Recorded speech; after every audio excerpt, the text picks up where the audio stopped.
Good morning, everybody, and welcome to Indianapolis. We are here at IRP, Indianapolis Raceway Park. It is day 2 of Hot Rod Magazine Drag Week, presented by eBay Motors. We have mothers, waxes, polishes, and cleaners on board, helping us out with the live streaming, and of course, gear vendors here making the presentation of this sponsorship as well. I'm Brian Loans. He is David Freiberger, and we are getting things started on time and on budget here. It is 8 o'clock in the morning. We have all kinds of stories to tell you, and we also have a pair of cars on the racetrack. Yeah, I'm going to have a lot of information about everything that happened on the road last night, as well as top 3 winners so far, or leaders, I should say, in each class. And there's some very tight stuff to look at, Brian, some interesting information from past years and stuff like that. But we are going to go directly to action here. And we are going to hit the racetrack right now. We have opened the staging lanes for our first 2 class categories, or run groups, if you will, run group A and B.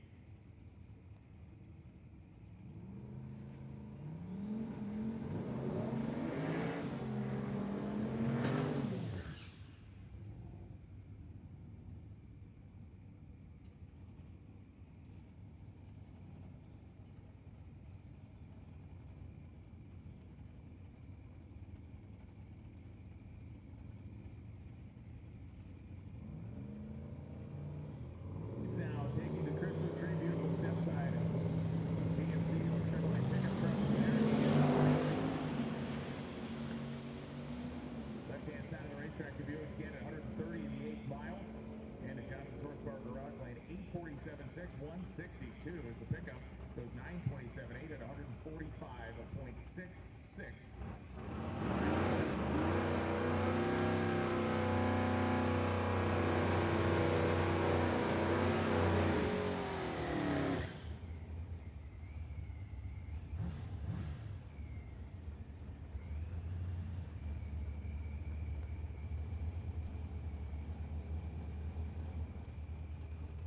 Jason Click is here on the right-hand side. This was an entry by Jeff Mull, and yesterday I was assuming that Jeff wasn't driving the car because he's actually standing out there next to it. I discovered this is his lifelong friend, Jason.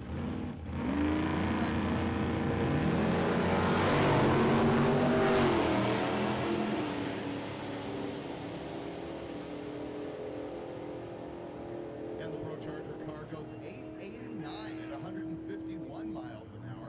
And in the left-hand lane, 1025, 127. Comes Richard Flint and Glenn Bridger. Bridger, the clean 1968 Camaro running Pro Street naturally aspirated. And Richard Flint, the 2000 Honda S2000. It is a street race small block power adder entry. It is a gorgeous morning here at historic Indianapolis Raceway Park. A place of nearly unparalleled and unmatched history in drag racing, which we'll be talking about over the course of this day, thanks to the fans who have rolled in early this morning to have some fun with us at this beautiful facility. And the S2000's able to lean into it this morning. A 135 short time, 132 in the 8th mile, and Flint goes 838 with an 8 at 165.4 miles an hour. Bridger goes 10.408 at 129.07, but Flint really getting on the gas there hard. A nice run for the S2000, and that 838.8 is quicker than anybody went yesterday. He went 863 yesterday, backs it up with an 838 today, and that is the quickest run in the category by nearly 0.2 of a second. We've had some dropouts for that class, and that is going to put him right back into the game for the third.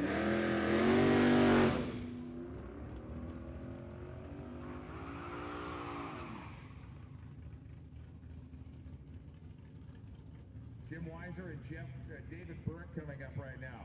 Burke, the 1979 Pontiac Le Mans, running in street race big block NA. Street race small block power adder on the left side.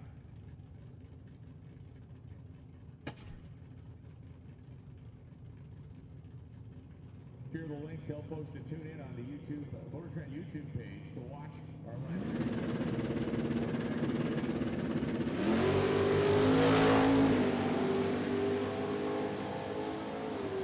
And folks, you're going to make a left turn at the top of the racetrack. You can make a left turn, you want to go 3 drove up. She just Come on, what are you going right for? Burke goes 10.17.1 at 131. Weiser goes 9.99.9 at 137.33. And if we're looking at competitors that have picked up multiple tenths of seconds over yesterday already, especially we looked at Flint in the S2000, ran an 8.38. He ran an 8.63 yesterday, so he made the quickest run in the category so far.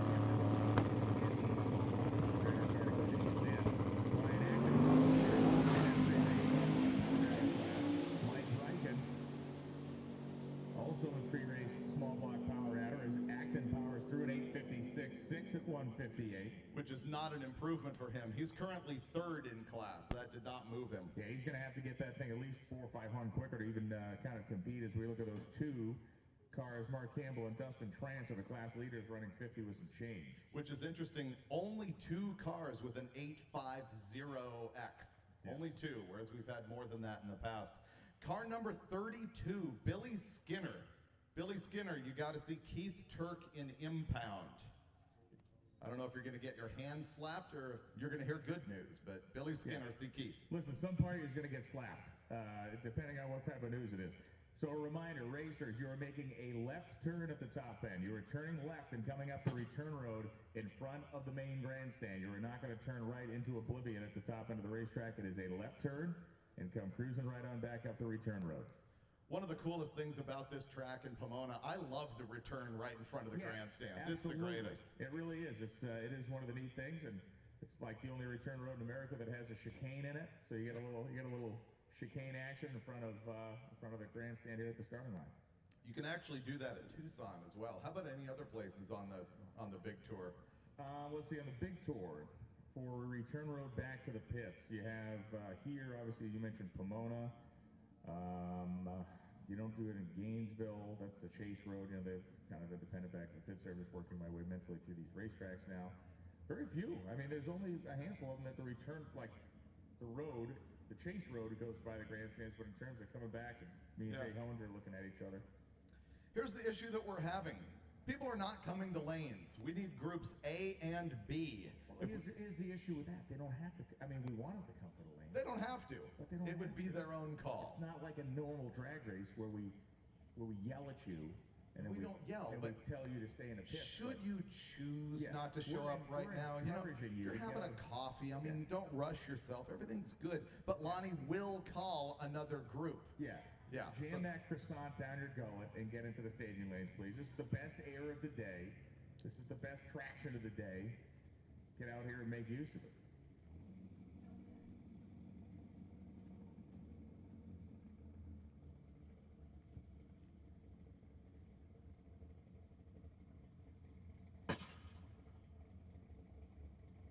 Here comes Mike Higgins, who is running in Street Machine Eliminator. And this thing is tough looking. 1969 Chevelle.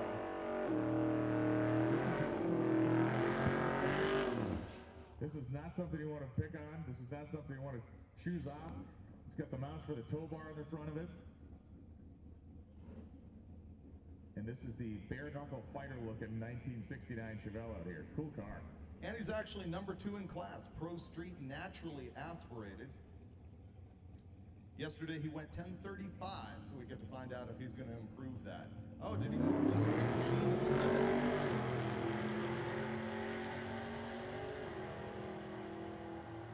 661, 106 in the 8th. Should pull along a high 10-second or mid-10-second run. 10:32, 831.34 miles an hour for Mike Higgins in the Chevelle. So he is a Pro Street. I can't imagine a number 2 Pro Street guy would want to move to Street Machine Eliminator. He might have gone the other way. He might have, no. He could have made a class change yesterday, right? He could have yesterday have been Street Machine Eliminator. And then notice there's only 4 cars in Pro Street naturally aspirated. Moved in there and immediately hit number 2. That is a game people can play on the first day, is having a look at the competition and moving their class. You cannot move into some classes just as you like, because it depends on the equipment you've got in your car. But if you're in Street Machine Eliminator, sometimes you can creep into a class win if you see what's going on in a higher class. One of the cars we had the opportunity to see rolling down the highway yesterday, this beautiful 1980 Malibu, clean as a whistle, really nice car.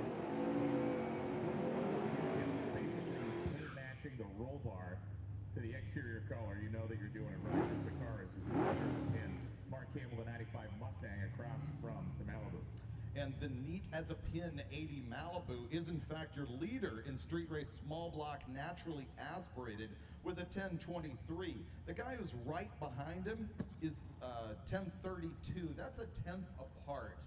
And yeah, it is actually tough to make up. You think a tenth is tight. We've had classes that are way tighter than that, way closer by the end of the week. So we're looking for Brad to run better than a 1023 right now, ladies. Very nice. He planted his tire, carried the nose about a foot in the air, set it down, and Campbell, the street race small block. Oh, he goes dead on with a 5.505 at 145.27 miles an hour. That is Yahtzee stuff right there. He absolutely crushed it. Wow. 1018, 124 for the Malibu, but that 8505 for Mark Campbell immediately makes him a strong player. Strong player, as defined by number one in class. So he won, what, 504 yesterday? He did. 505 today. Correct. Yeah, so he's definitely a good player on that. Mark Campbell just made one drag race in 9 minutes after it started. Yeah, basically. So here we got Ryan Enzer, once again the son of Ed Enzer, who just blasted 8s for the first time in his class last year. Ryan is number 2 in all motor big block, our new class. Yesterday he went 884. He's going to run a solo here, trying to improve on that 884.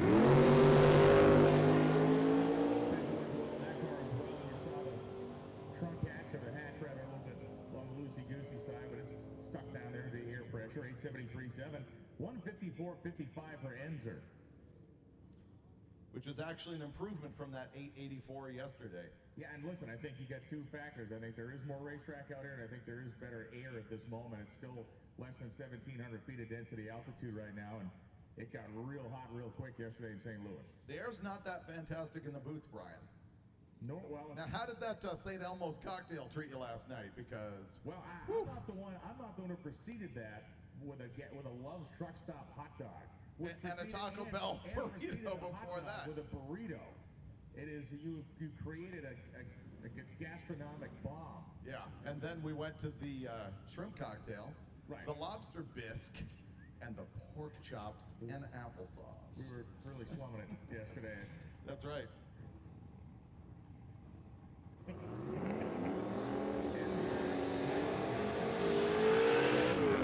Coming up right now, John, the 1971 Camaro, left-hand side, you're getting a look now at Sean Devine's 1973 Nova running in modified power adder.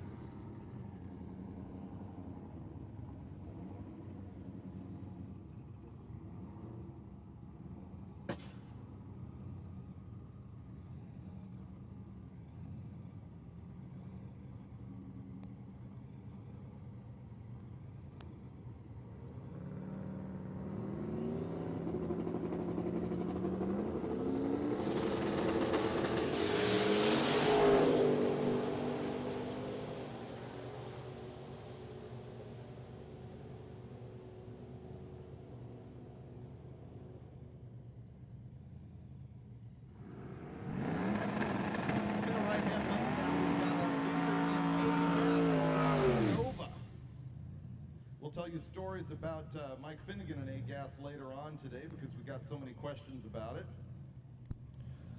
Test. Wayne Baker here in the 63 Nova. He identifies his color as rust on our registration. He went 892 at 151 yesterday. Bill Schwartz on the left-hand side, the 69 Chevelle.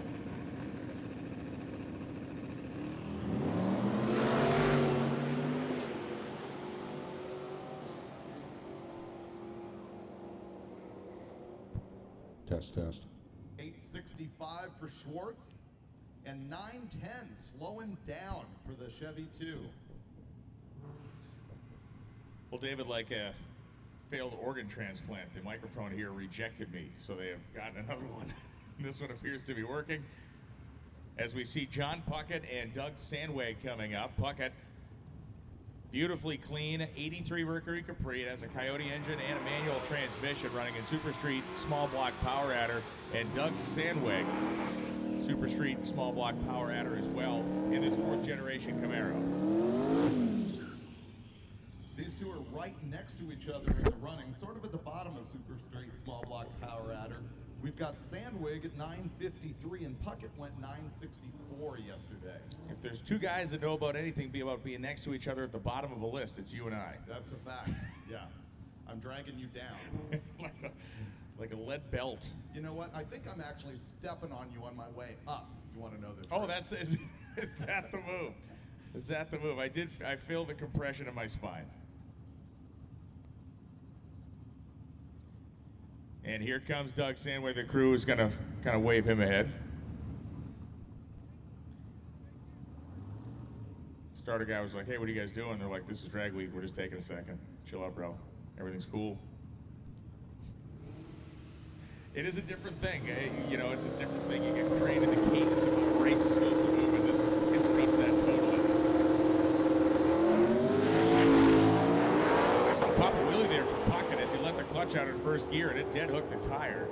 For Doug Sandweg, he is the quicker than 50 with a 0. Wow. A perfect run in this class for Doug Sandweg. That is astonishing. And we saw an improvement for Puckett. He went 957 over yesterday's 963. So where is Sandweg in the order for Super Street small block power adder? He's so far down the list, I'm afraid he's not going to recover, but you never know what's going to happen. He ran 953 yesterday and then makes what you cannot do any better in the class than running 50 with a 0. And no one has done that before now, with the exception of Honk if Parts Fall Off.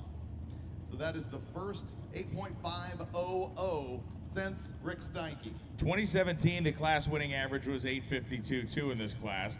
2018, and for some reason, it fell off some, but 19 it was 851, and then 2021 852, and then it was 851 last year. We may actually see somebody finish this with a 50 and change average. It could happen. Brian Anderson, the right-hand side, a winner of class last year, is now running in a limited, and the Chevette went 9-0 yesterday and a disappointing 10-15 today, as Butland in the left-hand lane in the Vega goes 740. That was cool. Sorry, 887. 887. Well, 1,000 foot. I was thinking Top Fuel. That's right, yeah. That thing, it was similar. Top Very Fuel similar to a Top Fuel car. So I called the 1,000 foot number. I was thinking to myself, 740. Yeah. And then I realized I had a seizure. So Butler will take that 887. Frank Romano coming up now. Now, Frank did not spray this car yesterday. Oh, great. Talked to Glenn Hunter. He has the nitrous on the car. He just did not use it yesterday. Mark Ganner in that 70 Chevelle.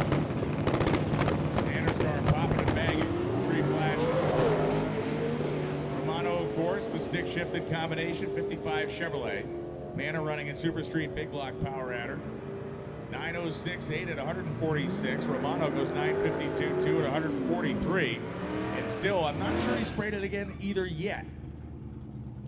Manor's actually number 3 in class, and he improved a lot. He just went 906 versus his 953 yesterday. I'm thinking that we've got a big advantage in temperature here today, and probably track temp as well. Absolutely. Well, the good thing is, you look at the right side of the racetrack, that massive grandstand keeps the sunlight off of this track until the sun gets a lot higher in the sky than in a place like St. Louis. So you're not going to see it rise in temperature and potentially get a little greasy till later. Richard Flynn making his second run of the morning now, the street race small block power adder S2000. Came out this morning and made a run of 863. He now sees multiple competitors going the deep 50s. He needs to get there himself to be competitive. David Burt, the 79 Le Mans, leads the starting line next to Richard Flynn. Flint goes motoring on by and stops the clocks. 864.3, 162, or a reversion from his first run. Burke left before the tree was activated and gets no data, which is the same thing we'll be giving you all day over the PA system. Flint in the Honda Miata, unfortunately, it kills me. He's only 850, and that car has been deep in the 7s.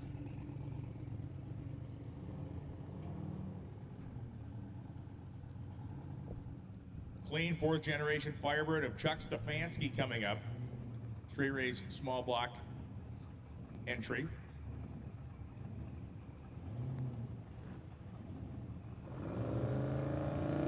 So Stefanski inching his way ahead.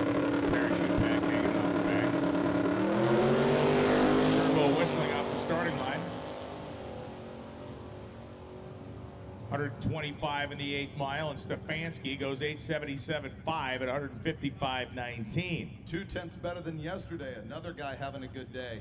It's amazing in class that you can run 877 here and be nowhere near the top. And look, this class to me, it's like It's a Shark Tank. But it is, and yes, it's like effectively, we talked about it yesterday, effectively it has become this kind of 850 index class, whatever, fine. But it's a fun class. You watch these cars, and it's fun to watch them go down the racetrack. They're all unique and different. In 850 index racing in the East Coast is very popular. That's where we get a lot of people out this way. But like Yeovil and National, Cecil County, they have a lot of great 850 style competition. And to me, it's great. The cars maintain the look that everybody loves, and you know they got enough power to be entertaining to watch. It also shows you just in the market how many, Yes. LS and small block turbo cars there are. They're everywhere. Dustin Trance, 2005 Mustang. This thing probably has that 3-valve engine in it, right? LS. Oh, it's an LS swap? Okay, Yes, it good. is. Mark Major, the 67 Chevelle in black, running street race, big block NA. Lonnie says keep showing up for lanes. 859 at 159 miles an hour for Trance. Mark Major goes 962.6 at 138.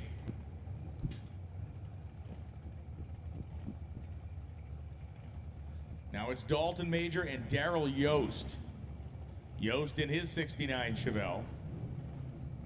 Street race big block power adder for Dalton Major, another street race big block car, also a Chevelle, his of the 70 variety. Yost just left the line in that black car's number 2 in class, 884.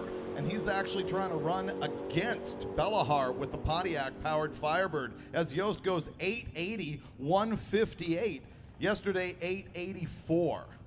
And I think weather-wise, I have not looked tomorrow, but when I looked at Cordova, we're on a kind of declining, in a positive way, trend with what weather should be in terms of yesterday being the hottest day, and as we go through the week, conditions improving. So you got a guy like Yost just picked up 0.5 of a second. That is significant, as Josh Norris and Ryan Enser will be the next pair up. Norris's car is beautiful. 1967 Nova has the Hilborn stack style injection. I believe it's EFI with injectors at the base of those stacks, but still the look of the stacks through the hood is classic. We have a lot of class leaders coming up here early. Ryan Enser there is an all-motor big block. He won 884 yesterday. Was it Ryan that owned the motor brand? I think he did. Yeah, Ryan already made one rip. Yeah, He this did. is his he's taking advantage of lanes that are kind of free for traffic, which is what you got to do in this case. Take advantage of the conditions. Because his sister is also running a car here. Yes. Clark Rosenstengel at the ready line. Going to be interesting to see how hard he leans on it this morning. Clark, a 2-time drag week champion. But first, Josh Norris, Ryan Enser.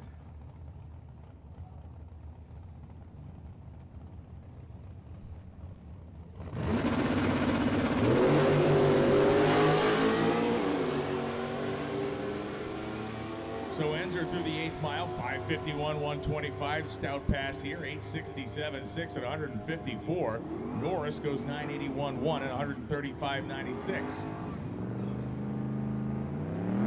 Right-hand lane here, you may see our first 7-second pass of the morning. This is Clark Rosenstengel.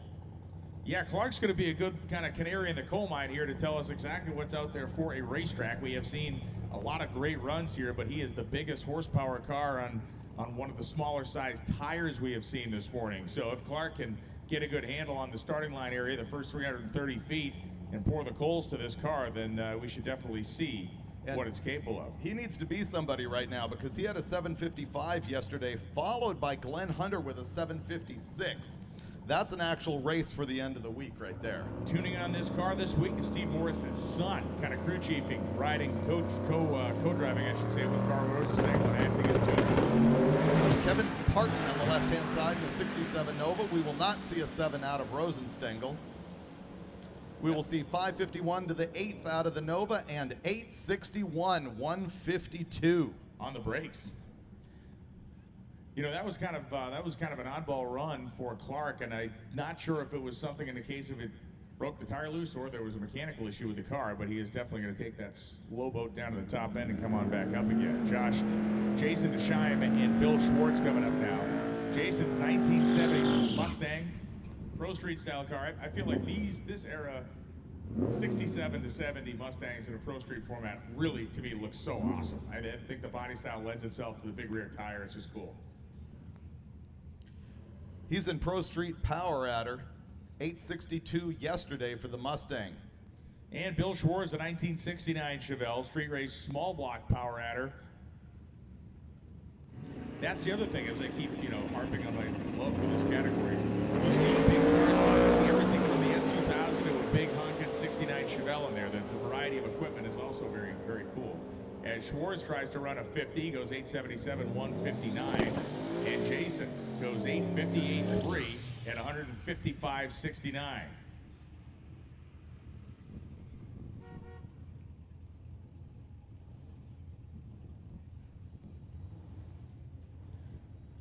Jake Buckert coming up now, the 1984 Buick Regal. Street Race Small Block Power Adder entry. Buckert was in the first pair of cars that actually ran down the drag strip this morning. Here's a tip for those of you at home. We just talk relentlessly about Street Race, Small Block, Power Adder, that 850 class. Look on the windshield for the L behind the number, and that'll tell you that that is one of the cars in class and that they need to run 850 to be close to the top. Also, see the shoe polish letter that is right before the number. It took me 45 minutes to an hour to figure that out yesterday. Or 5 to 6 hours. Yep, there was that. It is, in fact, their run order. That's the category they're in for ETs. Buckert goes down 855 at 160. So yeah, David, I just looked up Byron for tomorrow. We're on this great progressive cool down, so we should actually see elapsed times improving over the course of this week. It's only going to be a high of about 75 tomorrow in Byron. So that will be a thing. That will be a thing. John Puckett back up again, the 83 Mercury Capri. Guess he wasn't happy with his improvement. Either that or he just wants to play with his stick a little bit more on the way down the track. Hey, listen, whenever you get the opportunity. Actually, great, listen to this thing. Oh, look at Puckett carrying the wheels out of the hole. That was a lot of RPM. I love it. 132.60 foot. And then, excuse me, the Red Bull went down the wrong way. Yeah, 971, 140. The thing was sideways 2 or 3 times down course there, but that was the biggest wheel stand we've seen him pull. He launched that thing like a pro stock car. He must have come off the starting line about 5,500, 6,000 RPM. That was violence.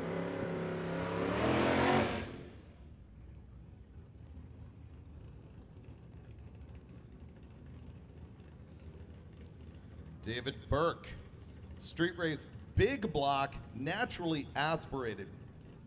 One of the things Brian and I have noted that in general, maybe not so much in the NA classes, but in general, small blocks are quicker than big blocks at drag week. This thing ran 10:15 yesterday. Wouldn't it be cool if it went a 9 right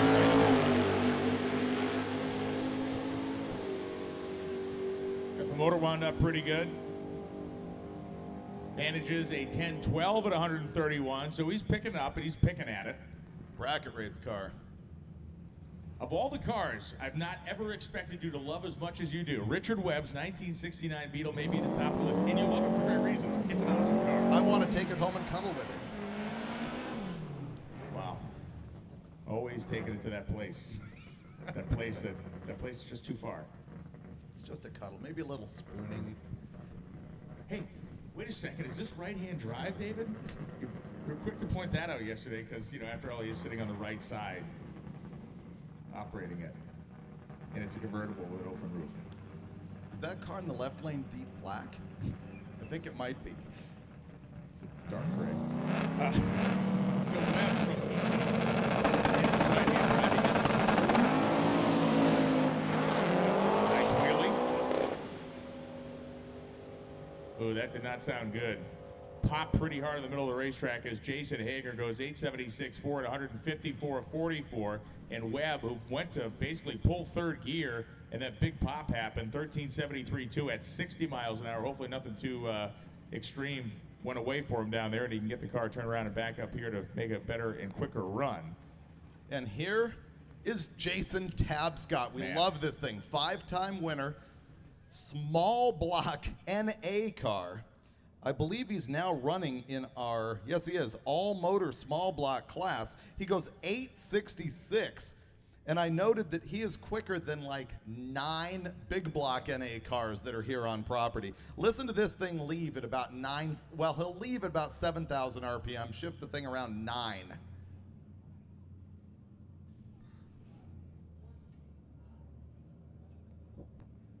Yesterday, The number's correct. The number's fine.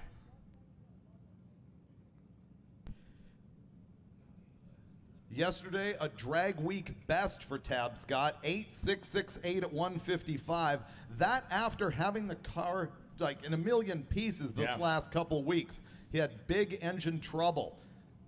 They kicked the bushings out of the connecting rods where the piston pin went through. A failure I have not personally seen before. Yeah, I saw the photos online. It was a pretty weird one, and he was, as anyone would be, fairly dejected. And then, like, within about a day or two, he had rallied, and some friends had called up, and then people were like, dude, we got to fix this. We got to get you out there.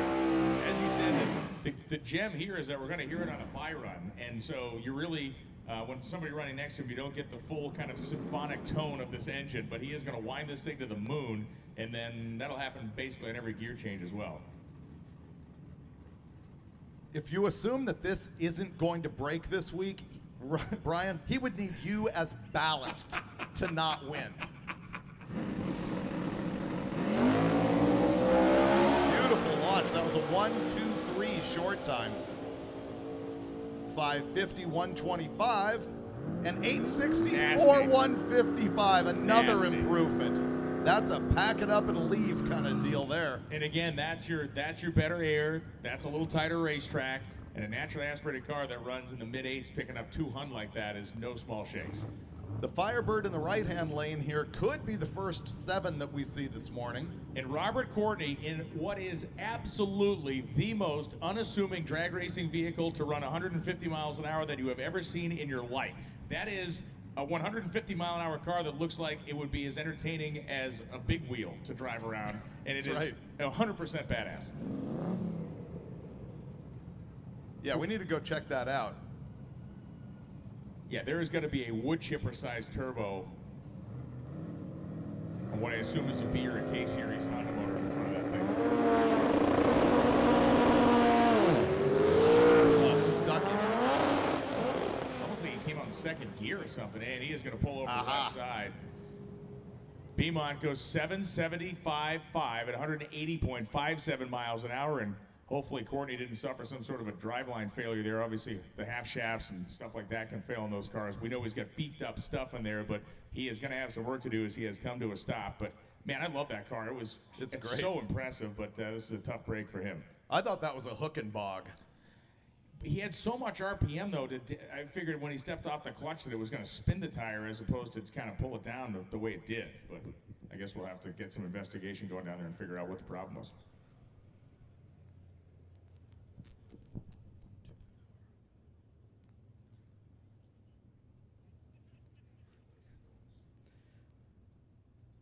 Brian's gloating on the Honda's 155, but as is typical with front-wheel drive stuff, it ran 1041, although that's still a low ET for the mile an hour, even for that.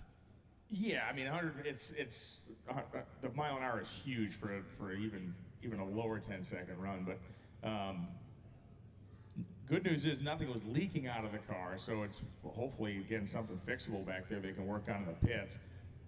Groups A and B, the staging lanes are open for those of you that are just pulling into the racetrack.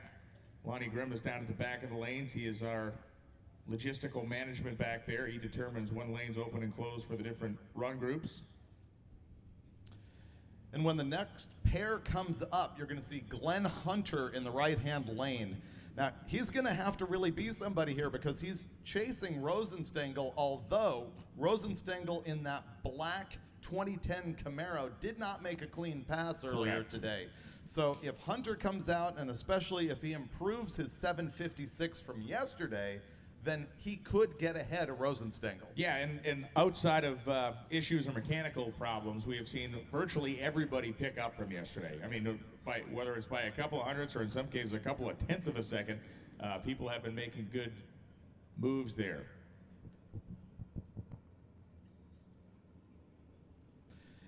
It's interesting that the Power Adder cars here pick up just as much. I mean, when you see that in Pro Mod or something like that, do you see a nitrous car being less affected by weather than turbo cars?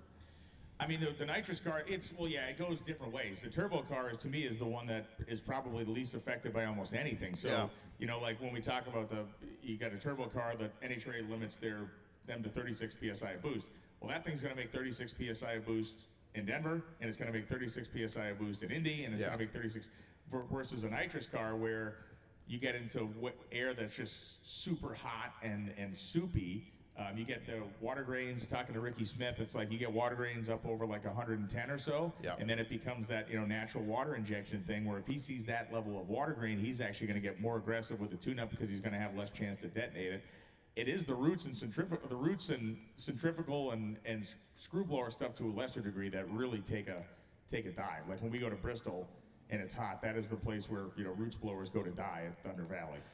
That's an interesting explanation because I was noticing that even turbo cars are improving here, but that's because they don't have a boost limit. Right. If these guys are on their game, they can look at the weather and step up the boost and make up the difference to a certain extent, but it's cool here this morning. Yeah, and the fact that, again, if there's more racetrack to use, you ramp the power in quicker and you're going to get the load moving quicker and everything kind of compounds itself as we've got our pusher quad down there to help the Honda off the big end. The water grain thing is interesting because on one hand, it displaces actual burnable fuel that you're putting in there. So it's displacing air. You can't get it through the engine as much. You can, to a point, solve that with nitrous if you've got an engine that can handle the overall induction and exhaust flow. And methanol, you have the absorbs water, right? It's hydroscopic. So when that water grains go up through the roof, you have a whole different kind of set of circumstances there with methanol versus gasoline.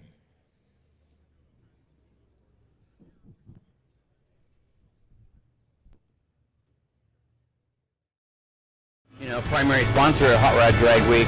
I hope we can retain that position forever because it's just a fantastic event. For those top products of people that really use stuff, you know, really people who are working on their cars and know about cars and stuff like that. Great support from these fans. We have probably 30% of participants out here running our product. Without gear vendors, you couldn't have low 6-second cars driving in the street because, you know, the heat's immense. And you need that extra gear to get the RPMs down. And when your RPMs go down, your heat in the motor also goes down.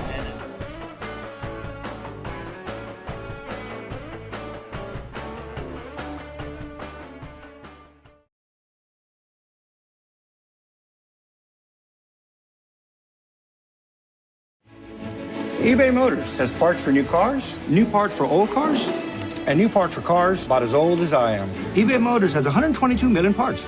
That's insane. And I can order from my phone right under the car. They have all the right parts at the right prices. Now I can go to eBay Motors, find everything I need, and spend the rest of the weekend working on this baby.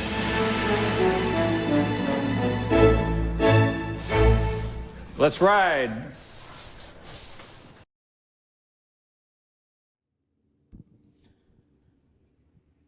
And as you make progress down there at the big end of the racetrack, be firing up these cars momentarily. Lonnie Grimm has said if you do not want to miss your A or B group run this morning, you need to work yourself to the tech shed at the rear of the staging lanes.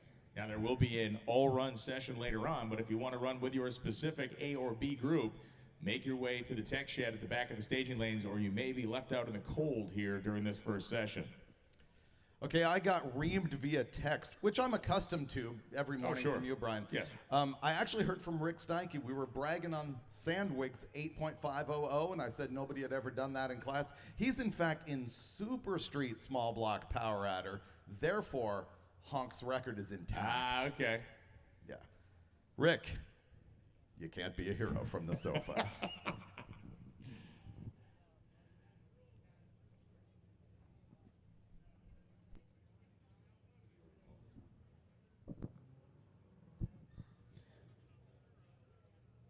So Mike Galimi chiming in, telling us that Beaumont's best time ever, and he's leading Super Street small block power adder. That is a cool personal stat. Certainly hanging on to that lead early in the week is a big deal. And leaving racetracks with a lead at this event is the key element to maintaining at least a mentally clear night's sleep.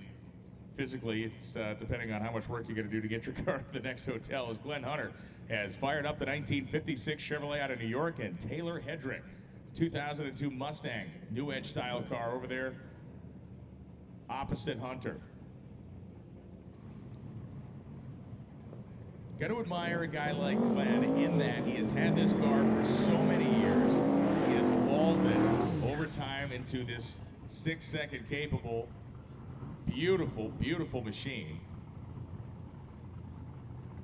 Not a lot of people hang on to their cars as long as Glenn Hunter has held on to this one and have kept chipping away at it and improving it in the ways that he has. Super Street small block power adder for Taylor Hedrick is the category. Glenn Hunter, if he gets a hold of this racetrack, should really lay one down here in air that is still less than 1,800 feet of density altitude. We began at about 1,600.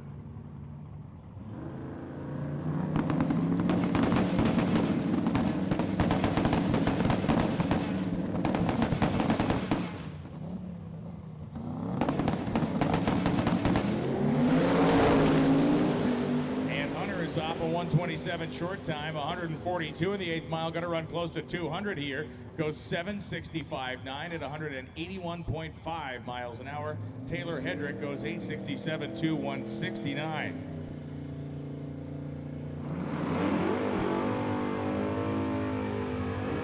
Randy Bellahar coming up now, the 1968 Firebird. Had a chance to see this car at our first checkpoint yesterday. A really radical set of kind of hybridized Pontiac cylinder heads and an even crazier intake manifold. Ken Riddle, the 1967 Dart. Randy was telling us he did some back-to-back testing with 2 different intake manifolds. And for the simple 45-minute swap of an intake, he picked up, what did he say, 1/10 and 2 miles an hour? I mean, it was a pretty incredible thing to think about what kind of power that intake was worth. It is an all Pontiac setup here, and again, a radicalized set of Pontiac cylinder heads. Pretty cool. Canted valve. I often say for those, you know, just a big black Chevrolet valves, they run pretty good.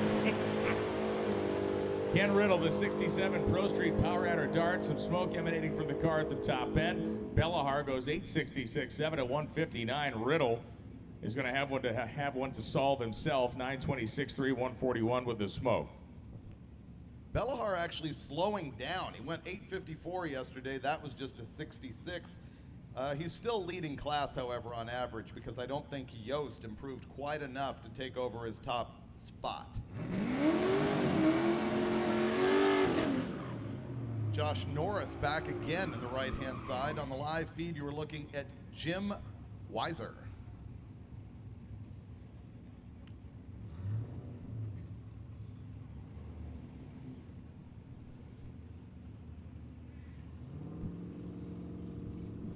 Saw Josh Norris up here, rip off a 8-second run. Josh, 136 short time after popping the front end. 8th mile speed, 110 miles an hour. And Josh goes in 982.8 at 136. You're ready to 138. Which is better than his 10:06 yesterday. You know, one of the things we see at Drag Week is a lot of personal bests, oddly enough. You would think that people running their home tracks over and over might get some good numbers out of them, but strangely enough, after beating on their car for 700 miles, they will run faster than ever. I'm not saying that was true of any of the guys we've seen on the track right here, but it is typical. Brian Acton coming up, currently came into the day, I should say, running 3rd in the street race small block power adder category. Emily Ballard running street race small block herself.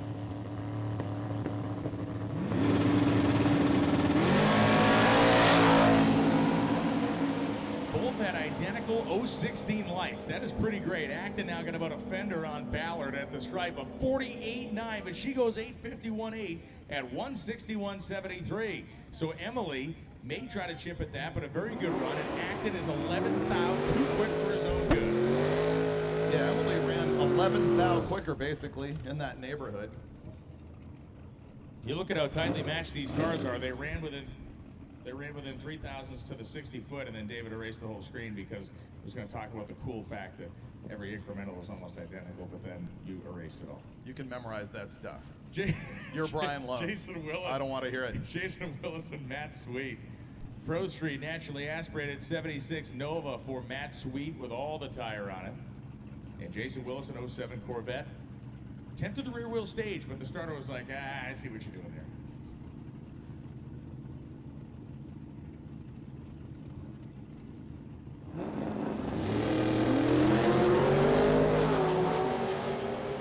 All right, Matt Sweet here has basically tarred and feathered the rest of his class. He went 894 yesterday. The next guy's at 1035, and here he comes with an 892 at 151. Yeah, if he doesn't break, he's got that thing locked down like Fort Knox. Reeling him off. Another racer who is trying to reel off a 50 is on the right side. This is Richard Flint giving it a shot again. As David has mentioned, this is a 7-second capable car that he has had to tame down to try to run in that 850 bracket, which he has done reasonably well. I mean, the car is capable and has run in the low 60s. He's just watching competitors in the high 50s and mid 50s. He needs to get there. Bill Schwartz, same story, same class, trying to get down to that magical 8.50 something zone. The Honda I'm expecting to unload on the last day. We'll probably see a good run out of that. By the way, it is Turbo LS power, which will surprise nobody.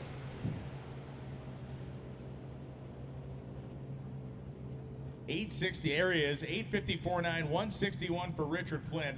Nice pass there, and again, he's trying to manage the power to such a degree, gets himself to that zone. Bill Schwartz goes 868.4 at 160. The fact that he's able to do that is really interesting because Schwartz's car is, I'm not saying it's running it all out, but it's closer to all out, at least the way it looks, running 68, 160. And Flint's car, they run identical speeds in the 8th mile, even though Flint's car is capable of running so much faster. Neat power management. Yeah, let me just clear that for you, Brian. David Burke and Brent Sinclair coming up now. Get all those pesky numbers out of the way. Sinclair, a 7-second car.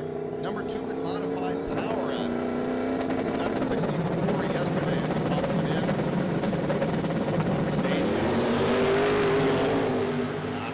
Should have backed it up. Why do we see that so frequently at Drag Week? Well, let's talk about that in a second. David Burke goes 10.14.4 at 132.08. You see it so frequently at Drag Week, in my opinion, because racers are coming to tracks that they're kind of unfamiliar with. Even though every starting line is laid out the same, the idea of where is the actual starting line thing. So in Sinclair's case, he went in there, took a little bit of a deeper bite in pre-stage. He hits the bump box, takes too big a bite into the fully staged position, and then he's up the creek. Toast. So, as much as we bag on people that have the, staging do-si-do partner up there, at a racetrack you're unfamiliar with, it's not the worst thing in the world, especially in a turbo car when you're going to be on boost trying to bump the thing in, to have somebody set you in that spot before pre-stage.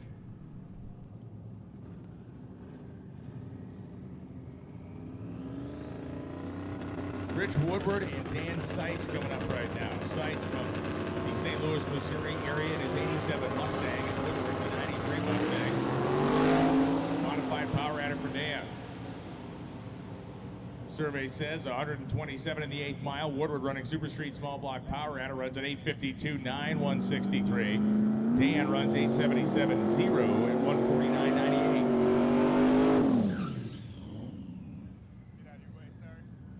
Matt Moore and Dustin Trance. Moore's car got the wrap on it, got the Motion Raceworks cowl on it. Dustin Trance, Street Race small block power adder.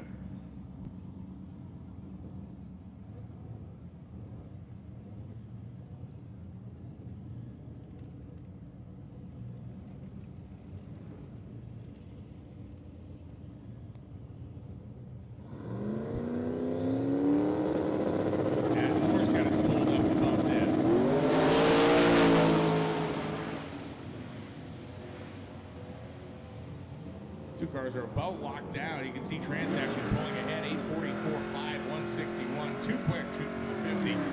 872.7, 145 for Matt Moore in the 89 Mustang.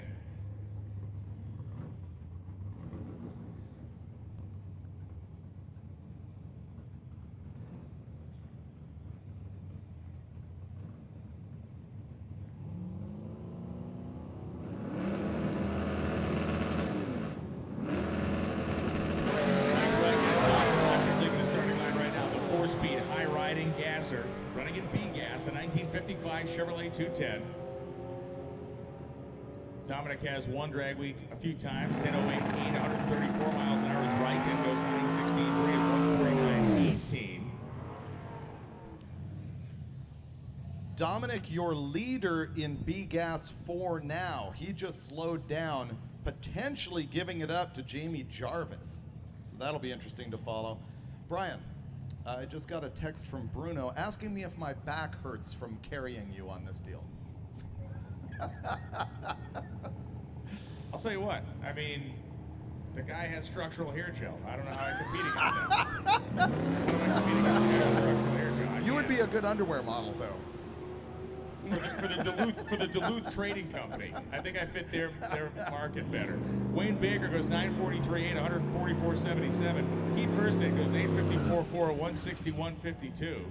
I will exact my revenge on Bruno. I will do it publicly. Structural. I hope he's listening. Clark Rosenstengel gonna hit the water box twice here. It's interesting that Gasser Nova came back because he ran in the 8s earlier, I think, didn't he today? Because he ran 8:92 yesterday and he came just now and, you know, stepped in the quicksand. Yeah, well, he ran earlier as well. Yeah, but did it go in the 8s? I believe it did. I think I believe the first one was nice and clean. Yeah. I'm surprised he just wanted to improve it, is what I'm saying. Clark Rosenstengel's having a bit of a struggle getting a burnout started here in his car. Remember, the car went down the racetrack last time and kind of was unhappy even at 60 feet. I'm not sure if that was a loss of traction or if that was the tune-up issue. But either way, they got it back up here in the starting line. And he's got to have an eagle eye on Glenn Hunter, who is chasing him in the class. That's that red and white 56 Chevy. So that's going to be a battle at the end of the week. We'll fill you in. There's a lot of classes that are actually pretty tight at this point, and he's going to have to back that out because his reaction time would have been horrible, even if it could go down the track.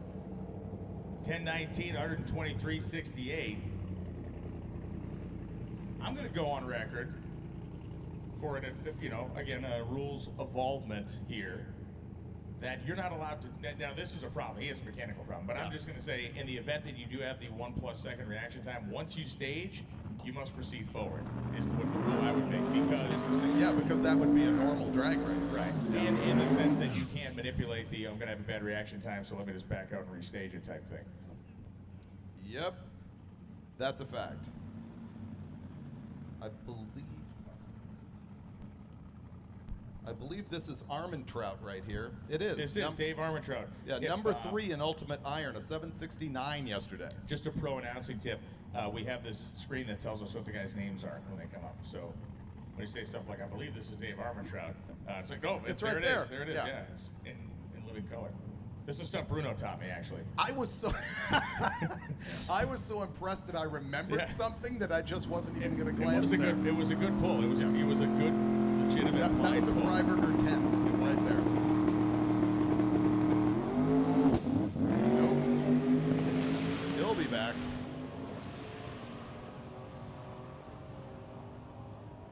Goes 8:38.5 at 170 despite multiple times pedaling the race car early, as Clark Rosenstengel's going to head back to the pit area. Yeah, let's lay some news on people here, because there's people in the grandstands waiting for certain cars to show up, and I'm going to have to tell you some things about Santa Claus right now that you're not going to like. Well, we have 15 cars out walking in the door, but those are only the cars that we are aware of that are out. There's a bunch more that are still out on the highway, probably haven't even made it here yet. And they could never make it here. Highest profile people that will not be here at Indy, starting with Mike Finnegan. Jared Scott out. Magnus Dennis, the Ascona are out. Failed. Jason Sack and the Nova, out. I didn't hear that one. Tom Frank's car is actually making a decent run after a miserable day for him in St. Louis. This car is going nicely down the racetrack. 8:48.1, 165 for Franks, as Urkowitz goes 8:71.3 in the Malibu. But for Tom Franks, finally, he was beating his head against the wall yesterday. But too quick. Yeah, but listen. I know. If you can't get the thing to run 11s and it runs at 8:48, there's a little bit of pride that has to show up there. I guess there. Also out, Chris Thompson, my guy with that maroon dart. We'll have the Volvo coming up here in a moment. Ryan Hargett gone. Yep. Yeah, 15 overall. So we, if things go according to plan here for Mike Borgren, it should be a very low 7-second or potentially very high 6-second run here, depending on how aggressive they get. We've not seen a 7-second run yet, right? Yes, we have. Who? Beaumont? That's right, 775. So we've seen one.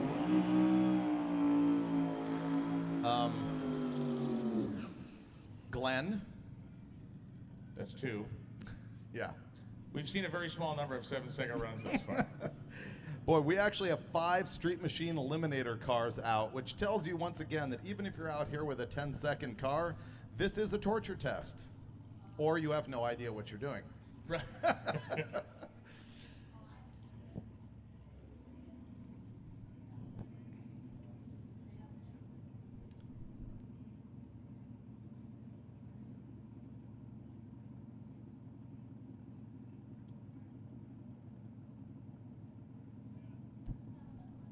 762, an off-the-pace run yesterday for the Volvo, but 180.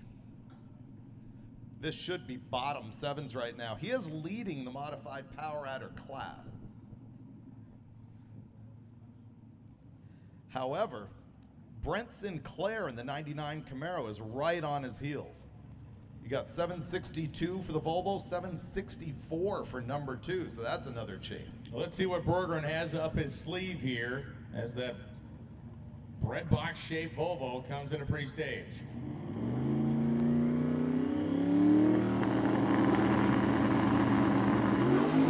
Didn't get word this had cooling problems yesterday, but it looks like he was on a run. He was on a run until he got the car out of the groove, and then you heard the tire actually start to lose traction out there, that kind of scraping sound you hear as the tire actually starting to make some wheel speed. Left okay with a 120/60 foot time, but by the time he got past the 330, the car had drifted towards the inside, and that was too much as he let off and coasted through. Jesse Harris here with the diesel truck was mid-9s yesterday. He's not really competitive in class, which is ultimate iron. 941, 142. Remember when we had a diesel category and Mike Wood just came in and destroyed it? With a Mustang. You know what he was running back then that we were impressed by? 10-0. 10-0, yeah. Mustang with a Duramax in it, I believe. Yeah. Man, rolling fog bank of doom here for Jesse Harris. 8th mile ET of 6:08, 115. 951.3 at 142.4 miles an hour for Jesse Harris, and somewhere Gale Banks is weeping. He is. He does not like the smoke. What I would do if I was Jesse Harris is try and point my exhaust out the front and get it to trigger the beams. You'd have a molecular beam breaker. That'd be great.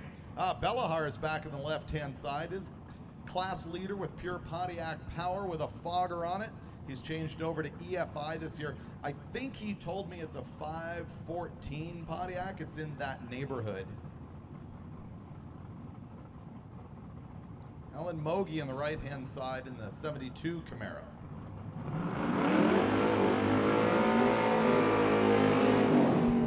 As the presenting sponsor of Hot Rod Drag Week, eBay Motors is honored to share this experience with you. With over 122 million parts, eBay Motors has the world's widest selection of performance and automotive parts. Finding the perfect parts for your vehicle is simple and easy. And you can buy with complete confidence because all parts purchased on eBay are covered by the eBay Money Back Guarantee. Right parts, right price, ebaymotors.com. Let's ride. Furthermore, Summit is right here on site with a trailer. They've got some supplies for you. They also have people who can expedite shipping for you. They can help you with your order. See Summit Racing here in the pits.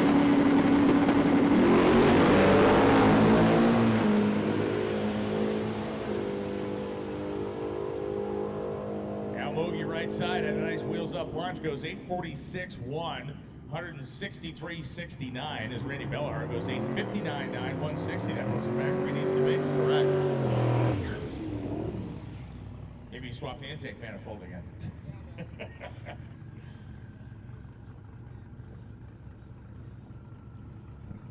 So Richard Flint is going to set the volume record so far of this A and B run group as far as laps go, as he has whittled his tune-up down.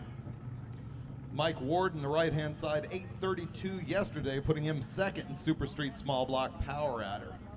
Memory serving correct, I believe Flint went a 54 last time down the racetrack at 160 odd miles an hour. It would actually be the 8:32 that I read off just moments ago.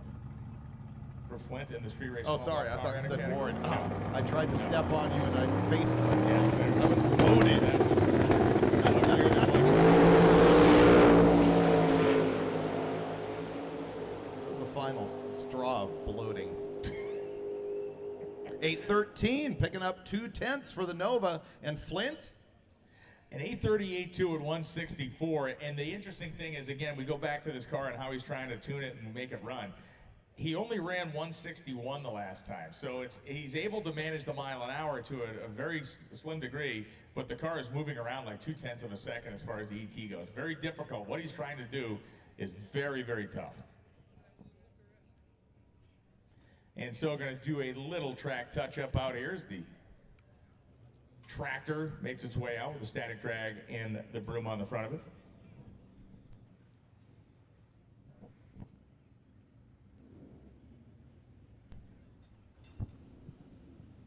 Hey everybody, back here at the booth, Looking large. Indianapolis Raceway Park, the Wally Parks Tower. Incredible, the history of this place, actually. I think I mentioned to you before, I remember finding photos in the Hot Rod Magazine archives of Tex Smith standing over here at this corner in front of an empty field with a sign that said, future home of Indianapolis Raceway Park. Yeah, it's an amazing place. Guys like Roger Ward were among the original investors here, and some of the biggest names in racing. There's been a lot of even outside of drag racing history here. Mario Andretti won his first IndyCar race here, and the road course that they ran, that they no longer use the road course here. That's because they initially wanted the big draw here to be the road course, and it turned into the drag strip because of the Nationals. And the Speedway, the circle track on the property has been resurgent as well. They had the NASCAR Truck Series back here. They have the SRX Series back here. So it's great to see this place really kind of rocking and rolling, hitting on all 8 cylinders. This is also the location of the very first time that NHRA used a Christmas tree. It is, yeah, and that was a controversy beyond controversy. Didn't Garlett's red light in the final off that tree? I can't speak to that. 1964, I believe. Yeah, I can't speak to that. He lost to Bobby Vodnik in, like, it was 1963, but I'm not sure. Whatever. I thought they introduced the tree in 63. Yeah, that's right. Yeah, and Bobby Vodnik beat him on what I guess would have been a hole shot at that time in history. Was it 63? I said 64. Yeah, you said 64. One or the other. Yep. Tell your scoreboard story. Oh yeah, so so I've been doing these things on Instagram, these 90-second drag racing history bits, and I did one on the history of scoreboards in drag racing. And the very first track to get them was Orange County International Raceway in California. When they built the place, they advertised we're going to have electronic scoreboards, and they did at the starting line.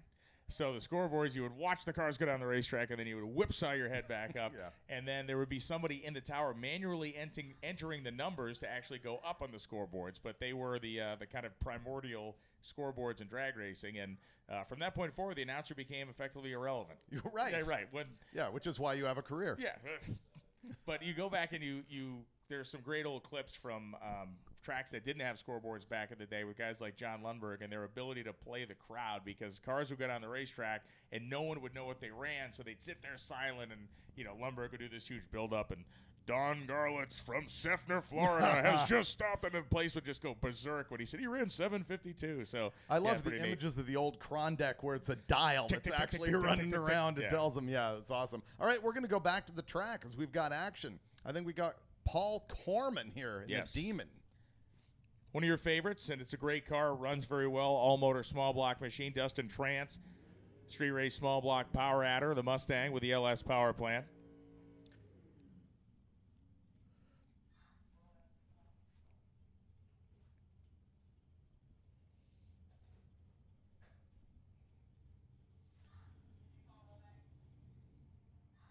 For Corman, with this tightly wound small block, the car does tend to come off the starting line with the front end up, and now that we've given the track a little refresh, the bite should be there.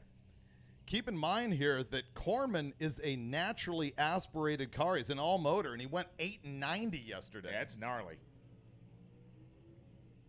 He left before the Trues activated, so he is going infinity right now. Infinity. Infinity and beyond. 848.6, 159.93 for Trance. And infinity. And Corman gets the 000 time slip of doom. Mike Remness in the Mustang will be on a solo here at right side. He is the leader in all-motor big block, 869 yesterday. I love these all-motor classes. Yeah, man, a fair amount of tire stuffed under this car as well. Not over the top, but a good-sized set of rear slicks on this Fox body.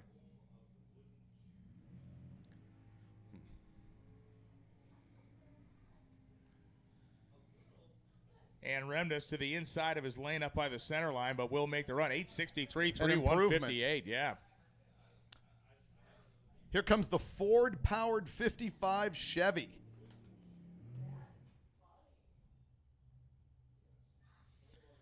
So this car, 4-speed, high-riding, violence personified. And yes, he says the powered by Ford. Look how you can see his remote coil packs through the fender well there. Yeah, it's cool. That just calls back to the cool Gasser to mount history. on the upper control arm, or I guess the axle mount, as though it's a solid axle, sort of control arms. But this is an 898 car yesterday. And he is not afraid to just cane this thing. I mean, he does not treat it gently on the racetrack. He'll wind it up and just absolutely sidestep the clutch once he feels as though he's ready to begin the staging process. He's pre-staged now. He's thinking about it. C group cars to the lanes. C group cars to the lanes. Love how it just dangles the front end. The front wheel's barely skittering along. 127 in the 8th, and Cronin punches through the atmosphere at 865.4 at 158 miles an hour. That's a BAM. That thing is just hatred personified. Man alive. And I thought that was you versus me. Boy, the average actually could move him up above Wayne Baker in the Nova. What did the Nova run earlier today? The altered wheelbase Rusty Nova. Power of recollection failing on Brian Lones.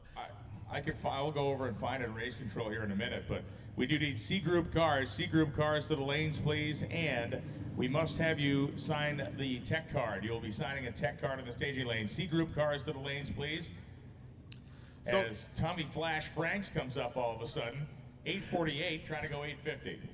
So 1967 were the first scoreboards at OCIR, and they were up at the starting line. I don't remember the year, but staging beams were invented at Pomona.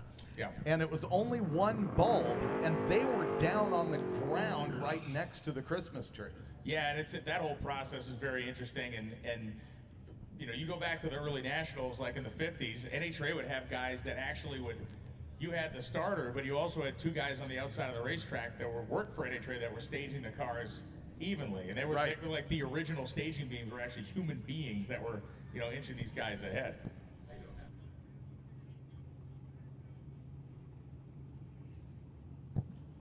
So for Tom Franks, after a day that the car would not do anything he wanted, it unleashes an 848 just a little while ago. See if he can take a little off the top here. That 850 range. 132 in the 8th mile. He's in the ballpark. 850 with a 5 at 165 miles an hour. As I said before, Yahtzee. That's when the little haircut on the ET comes out better than your fade.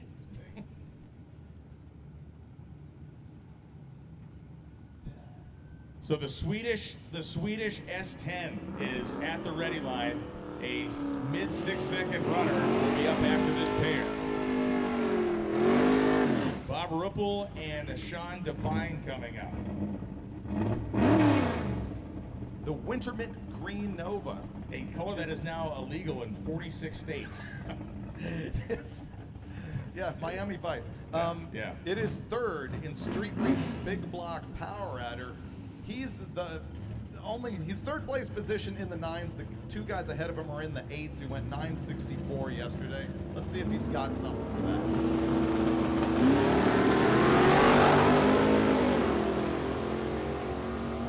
Divine's running modified power adder. We start to see that differential at the top end as Divine's car pulls away. 954.6, 145. Bob goes at 1024.4. Slowing down radically. I should point out for the fans in the stands here what I say every single day, which is that red lights do not matter at drag week. This is not a side-by-side drag race as much as we like to look at it that way. It's time trial, so the red light doesn't matter. Michael Westberg coming up from Sweden, and you're sitting in the stands going, I know I've seen a million S10s. You've not seen one like this. I can frickin' promise you that. This is the second quickest car on property behind the 6.0 of Bailey. 2-inch roof chop. Nasty turbo combination. 36-inch tire. Yeah, effectively like a top fuel slick on the back of this thing, or a Pro Mod size slick on the back of it. And it flat out worked yesterday. We only saw it make the one run because that's all it really needed to do. But it is, in a sea of S10s that are, quick and clean, this one reigns supreme. Robert George in a 68 Chevelle is running all-motor big block. He's dead last in all-motor big block with a 982. It's a compassionate way to say it. Well, it is. How about, hey, he's going to work on going a little quicker today. Yeah, DFL. 982. I was actually going to praise him going, that's still pretty good. I mean, that's cool. I'd be proud of myself if I owned that. That is the equivalent of she's got a great personality. You just did that. You're making it worse. So anyway, thanks for coming, Robert George. Have a nice day. I'll see you in the tower soon. You're setting yourself up for another incredibly uncomfortable pit interaction like the one you had with everybody's favorite FE guru a few years ago. Oh, yeah, that was actually pretty good as well. Yeah, that was a fight. Tell your Steve Torrance story. Where do I begin? Listen, that's a chapter. We have since, we're good. We're good. A couple years ago, we weren't as good but we're good. Yeah. Good. Intense competitor. Hey, 6 and 7 second cars are desperate for overdrive on the highway, but don't actually need more gears on the racetrack. 8 to 12 second cars can use a gear vendors both on the strip and the street. Gear splitting is also valuable on the street for keeping the engine happy and the torque converter working very nicely.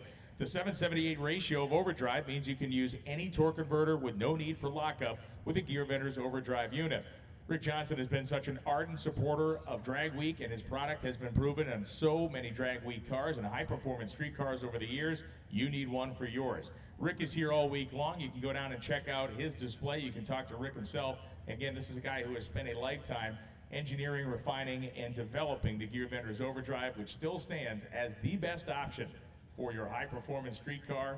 Adding overdrive will change the driving dynamic and on-track performance of your hot rod.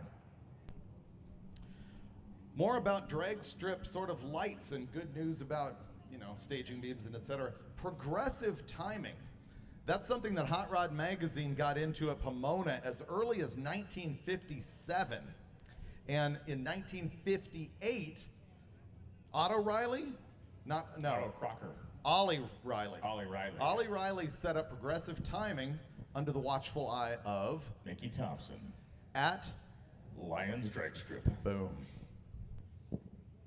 Yeah, and so you go back to the day, and what's interesting, again, 1950s drag racing is that when drag strips started to advertise dual lane timing, because one thing you got to remember is when we talk about even the early national events in the 1950s, you'll always hear about who went the fastest, who went the quickest. You'll never hear what the runner-up ran or what their speed was, because there was only one timing trap, and the first car that went through it recorded the data. So when dual lane timing came in, it was actually a sales point and something to brag about at your particular drag strip. But early drag racing was a single time trap, and whoever went through it first, that was what the ET and speed was.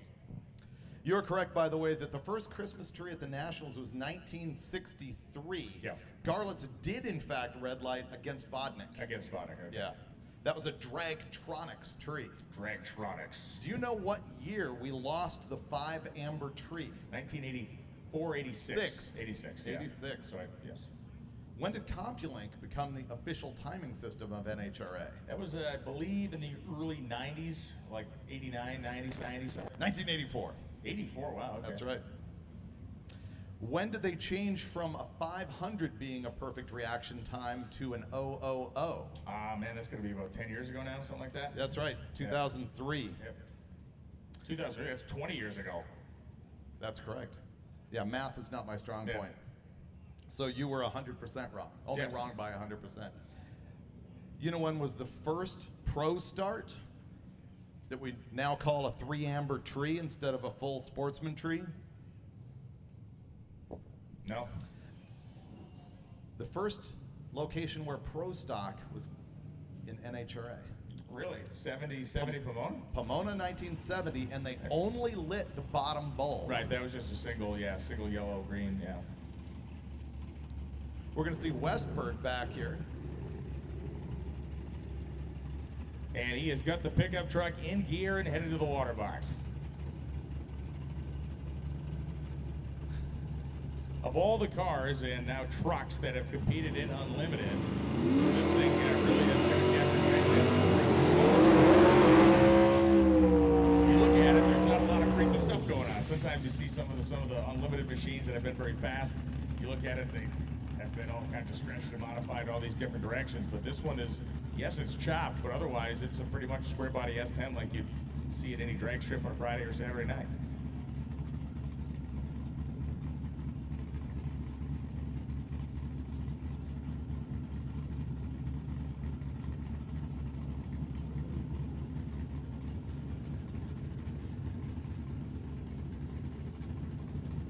So Westberg's guy is making a wheelie bar adjustment, cinching down those lock nuts to make sure that it is at the correct height. Robert George is minding his business here, biding his time.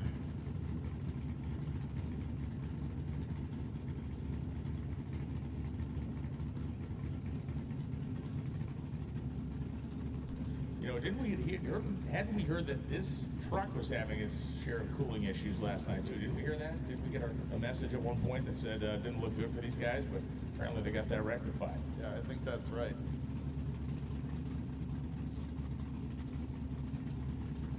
All right. If we didn't already make this clear, this truck was shipped from Sweden. Come on, Mikey, baby. All right, yeah. 105 short time. 8th mile at 171 miles an hour, 6:55 with a 4 at 211.26 miles an hour. Unbelievable. Unreal.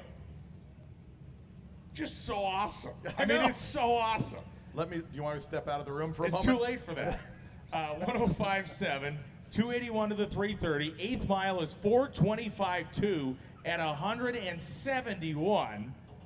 And from there on, it is just game on. 549.4 to 1,000 feet, and then 655.4, 211, like you read about. You notice that virtually every time the Swedes show up, you just want to completely stand back because they're going to put on a show. I mean, listen, you're coming all this way, you might as well let it all hang out. And, you know, for that truck, the way it works, like you watch that truck, a 105 60 foot time is getting it no matter who we're talking to here. And yeah, I know it's got all that tire on it, but you got to manage all that tire. And you know this as well as I do. You can over tire, quote unquote, a car. That thing clearly makes thousands of horsepower. So as long as you get the wheel speed right coming off the starting line, but doesn't pull a huge wheelie, doesn't do any sort of wild stuff. It just flat out works. That is so cool. The S10 is driven by Michael Westberg, who in the last couple of years has been a passenger in the gold Volvo. We must credit Michael Berggren, who also worked on that S10 for a week to make it happen once it came here from Sweden with, I believe, no engine attached to it.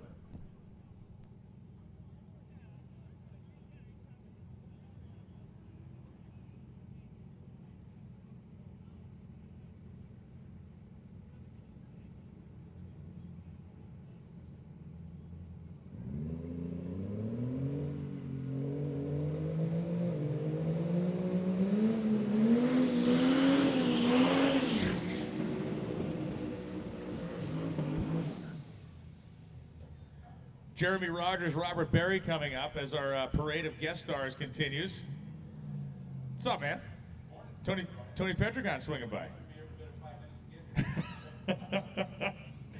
Good to see you snuck out of the shop this morning. Come check out a little drag week action. This is the first time I've ever been here to the actual drag week. And I got to tell you, since I've lived here in Indianapolis, Brownsburg in particular, I've always seen the cars drive around, and I've just always thought it was the coolest thing. Yeah. Getting this signal light right across from Casey's, gas station, and just going right up to 57 with this little trailer. I never knew what it Yeah. was about just a few years ago. Yeah. And it was like driving into the small swamp. really is cool. The truck that Westberg just went down ran that 55. You get Robert Berry, this diesel 1945 C10. This thing ran 940 or 914 yesterday. Yeah. About him in... You gotta turn the microphone. Okay, you did turn it on. There's a question about him in class here because of the rules about the body requirements, and he's got no bed on it, which is a question mark that Keith Turk was handling yesterday, and I don't know the answer. It's a Cummins diesel. He's got the big spool up like a tractor puller out there as Jeremy Rogers took liberty and went early or on time in his Super Street small block machine. 972.9, 135 for Rogers, but Robert Berry goes 883. But here's the problem: he had a 2-second reaction time. Punishment! You get anything over 1 second gets added to your elapsed time. So actually, that just turned into a 983 instead of an 883. Still very impressive Yeah. truck, giving himself black lung as he goes. Right. Well, not so much him, but everybody in the grandstands. Yeah. If you work at a diesel shop, you can actually go home and smell like you should. Brian, when the truck launched, I was waiting for the exhaust that he left there on the starting line. I was waiting for it to like turn into a skull image. And here comes Paul Kornman. Kornman last time left before the tree was activated or something, right? Correct, and I believe this is an 8-second all-motor deal. 71 Demon. Out of the hole, a 1-2-3 short time. 118 miles an hour to the 8th. 908, almost into the 8s. 148 miles an hour. I like when the wheels go up. So Robert's coming back up with the all-motor Chevelle here. He spent a little bit of time trying to find me in the tower. I guess he got lost. Right. Yeah, he was on the scooter program. He was on the what we would call the St. Louis scooter program, Tony. You know, that's this tale from a couple years ago. We had our top fuel driver that was refusing some interviews, and we made mention of that on the air, and he was keen to find me. That's right. That's what they have managed. If they can't find us in person, on location, they can sure as heck find a way to find us on social media, right, David? So here comes Robert George, going to be on a solo pass here. It's another all-motor car, this one a big block.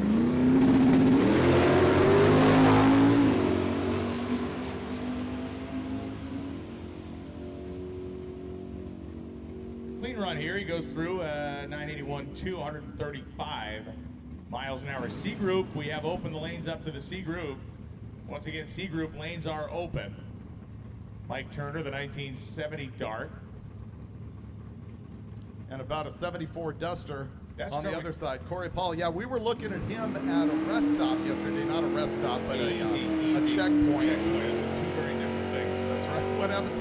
Yeah, there was no lot listed. This thing has, I believe he said, a 416 cubic inch small block Mopar in it. Yeah, those like BPE cylinder They're heads. just a brand you and I had never heard of. I Yeah. hadn't, and it looked like it was a generic casting, and they cut their own ports in the thing completely. He changed over to the Super Victor intake manifold. 1050 Dominator on it. That's correct.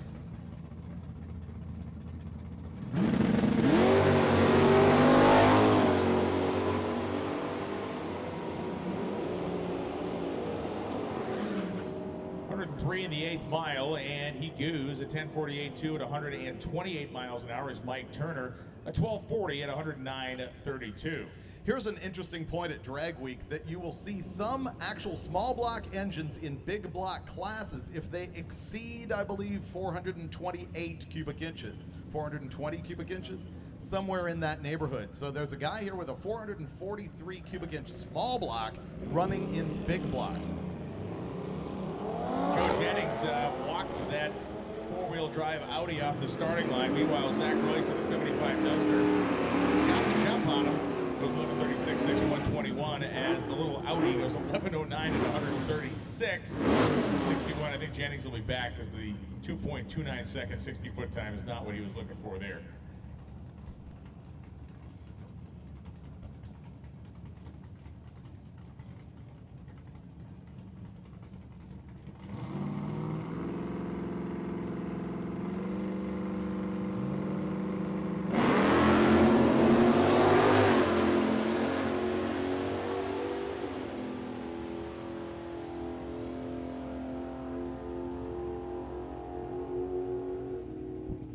Weigert goes 10:13.9 in the 68 Bird. Mitchell Sweet in the 84 Camaro has come to a stop at about 1,000 feet, experiencing mechanical problems out there. I can't walk that far. You can run that far. I can't go that far. You want to walk to me? I didn't hear a brake today. That part.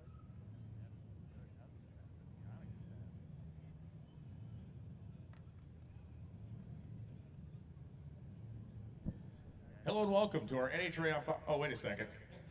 We are here, MotorTrend YouTube channel. Tony Petragon hanging out. Of course, Tony lives in this area, and we just finished up a great race weekend in Maple Grove, Pennsylvania. I'm waiting for the ratings to come out today, personally. No, I agree. I think I heard in some markets that we actually went 4 minutes into the NFL show. Yeah. So we're hoping that like 5 million people to was it Austin Prock? Austin Prock. On the wing, baby. So this is your first time actually making it out to the racetrack for Drag Week. So like, what is your initial impression as you kind of pulled into the pits? Pretty cool, right? Yeah, the first thing I thought of, I thought of Southern California. I mentioned it among the swap. It just kind of had that vibe. Just everything was on the in the pits, but it reminded me, when you talk to nitro racers and everybody says no, but we're racers. Well, these guys are actually the real racers, and I just think that it's amazing that the cars are really unique. They tell a story, but I think the trailers. I want to hear the story on the trailer. The trailer reminded me of like the management box of a nitro car. Everybody has a slightly different arrangement when it comes to their setup, and that's one of the first things. I'm going to look for a Fiat 128. I don't think I'm going to find one here. I saw a tractor with slicks on it, so I'm going to head to the pits in a little while. All right, you got to tell the quick story about the Fiat, because the motor fell slap out of the car, right? Your first car was this Fiat 128. Did the motor fall out of it? Yeah, I picked out a Chevy Love, and it had a V8 stuffed in it, and my dad was a lot smarter than I gave him credit for. At 16, he showed up, and I think he bought it from an auction. He probably paid about $500 or $600 for it. So I fixed it up. I did the best job that I could. And Friday night in Southern California, you'd go down to Redondo Beach, you'd go down to the Strand, and I lowered this car. I remember getting and I would heat one side, it would get down to exactly where I wanted, but by the time you heated the right side, it'd go down even lower. So you can do the math. I put another set of coils on it, but I made this car so low that it just bounced, and we were dressed up, we had our hair slicked up, hair back then, and just like a block away there was a Shell gas station, and I filled up with gas. We pulled out of the we started to pull out of the driveway to go onto the Strand, and I heard this big clunk, and I didn't know what it was at the time, and my best friend was in the passenger seat, and I opened my door and I looked under, and I had an idea because I had stripped out. There's only one motor mount that holds that little 4-cylinder in, and I got back in the car. I said, "You better call your mom." I said, "What happened?" I said, "The motor just fell out of your car." Yeah, really. He goes, "What happened?" I said, "Call your mom." She had a Chevy Citation. She came and picked us up. Oh, I love that story. That's a good one. Well, man, thanks for coming to hang out, and we're going to dive back onto the racetrack now. We got Darren Pape and Dustin Trance just ran 10:51.6 from Pape. Trance runs at 8:49.4. And another pair coming up as we continue through. We have opened the staging lanes for Group C to come in and make some runs here, but great story, right? Always great stories from Pedragon. Yeah. Funny car champion, all this stuff. My favorite moment with you is the conflict with Force at the top end. Right here. Yeah. I'll never forget that. We had to just agree to disagree. And, the funny thing about that is Robert won the championship. We're getting into this countdown and we're talking about it, and the 12th seated driver is now number 6 in the points because he had a big race. But, interesting, that year that Robert Hite won the championship from the 10th position, you know who the runner-up was that year in Funny Car? I don't. It was Courtney Force. Oh, okay. So I don't know, I'm pretty sure John knows that, but I remember going home because I lived here at the time, and we had that argument.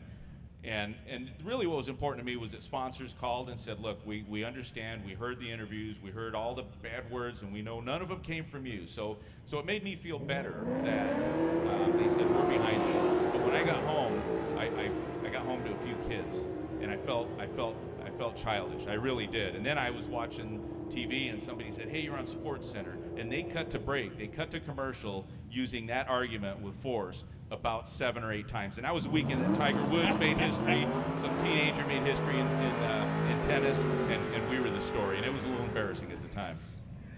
And now I'm dragging it back up, just for you. That's his gift. That's what he does. That's what he does. Yeah. Jody Koyman just goes 11:52.8 as John Kreitzmar goes 10:68.8. And here comes Wayne Baker again. Baker came into today the leader in A-gas. He's got the blown motor in the front of the 1963 Chevy 2, which is the automotive equivalent visually of David Freiberger over there. Chad Garut here, the right side of the 67 Mustang. Tony, look at this garbage. It's going to run in the 8s. 9-0 this time. 9:049, 149.17 for Baker as Garut goes 10.83.1 at 127 miles an hour. Lynn Jankuski coming up right now. Jankuski was hot lapping this thing yesterday afternoon in St. Louis, but kept having a problem with the car pushing itself through the beams. Luke Van Allen, the 1998 Camaro, running street race, small block, naturally aspirated. So we have not seen Tom Bailey run yet. We have not seen the Corvette run yet. Now some of the big guns. We have not seen Gustafsson. That's the Corvette that I just mentioned 5 seconds ago. I thought you meant Schroeder. Nope. I would have said. When you said Schroeder? 999.1, 135.05. Luke Van Allen goes 11.27.3, 119.18 seconds. They can edit this show, right? That's what I'm used to. Yes. Yeah, they can just cut it down. Yeah. We'll be speaking with a French accent. Brian Clark and Ted Woodman coming now. This Woodman's car, beautiful. 1941 Willys. We talked about the fact that it just needs the Velcro logos on the side of it. When we talk about Ohio George, this is the right coloration of Ohio George. He was a 33 Willys guy. He was never a 40 Willys guy, but whatever. This car still rules. What was Malco? What did they do? Malco, I think they're still in business. Yeah? They make, like automotive accessories. I think they had made belts and hoses and stuff like that back in the day. I think they've probably since been absorbed by somebody else, but yeah, they were a big supplier who I believe he got hooked up with through Ford because he had to deal with Ford, and I think Ford. Thank goodness he got rid of that color when he went to the funny car, or to the gasser, basically, the turbo gasser. Ted Woodman, 10.14.2, 131. You don't like light blue? Nah, my least favorite color. I'm just here to insult every racer. Who knew? 13.69.7 and 111.21. All right, so far we got the guy who announces he's dead last in the class. That's this great. guy's car, you hate the color of it. And your hat's nauseating me. So that Willys went 10.14 just now, 10.25 or 10.025 yesterday. Matt Zerber coming up, 2018 Demon, and Gary Griffin, the 1988 Mustang. Oh man, he just absolutely annihilated the rear end of that car. It shattered. There were pieces of the rear end housing laying on the ground. That is confetti. Wow. Garut goes 11.78.8 at 120 miles an hour. I don't get it. You know, those IRSs never blow up. It's only a 4,000-pound car with independent rear suspension and drag radials on it. Wow. There is just giant chunks of aluminum. You know what? You're going to want to scrape those up and put them together because the price of aluminum's gone up about 40% over the past year. So there's some cash lying on the track there. It does follow the mold of history, though, because nothing explodes better than an 833 torque flight automatic transmission. And apparently nothing explodes better than an independent rear center section in one of these cars. 833 torque flight? I'm sorry, 727. The 833 is the 4-speed. Yeah. So the there's that. 727's There's a famous photo Ron of Mancini, Indy, 1969. Yeah, very famous, of parts all over the ground, a big puddle. I always wonder about it because there's no tire tracks in it. The puddle's in front of the car's behind. They must have pushed the car had to back. push it back. But yeah, that was Ron Mancini here in 1969 where that photo was taken. And it's gruesome. You know, we've got a car here. It's the one with the 443 cubic inch small block Mopar twin turbo. It's a Duster. It's bright green. It still has a hole in the cowl from when the guy like 15 years ago sent parts to the sky through that thing. Yes. I've seen automatic transmission parts through the roof of cars.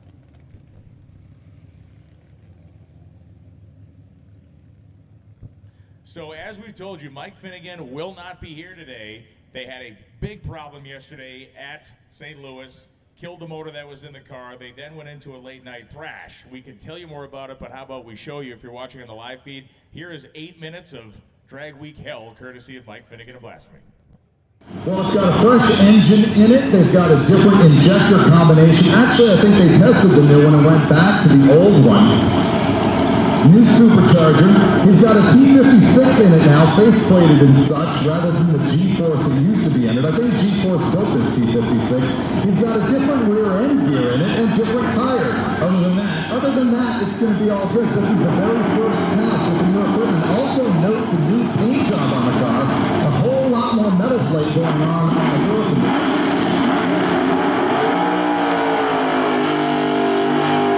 Still Pete Harrell's engine.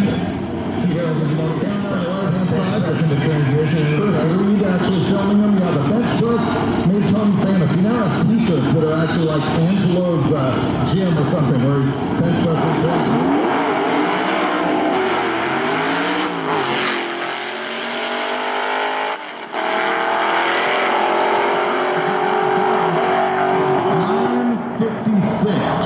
What'd you see, Brian? Well, there was a big puff of black smoke there as you got to the finish line. The sound took a second to get back to us, and maybe just clipping the rev limiter. It sounded last night.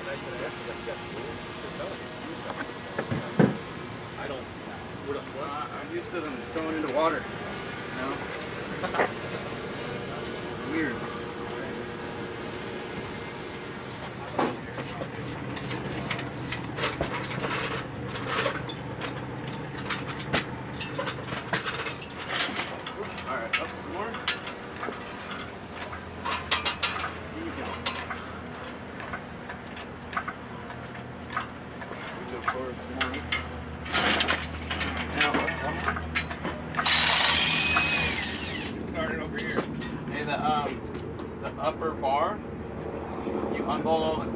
Bolts in the upper bar, it comes out, and the radiator comes out, and then the motor will come out.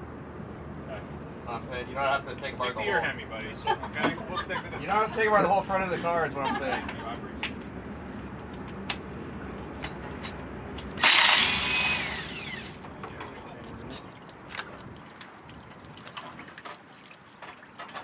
That 716's in here. I wonder about that. It's just been funny. You watch it now. Surprise! Just kidding. There is the Blasphemy. Engine out. Hemi number 1. Hemi number 2. And Mr. Finnegan.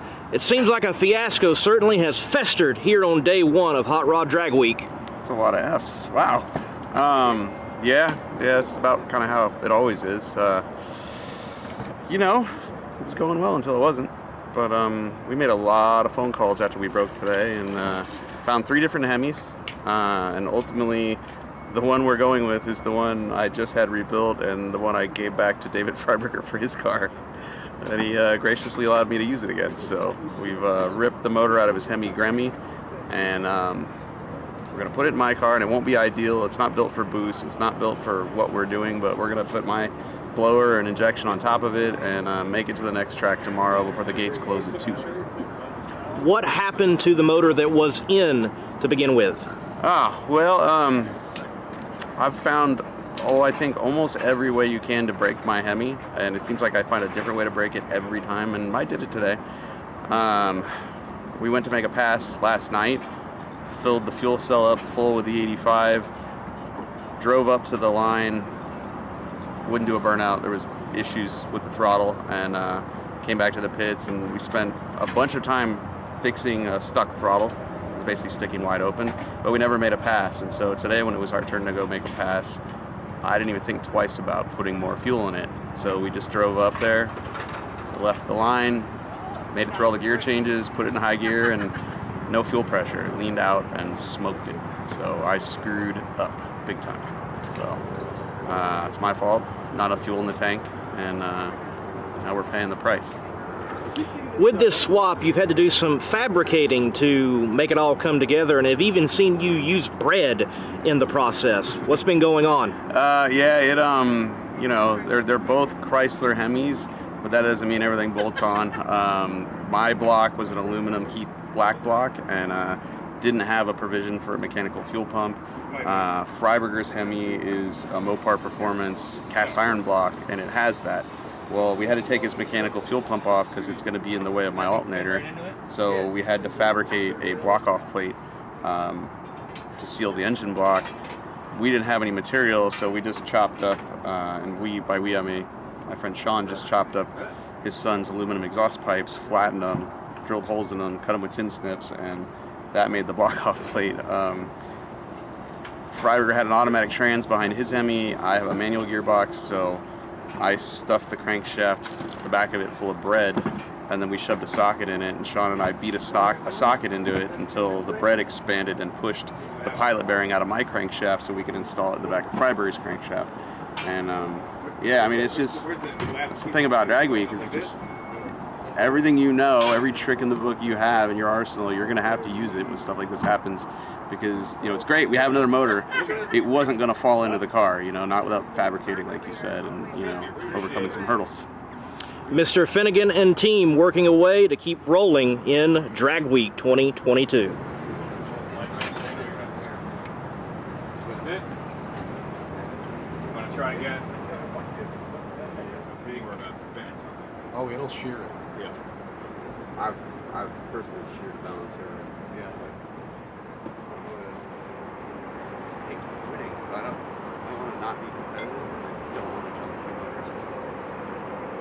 Like, I've just rebuilt this, I'm just rebuilding that, I'm about to pull this up again, rebuild this up again, and I got to rebuild that.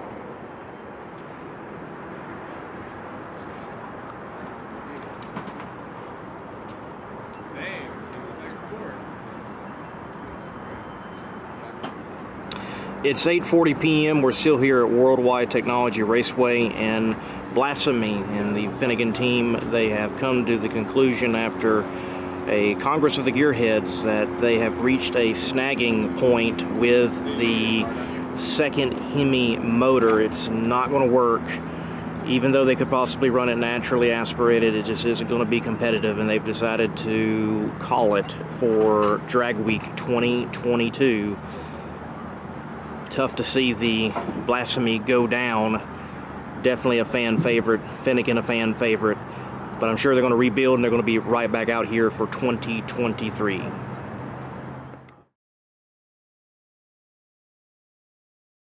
Lee Craft for sticking around and sticking through the night to get that story, because it's tough, man. They really did put a lot of effort in there, but ultimately you run out of time and you run out of options out here.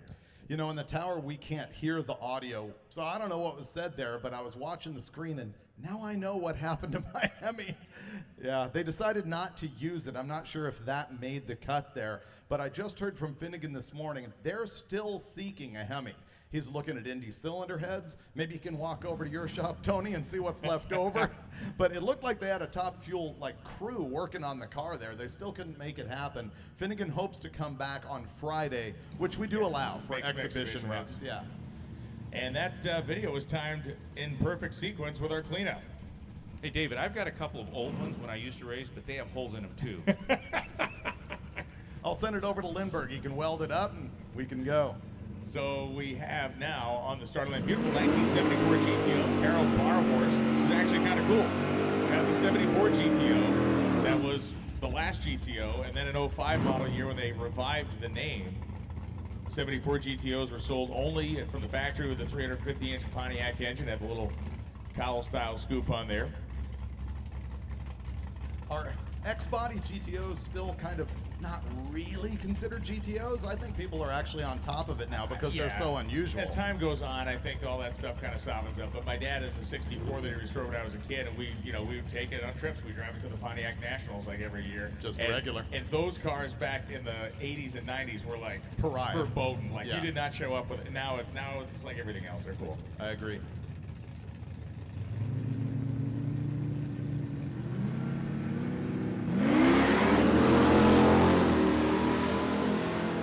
Down the racetrack they go, Barhorst and Admire. 10.57.9, 132 as Barhorst goes 10.75.6, 129. We have a racer in need, Logan Tarrant, in the 1978 kind of crunched up Caprice. Needs two front hubcaps. What? Two new front hubcaps and windshield trim. This guy's busting my chops. This is what I get for not pre-screening the message. Here comes Mr. Glenn Hunter. This thing needs to boogie. Well, he just wants to stay away from Matt Tracy. He wants to outrun Rosenstengel. This thing went 756 at 183 yesterday. Tracy's car looks like somebody stole it off the set of Mad. Here comes Hunter, a 1:19.60 foot time. Far better look than he had earlier. 150 in the 8th mile. He goes 7:36.5 at 189.98 in that 56 Chevy. That's going to be tough for Clark to overcome. Much like my disdain for you. Summit Racing has had customer deliveries sent here to the racetrack, and they're up at the front office. Alex with Summit wanted to know if we could have the guys up in the tower announced. Look at this, I'm reading the whole message again. Yes, Alex, we can announce that. If you have ordered parts from Summit, they have come in and they are at the front office. It's Paul Llewellyn. This is a sneaky fast 2001 Corvette convertible. 106 in the 8th mile. It's a 10-second car that looks like the guy made a wrong turn on the way to the golf course this morning. Goes 10-12-1. 133 as Lon Tibbs goes 11.91.4.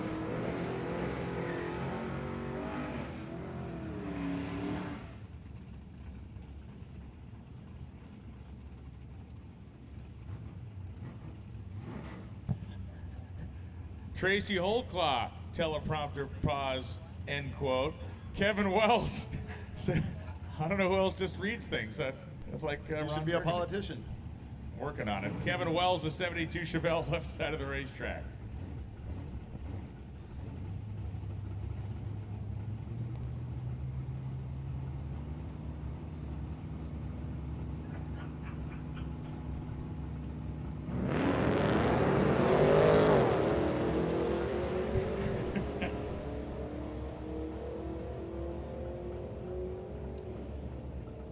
Holtclaw and the Chevelle gets down 11:18, 123. The Little Caprice 14:18, just 75 miles. Yeah, that's like an on-ramp. Oh, it totally is. Yeah. It totally is. Joe Ocone, the 1972 Dart. Now, as we look at this in live feed, this car does something that David Freiberger absolutely loves, adding the super stock style scoop to the Mopar. You hate this, I believe. I believe that is one of your I thought that was one of your big annoying things. I have one on my 68 Dart, I have one on my Super B, I have one on You have stated in the past that you're not a huge fan of that. You've said it. Now, the six-pack scoop can be played wrong. There you go. There you go, but not the Hemi. Ocone here ran 10:41 yesterday, and he just went 10:38, improving a little bit, but not enough to move him up from position number 4 in all motor small block. And this 57 Chevy is one of the cooler cars here as well. They have it finished very nice. That's Kyle Kirker out of Street Machine Eliminator. So this is a car that, as we stand right now, we are on the precipice of having the quickest already Street Machine Eliminator field in history. What are we at, a 1076 bump, and our history is 1075? Correct. 1075 is the quickest bump spot ever. 1076 is where we are after the first day. And so for those of you watching the live stream, the difference between Street Machine Eliminators, the quickest 32 cars in the class go into a bracket race on Friday. Unlike every other category that is simply settled on average, we take those quickest 32 and put them in. So that's why we keep talking about a bump spot in the Street Machine Eliminator. To clarify, it is the quickest average to make the 32 car field, not the Dave Deal will be the quicker of the two. Goes 866, 158. And Kirker goes at 1040 at 130. So that'll keep him nicely in the field. I hope on Friday he unbolts the roof rack just to see, because remember we've seen guys do that before and they actually pick up a hunt or two by getting rid of the roof rack off the car? I think typically it's mile an hour rather than ET on that.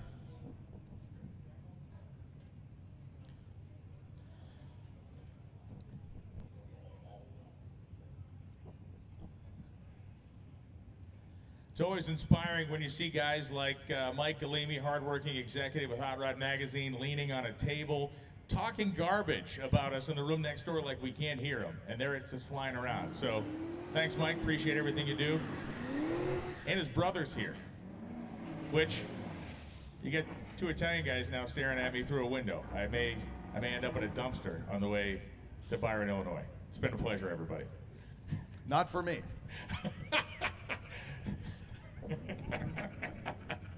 Ray Davis and Steve Phillips now. Davis is in the Cadillacs, Phillips in the Firebird. Speaking of that, we all know what Cadillac stands for, right? Caution, a dead Italian is playing lifeless.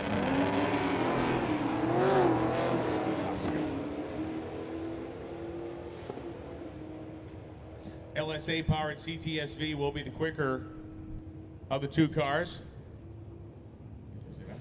11:44.8, 123. Phillips goes 12:17.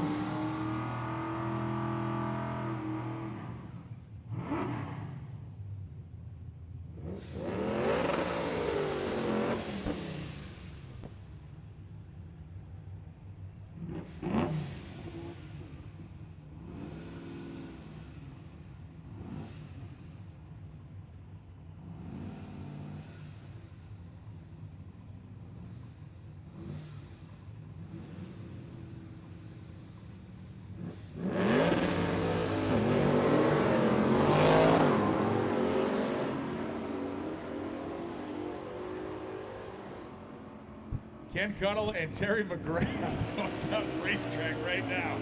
10:58.3, 128 as Cuddle goes 10:51.3 at 127.73. It is Martin Villeneuve coming up. Villeneuve, the 1967 Belvedere wagon, the big all-aluminum wedge engine. This thing is a battleship-sized monster, but it is very quick. Stuart Hill, the 1957 Chevy Bel Air. The second kind of beautiful Chevy Bel Air Wave 57 we have seen in as many minutes here. Running Street Machine Eliminator is Hill. Villeneuve is also in Street Machine Eliminator.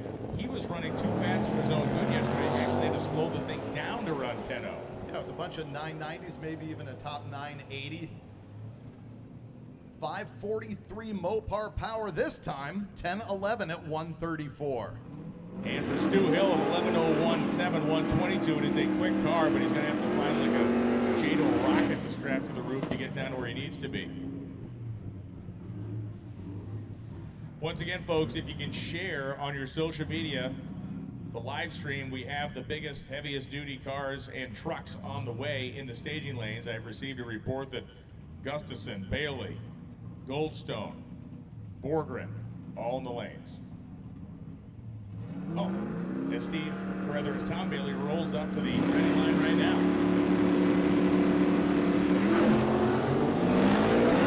Jeremy Heisen, the stick shift car, came off the starting line. I believe it spun the tire a little bit there as he lost a bunch in the 60-foot area. As Bob Ritchie goes 10:64.3, 125. Heiser goes 11:09.3, 135.93. All right. I'm guessing they're going to run him as a single. Tom Bailey coming on up. He is our leader overall with a 6:03 at 2:49.7 yesterday. All things being equal, we have seen the vast majority of the faster cars pick up some elapsed time.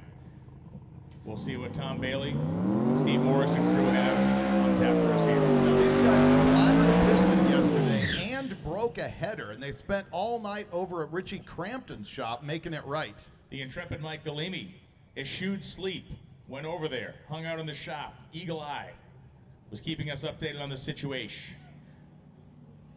Re-sleeved one of the holes of the block, swapped the piston. 599 at 250 miles an hour, the world record run for Tom Bailey. Made a few years ago, 6:03 at 2:49, the second quickest and fastest run in the history of the event.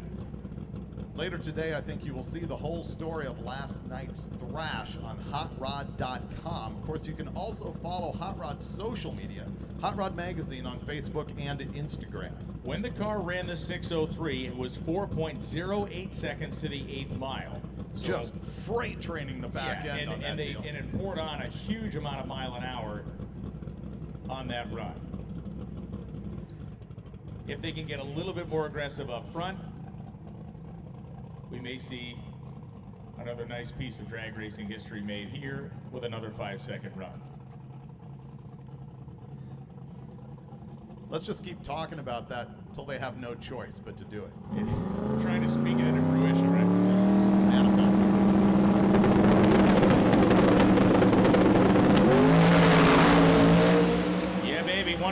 to 60, 8th mile at 4:10. He's got the chutes out. You saw a little bit of smoke there, and it did appear that the car started to get a little loose out in that part of the racetrack. Now, did they plan to make an 8th mile shutoff run? Potentially. The incrementals are showing that the car was on a slightly slower pace than it was yesterday, 4:10 as opposed to the 4:08 at the 8th. The speed of 187 at the 8th mile was quite healthy, but Bailey did get the chutes out quickly. Hoping it was a planned 8th mile shutoff. I hope so, and I hope they can make it back. I think if they leave that ET alone, that averaged with their 6.0 will put them within about a 10th of Westberg in the S10. They'll still be in the lead. You'll have to look for the results on hotrod.com. We appreciate Tanya Turk compiling those for us. They're posted every single night, so you can follow what these racers are doing. As Stefan Gustafsson comes to the line in the Swedish Vet.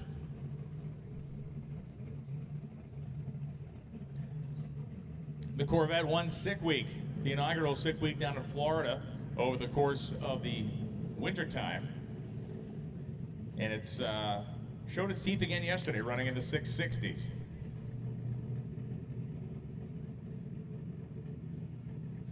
Supporting his countrymen, Stefan was wearing a Johnny Lindbergh shirt yesterday. I'll have to repeat the story that he won this car in the Stockholm Open. I think you're just trying to practice Stockholm Open because that guy that Buster Chops. I did enunciate it. Yeah. I did, just to shut that guy up. But nonetheless, the history of this car is pretty cool. Sat around for 10 years. He ended up entering a couple of drag weeks. He ended up winning Sick Week, and here he is.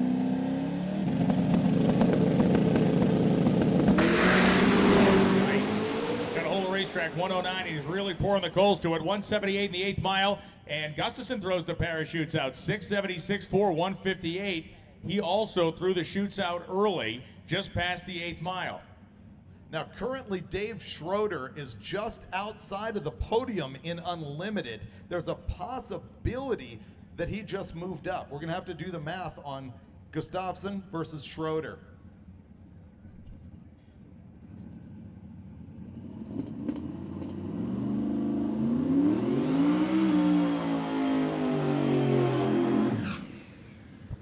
Mike Borgren now coming up, the 1987 Volvo wagon.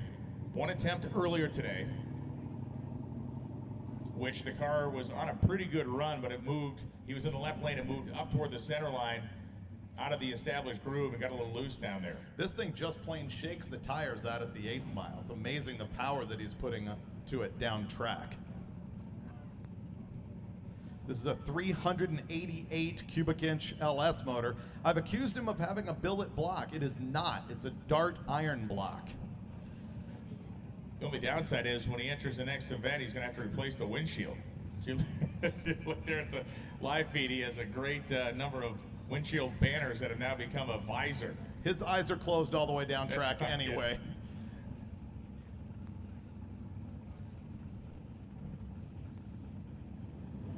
So Borgren is now pre-staged. The Johnny Lindbergh Motorsports sticker across the rear window. He is fully staged. He goes past the 8th mile, and Borgren is going to power it to the stripe. 7:04.4 at 202 miles an hour, right down the pike. 465, 162.84 in the 8th mile. There was in my opinion, a more conservative approach to get to that 60-foot time, and then it all started happening for him. Man, unbelievable. With a 762 yesterday to lead modified power adder, that is going to put the stink on the rest of the class. I'm not sure they're going to be able to average that up. The guy right behind him is Brent Sinclair in a 99 Camaro, who had also run 764 yesterday. And here comes the Hoosier himself, Bryant Goldstone, backing his way up the 1973 AMC Javelin. Before Drag Week 2022, the last time we saw this thing was basically in a pile of flaming wreckage, and he has completely repaired it, revamped the car, revamped the paintwork on it, and he has retained that traditionally headed big block Chevrolet and twin turbo combination. You've talked to him, had some candid conversations. He didn't know if he was even going to come back. Secondly, he didn't know if he wanted to drive the car again. Thirdly, we saw him make what I think is a kind of a warm-up run yesterday in the low 7s. Well, fortunately, it was only emotional and financial damage after that going on his lid at US 131 last year. They've been putting the thing back together for a full year. They only had 4 street miles on it before they showed up here at Drag Week. And as my larger cohort here said, larger? They've only been shaking it down so far.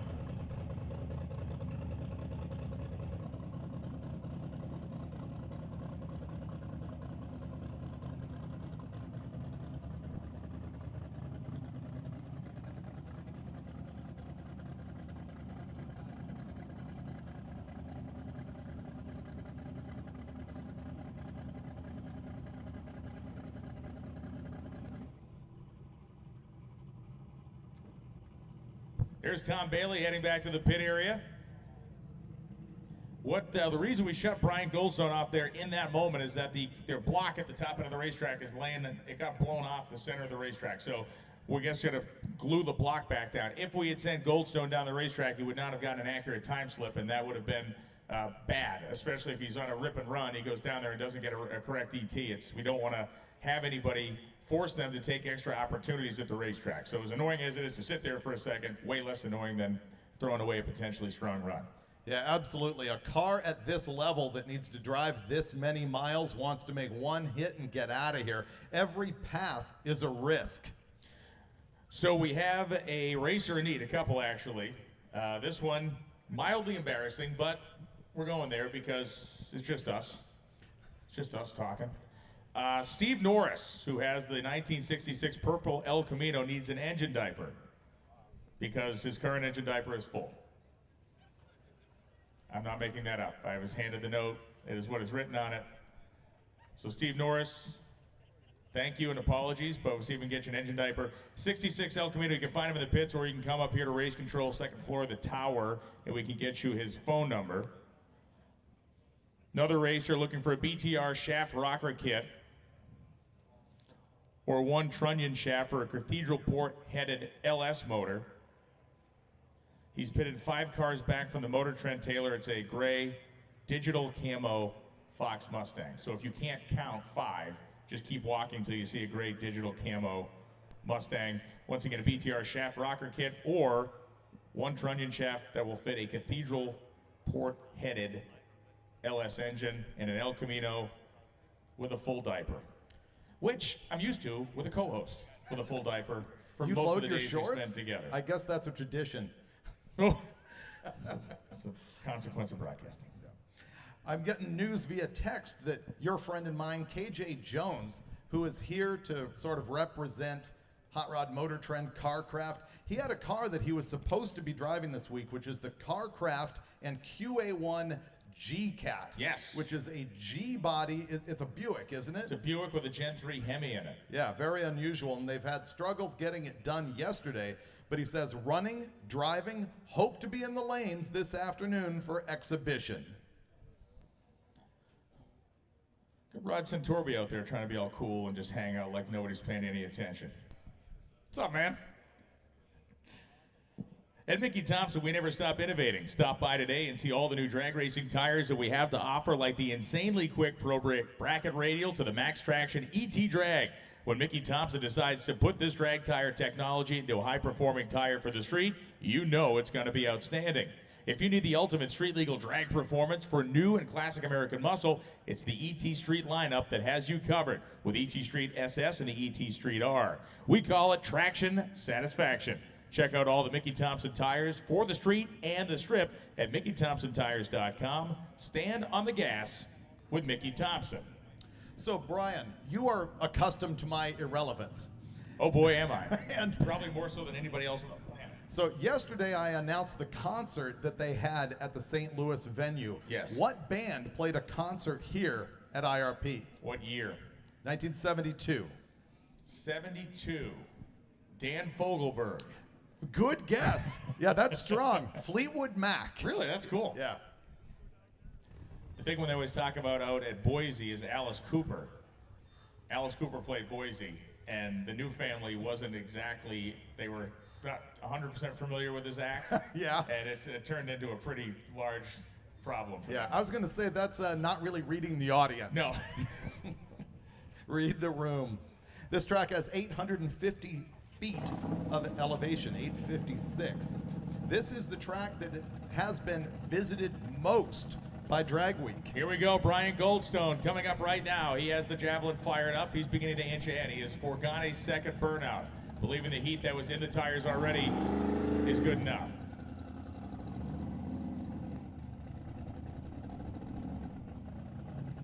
He's going to restage this car.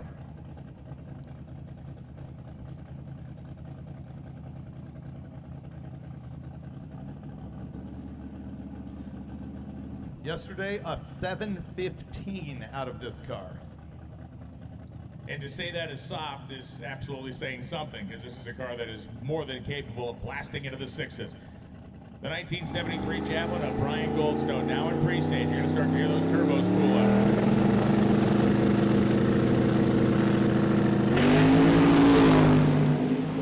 110.60 foot time. Here comes the power. 172 in the 8th mile, and Goldstone 663, blowing the hood off the car through the stripe. You saw the hood come flying off the automobile to a million pieces. 663.9 at 217 miles an hour for Brian Goldstone, shedding parts at over 200.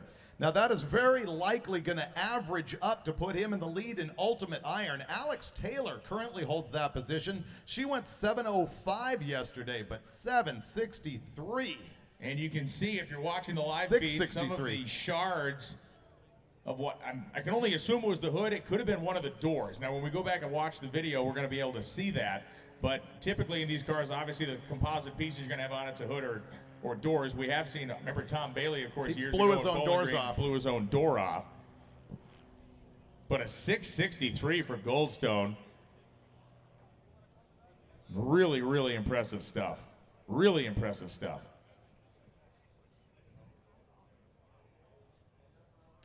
Yeah, we got trucks rolling at the top end. They're going to be coming out onto the racetrack right now. Here's what's mind-blowing. That is the 4th quickest pass of Drag Week so far. A 663 makes you 4th.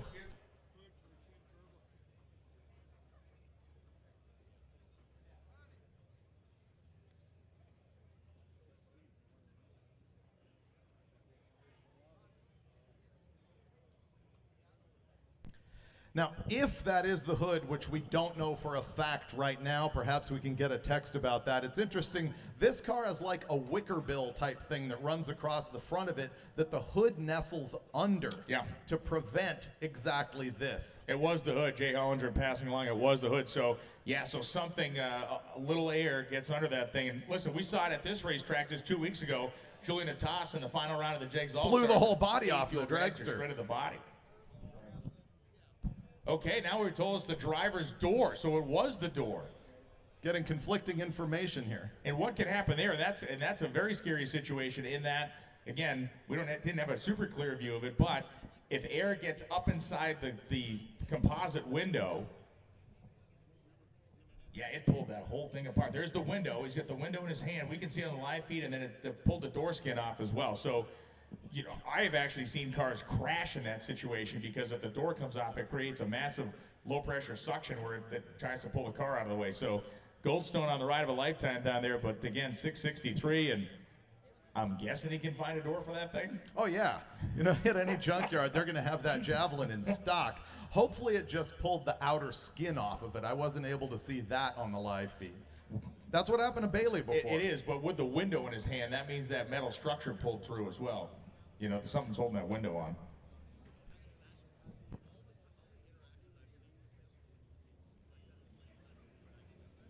VP Racing develops superior fuels, coolants, and oils for any drag racing application.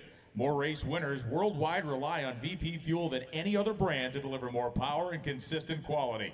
Stay Frosty race-ready coolant is your glycol-free and proven to reduce engine temperatures to keep your machine running at peak performance.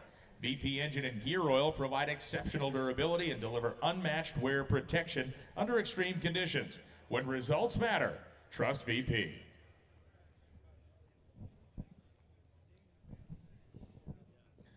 So once again, it's more of a stuff cleanup than it is any sort of fluid cleanup. We'll get a couple of folks down there getting the job done in the shutdown area.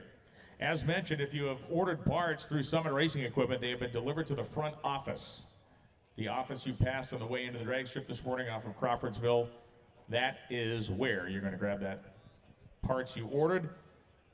And get your gear right here. Stop by the Summit Racing Equipment trailer for on-site inventory of performance parts and safety equipment from leading manufacturers, all on display and ready to purchase. A Summit Racing rep is here to help you get the parts you need to get back on the road or to help you place your order at summitracing.com.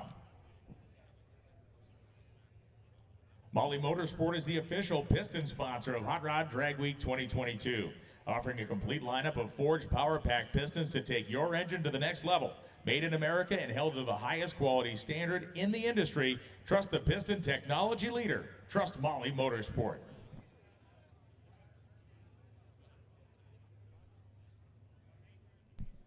We'll take a moment to remind all racers to hand in their time slips. They're up here on the second floor of the tower. Make sure to hand in a time slip before you leave the premises. We've got a moment here to answer any questions that we might get from the Mother's live feed. We got 5,800 people watching right now from all over the world.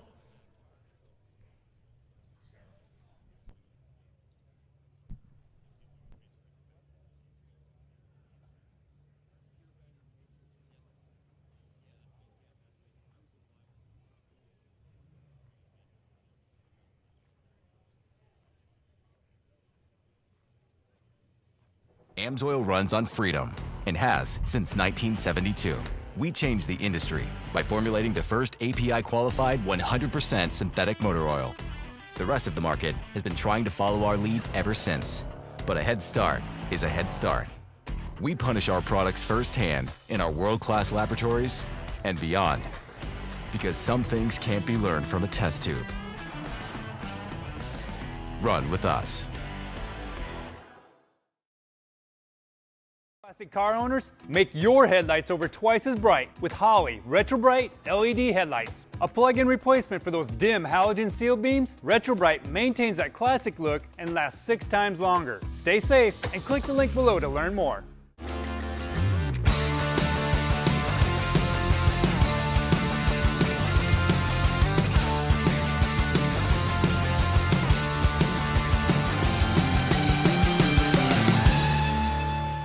Holley's 5-inch digital dash for Sniper EFI is now available at a lower price of $399. It's a direct upgrade for the standard Sniper touchscreen and packs all the same great tuning and data logging capabilities with expanded gauge screens and a GPS antenna. Get one while they're in stock at Holley.com.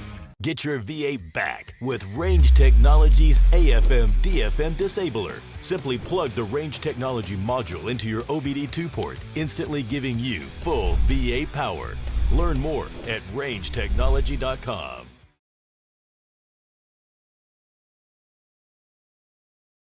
Every Molly Motorsports piston is backed by 95-plus years of racing heritage and technology innovation. Molly employs the most advanced piston design and machining being used today. When it comes to piston purchase, why choose anything but Molly Motorsports?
On the live streaming coverage of Hot Rod of Drag Week 2022, powered by eBay Motors.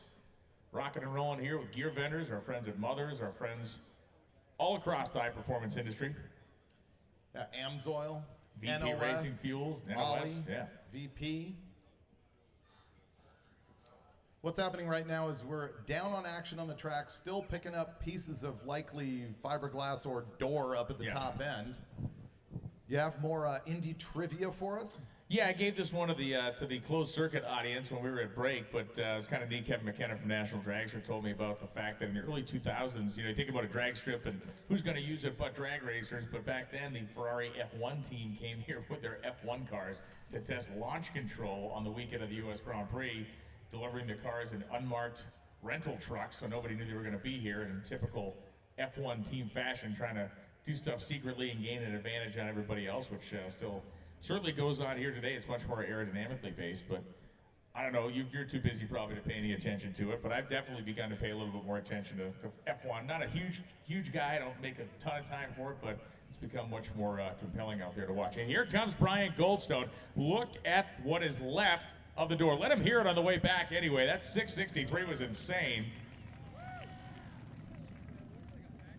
Very similar to what happened to Bailey so long ago. Wow. The outer skin pulled off. Man, there's so many ways to take that, but we'll just not take any of them because we're adults and we're mature, and dang it, we're professional. This has been just absolute epitome of skill and acumen in announcing. So again, it's not going to be that long. We have some great cars sitting here in the lanes. I would assume we're not going to see Bryant back today. Who knows? Will we see Tom Bailey back today? I'm not sure. I know that we got Mike Galimi down in the pits doing some reportage for us. He can let us know who of the heavy hitters we can expect to see back on the racetrack. You know, Dave Schroeder would be one of them, and I've noticed over the years, they're in no hurry in the morning. They often show up, lash valves, make sure everything's cool, and they kind of run midday. They tow that cappuccino machine with them. They set that up, kick back with some scones.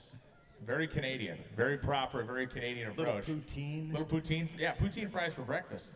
I mean, clearly, I have no problem with it. I do it, don't bother me at all. Once again, that lobster bisque. Oh, it was very good. It was super good. Yeah. You know, we were talking about drag racing first. Here's another one from here at Indy. This is where NHRA Funny Car was first contested. Yeah, no, No? That's wrong. How about first nationals they appeared at? That's wrong too. Really? Yeah. So you can go back to Bristol, and they did not call it a funny car class. They called it the match batch class. But Bobby Wood won that. That was back in 1965, predating any sort of organized funny car class. The Winter Nationals of '69 was the first time a funny car trophy was handed out. Claire Sanders. Didn't Funny Car get contested in '67 and Doug Thorley won? But it was not contested as a professional category. Oh, I thought it was. That was basically like the match bash style stuff. Okay.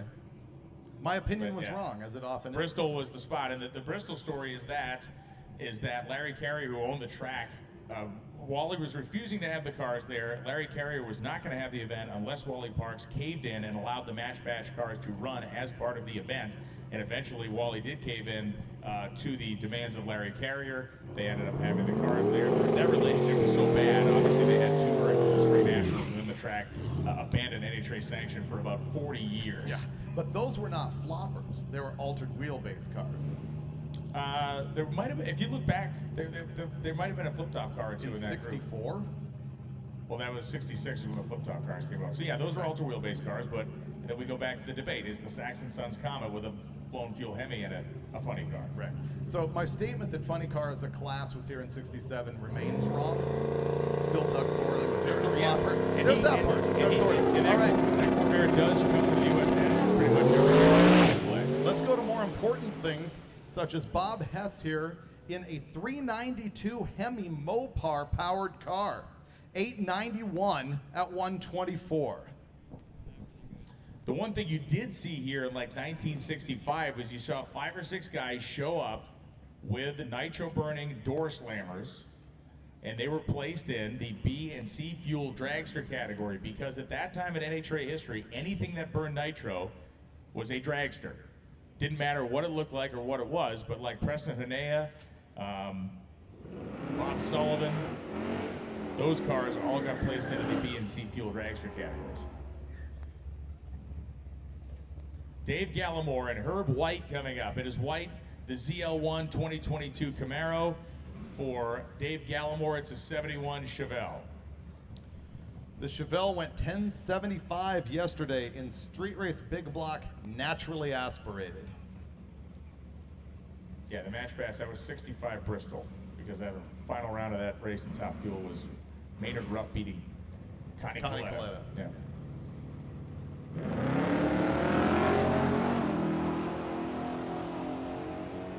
So Gallimore, a street race big block NA machine. Herb White trying to qualify his way to the quick 32 Street Machine Eliminator, 11:53.6, 121. Herb's having a good time, but needs about a second of elapsed time to be a player there. Gallimore goes 13:23.8.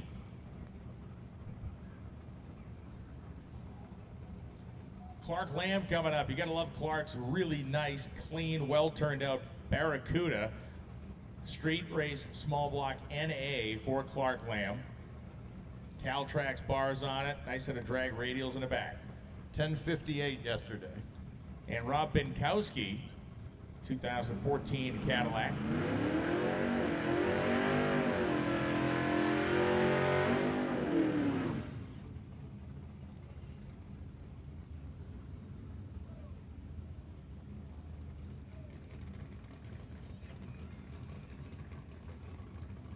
So Binkowski, the 68, rather Lamb, the 68 model year Barracuda. Binkowski actually had a deep stage, kind of rolled through a little bit. He actually did roll through to the point where he left before the tree activated. So Clark Lamb goes 1064, 324.91 miles an hour. Kevin McKenna, Mike Reimars, we talked about Kevin. We actually talked to Kevin yesterday.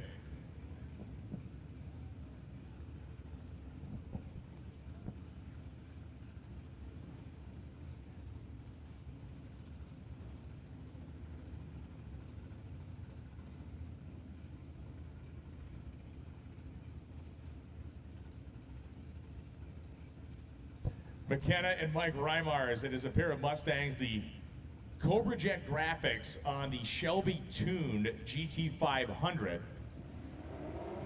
McKenna, a Mustang GT that has been worked up, hotted up, and is quick enough to run in the Street Machine Eliminator category. Now, he ran a 1065 yesterday. He's flirting a little bit, if you will, on the backside of that 32-car field, but as it is a bracket racing competition, so long as you make it into the competition, that is the fact that you need to kind of get there. Once you're in, you're in.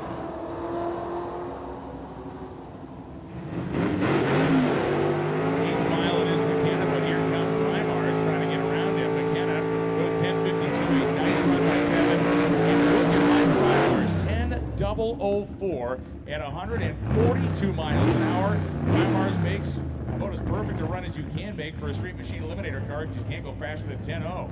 For Kevin McKenna, that 1052 helps him chip away a little bit of that 1060 run he had yesterday. Gotta love Cody Helger coming up the two-lane blacktop style 1955 Chevy running at B-gas. Bog job coming up the starting line. Ian Hogshead in the family 1977 Nova had a 15 reaction time. Also running in Street Machine Eliminator. Goes 11:46, 118. Helger goes 10:65.4. Slowing down 2/10 from yesterday. Nate Thompson and Nick Costello coming up right now. Costello, the 1984 Olds Cutlass in Street Race Small Block NA. Nate Thompson, Street Machine Eliminator.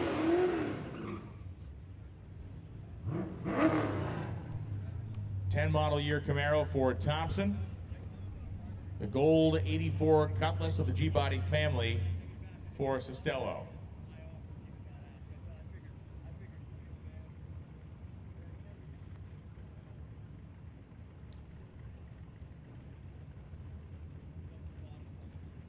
So again, for Nate Thompson in the 2010 Camaro, he's going to set a slicks bolted on the back of this thing.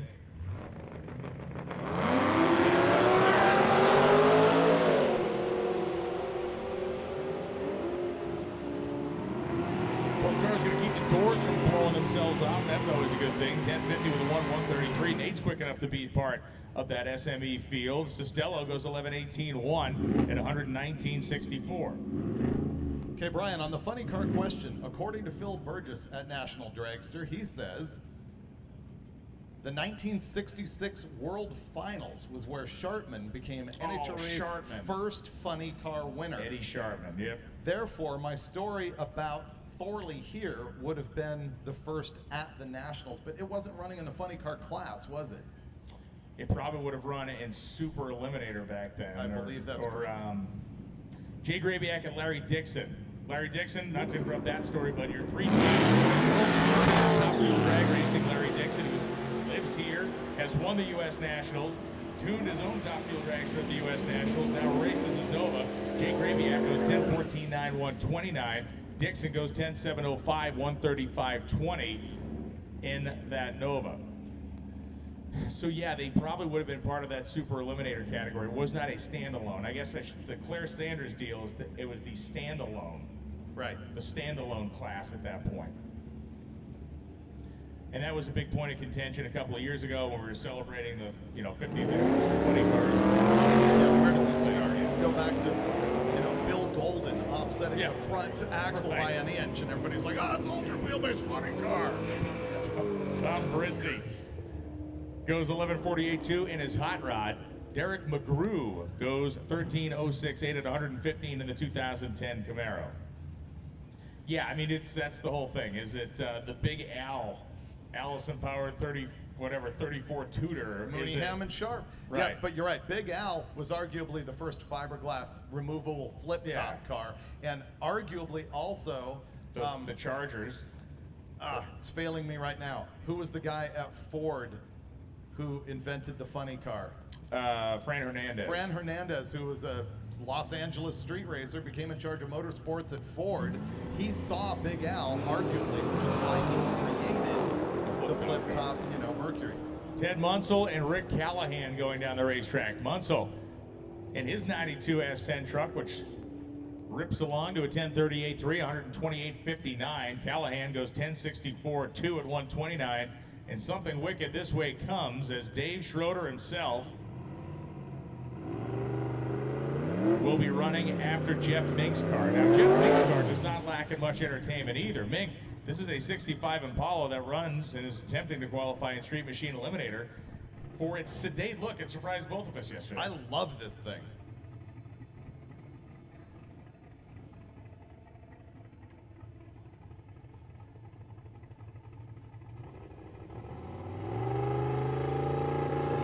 Definitely a turbo car as he bumps it in. Body rise on that thing as he gets it up against the converter and then wallows out of the hole with a 162 60-foot. He goes 666 to the 8th and 1033 at 136 out the back. Here comes Dave Schroeder.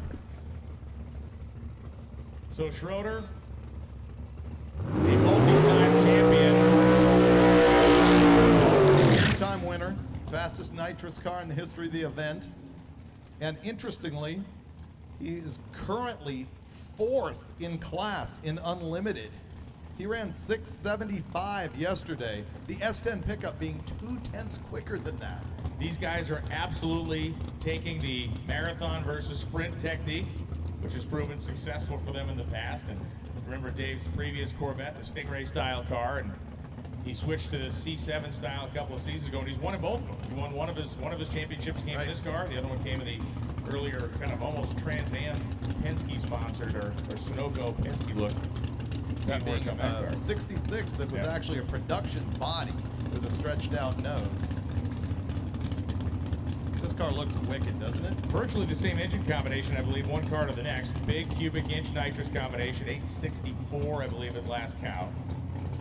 Couple of throttle bodies that you could throw your kids in. Baby Jessica could fall into one of these throttle bodies. Remember when 1320 Video had a GoPro on the front and identified that their throttle bodies on the fly-by-wire were actually... Launch for Schroeder. It tries to kick sideways. He's one flat on the wheelie bars. He's up by the center line. He's sideways. He hits the block down there. The run will be negated. 664-1 at 174. If he had not hit anything, that run would stand and be solid, but he did hip check a block, and that means that the run is disqualified. It also means that we'll see that car again. But that left like a proper nitrous car. 1 second flat to 60 feet. It was up on the wheelie bars, planing along. The only downside to that wheels up launch was when it landed, it took that inside track. It kept trying to move toward the center line. He did a nice job to try to maintain it. He could not get it back in the groove. It was so far gone, but it got loose up there in the marbles. And Dave Schroeder, a quick 664, bounced.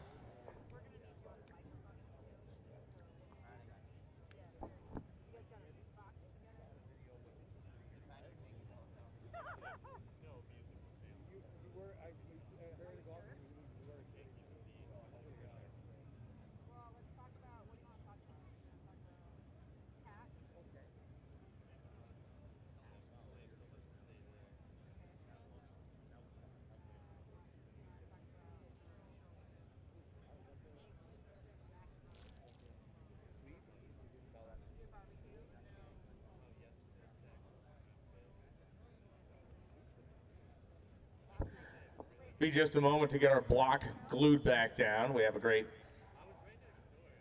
load of cars here stacked up in the staging lanes right now. Continuing through our day, it's 10:30 a.m. for those of you tuning in from coast to coast and around the world on MotorTrend. We'd like to thank AMSOIL, the official oil of Hot Rod Drag Week.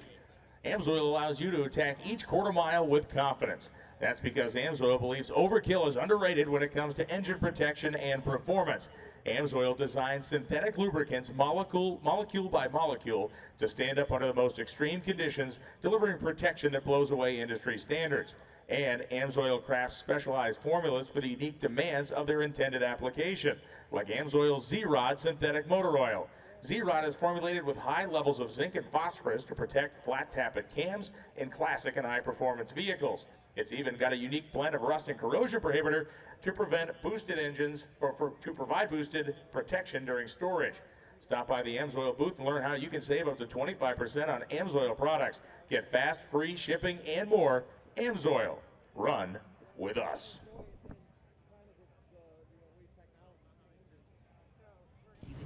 Hey everybody, we're back here with another pit installment. I'm here with Dominic Palazzolo, here with his gorgeous, just absolutely picture perfect 1964 Comet. He's running in Street Eliminator. Tell us a little bit about your ride. So the ride is actually my first car. I bought the car when I was 14 years old in '99. It's got a 408 stroker Windsor in it. It's got actually an 80 millimeter turbo off of a 12V92 Detroit diesel, so definitely garage built orientated. And then it's got a 6R80 out of like a 15 F-150. Right. So highway is awesome. Right. And then it's got an 8.8 Explorer on the rear that's got C-clip eliminators, a whole good stuff in it. EFI runs off of a MS3 Pro. Is this ultimately your first version of the car, or have you built it up over time? On revision like 9 and 10. I've had people joke around, is this motor 10, 12, 13? You do swaps every summer. Now, what does the license plate say on the back? It says LSX LOL. Okay. So it was my homage of saying that the car is not getting the LS. LS. Buddies you like to You always have those LS guys, buddies. We're back at it. Jim Everett and Rick Trunkett on the way. The Big 3 Performance 72 Duster, Super Street Big Block Power Adder for Trunkett.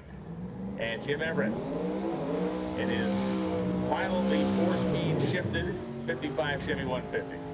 Trunkett's Duster being the car that I described to you that has the hole in the cowl from the automatic transmission exploding. 443 cubic inch small block Mopar twin turbo. The first time I ever hung out with Steve Dulcich for an extended period of time was at the Mopar Nationals years back. They had a dyno competition. Rick Trunkett won the dyno competition, and I won Hangover with Dulcich. Fantastic. That's a tough game to play. Trunkett is leading Super Street Big Block Power Adder. He ran 8:05 yesterday in the Duster. A couple of big hitters coming. Clark Rosenstengel and maybe even more importantly, Alex Taylor in line right now. She is one car back from the ready line in the 55 Chevrolet.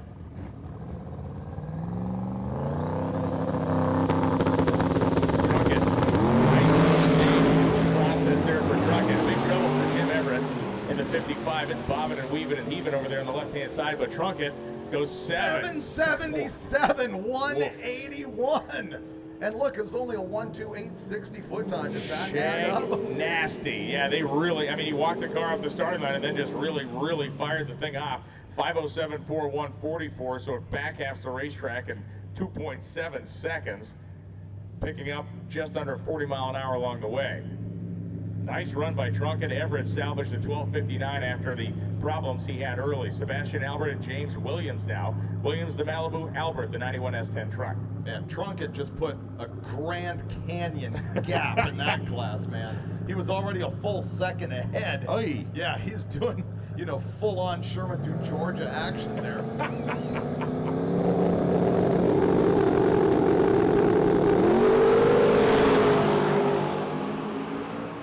James Williams, a Pro Street Power Adder edition here, 142 in the 8th mile. How about a 793.8 at 177.56? Albert goes 1094.6 at 124.95.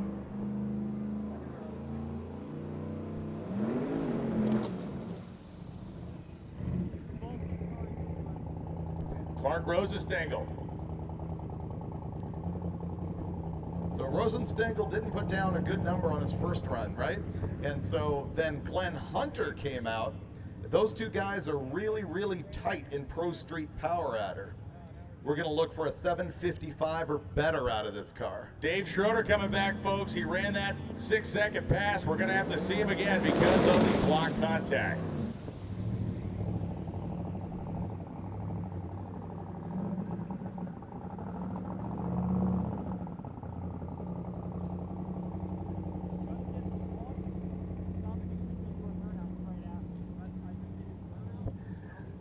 I know you're excited to see Alex Taylor run. She's next up behind Clark, but I promise you, the rig coming behind Alex Taylor is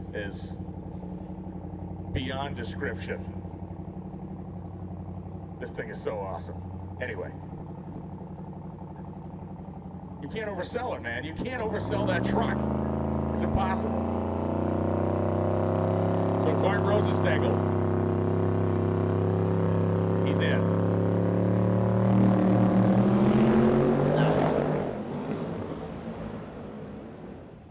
Some real issues there as the car, you heard the thing, really didn't want to spool the turbos.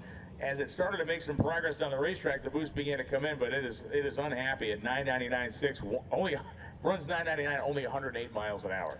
Yeah, Clark being a two-time winner in class, but not in this class. Yep. And here comes Alex Taylor. Alex, our new co-host on the Hot Rod Garage Show on MotorTrend, both cable and MotorTrend Plus subscription service. This car was built in a flurry over the course of a pretty tight time scale. And they've done all this type of work. They've done amazing work in tight time scale, but the fact that they got this car done and the speed that they got it done with, it comes out immediately as a success. And they've taken a measured approach to its performance. They did not come out and on the first weekend try to run sixes with it. They went out there and really got the car lined out, have wicked the power up again and again, and now it is a proven 6-second, 200 mile an hour commodity. And a Rocky Mountain Race Week winner. She went 7:057 yesterday. What will become of the Savoy that they used to decimate and humiliate the competition at Roadkill Nights? What will become of that car? That was almost cruel what they did to that field. No, it was. Yeah. It was. Several states they would have been charged with crimes. Complete stomping. Yeah. That car is actually owned by MotorTrend. It's still sitting in our warehouse, and I hope they use it again on Hot Rod Garage. It's a really cool car. I mean, it's very cool. It is Hellcat powered with a T56 in it, as per the rules of the sort of influencer shootout at Roadkill Nights. I feel like there should have been some stakes to that shootout. Like if you depending on the differential of your loss, there was $100,000, 100,000 followers per tenth that you lost. That would be a good play. She would have actually ended the internet. She would have crested all the influencers, and that would have been the end of it. So when they did that, they did a shootout of all the influencers, and then Alex only had to race it once. We can talk later about how that worked here at the Nationals. So a clean burnout for Alex. Ultimate Iron is the category for Alex and Dennis Taylor. Michael Amy says Hot Rod's using it in the magazine. Will be part of the show as well, so that's great.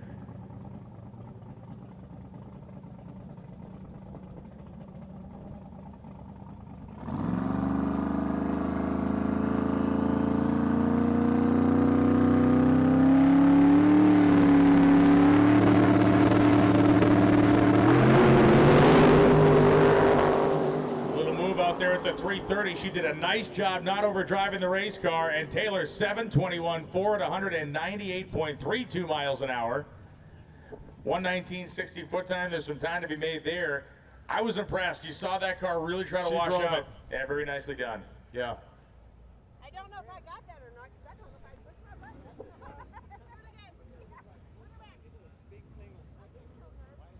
And yes, that's what we were talking about, the car going in Hara, that Savoy that they built for Roadkill Nights. Now, Donna Klabershi coming up on the right side. It's a 91 Dodge D350, a former truck pulling deal. And this is a pulling truck that has been adapted to go drag racing with 4 massive slicks, and it has a very powerful Cummins engine in it. Dean Teppen, the 1965 Nova. Believe it or not, if you're a betting man or woman, lay your wager on the truck. The truck. Yeah. It is so awesome. I wanted to cuddle the VW. You would like to violate this truck. But it can't be violated. Look at it.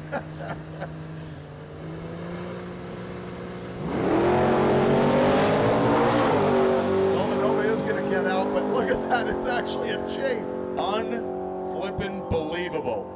Labershi goes down the right side, 1082.5, 121 miles an hour, and we cannot see the end of the racetrack. 1043.1 at 128 for Dean Teppen, who would have started that race with a white Nova and ended it with a battleship gray one, had the exhaust been aimed in the other direction, and Labershi got a whole shot on him. So on the truck, the guy told me it's actually been in the 9s. Did it do that yesterday? I think it ran closer to a 10.0. I think it ran closer to a 10.0 yesterday, yeah. The Kraken. Still love it. 100 miles an hour in the 8th. And yes, the Kraken Nova going to line up next to the silent Tesla. Jeremy Hammer is in the Tesla. Merrick O'Grady. Now, Merrick is a female. I apologize yesterday. I misapplied that. Merrick, I thought was a male name, but it is Merrick O'Grady, and she is driving the Kraken in Street Race Big Block NA 977.4, 138 miles an hour for Merrick. Jeremy Hammer goes 1031.4 at 120.96 in the electric car.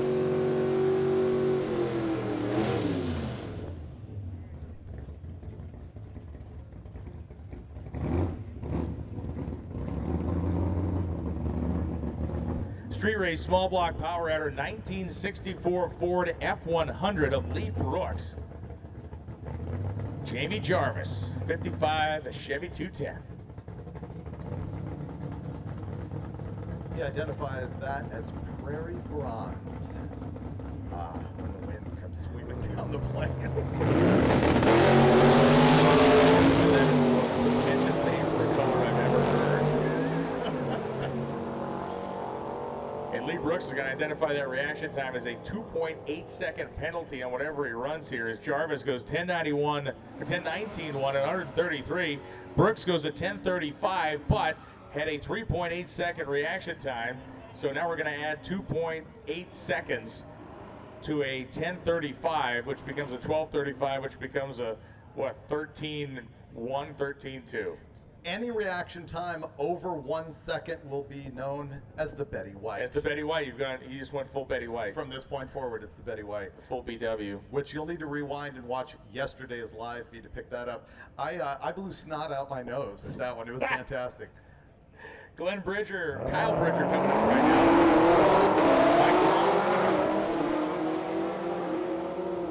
Roth dropping the Craigslist spelling of Camaro on us at C-A-M-E-R-O. 10:15.6, 141 in the Camaro, as Kyle Bridger goes 11:48.6, 125 in the ZL1. So when I was working at Hot Rod a long time ago, somebody sent us a camshaft that had like a pointy thing on the front and a couple feathers on the back. It was the Cam Arrow. Oh God. Gary Dufek and Dave Niebert come up right now. I would have sent that guy's address to the Unabomber at that time. Can't send him a return package. Jeez Louise. Dufek, the 21 GT500 Mustang, and Niebert, the 16 Challenger Hellcat. Niebert goes 1079, 131 as Dufek goes 1145, 2 and 121.79.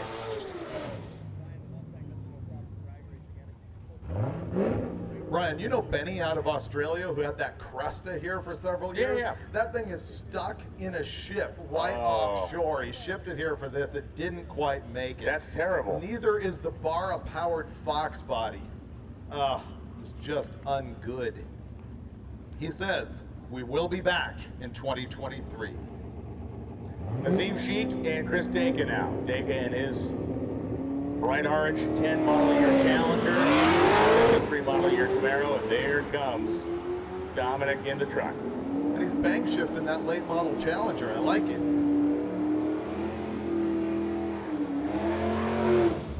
10-16-8, 148 for Daka. Azim goes 10-92-8 and 131.63. John Minchuk and Corey Paul. Corey Pant. They got the name wrong in the computer. That's in fact Corey Pant. Back for a second run. Maybe he's Corey Paul Pant. Perhaps. Uh-oh, look at the smoke coming out of the hood scoop of the Duster. Perhaps burnout smoke? Oh, we got a guy jumping on a four-wheeler up here. I'm not sure what that's going to be all about.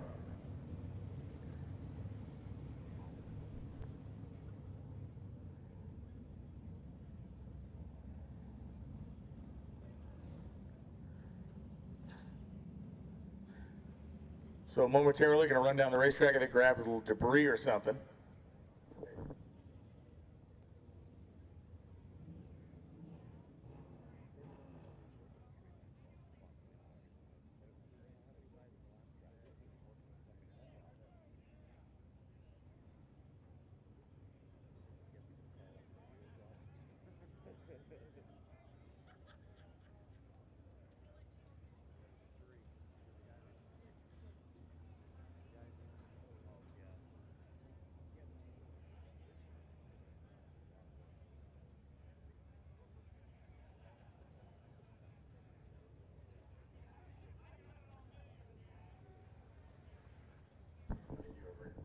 Breaking news.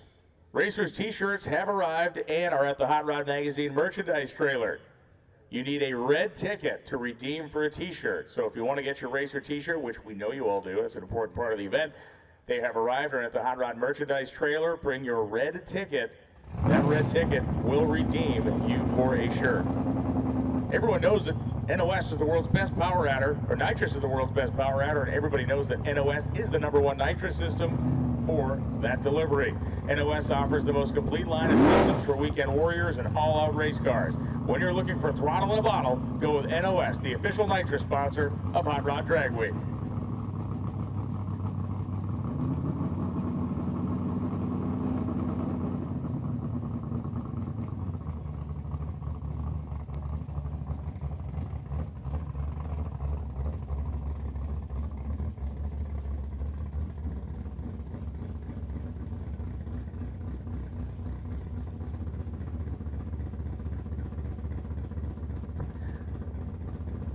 So Corey Pant and John Minchuk. Minchuk gonna heat the tires now.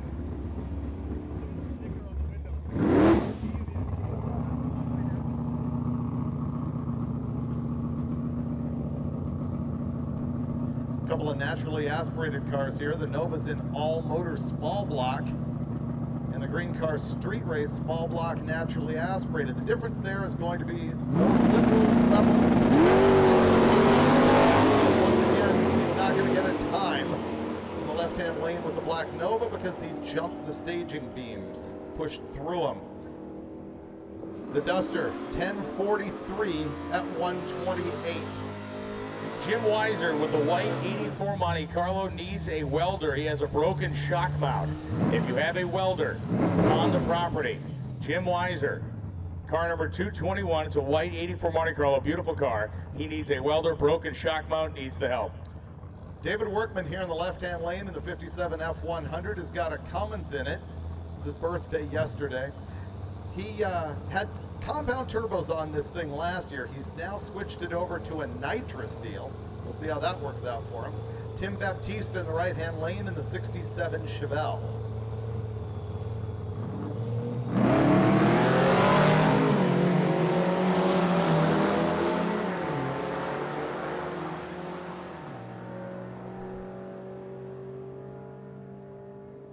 The Chevelle 1087 at 123, and the truck now on nitrous at 1094 130.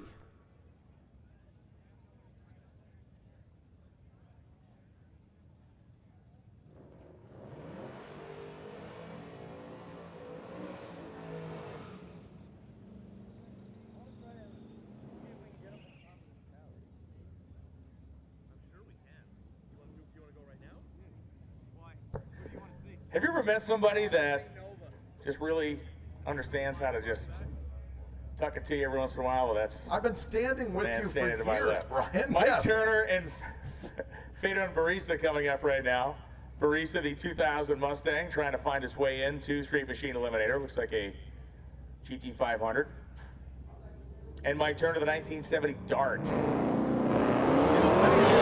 Not going to make it into the 32-car field. They're out here for personal accomplishment. We support that at Drag Week, and there's many people who have run a slower car and then later stepped up to something more serious.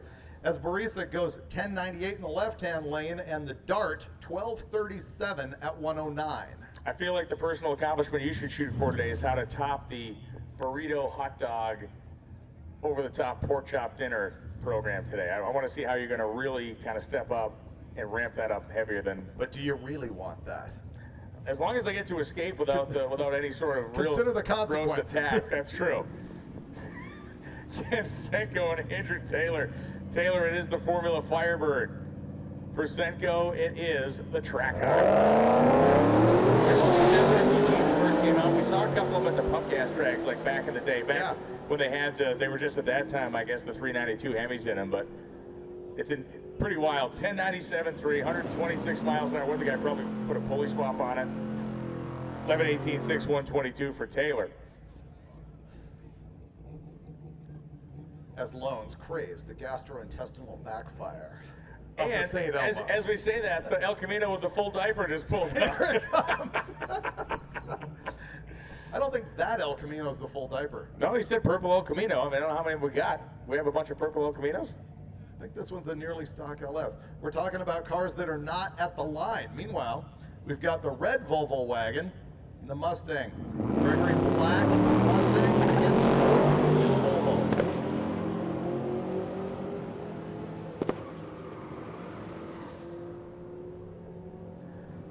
And Thorpe goes 10.503, 128.49 for Greg Black, 12.22.0 at 110. So Thorpe is going to be looking pretty good, it seems, in Street Machine Eliminator. Jeff Pagano, 1972 El Camino. So this is not the full diaper mobile. Dave Morahan, 2013 Camaro. Chirped the tires off the starting line. For Jeff Pagano, it's a big tire setup on the back of this, a mild engine, running about 90 in the 8th mile. Should find his way into the 11 somewhere, or mid-12s, 12.54.9, 116. Morahan goes 11.89.3 at 120.62. Brian, 6,500 people on the live feed, and people are confused as to why we're discussing reaction time. There is a new rule here that you cannot have a reaction time more than a very, very pathetic 1 second, or we take any portion of that time that is above 1 second and add it to your ET. The whole point there is to try and get more side-by-side racing. More side-by-side racing, it helps move the program along. It's a, we got hundreds and hundreds of cars here. We have a limited time window. There's a bunch of different reasons, but ultimately, yeah, I mean, it's you want to put some onus on the operator.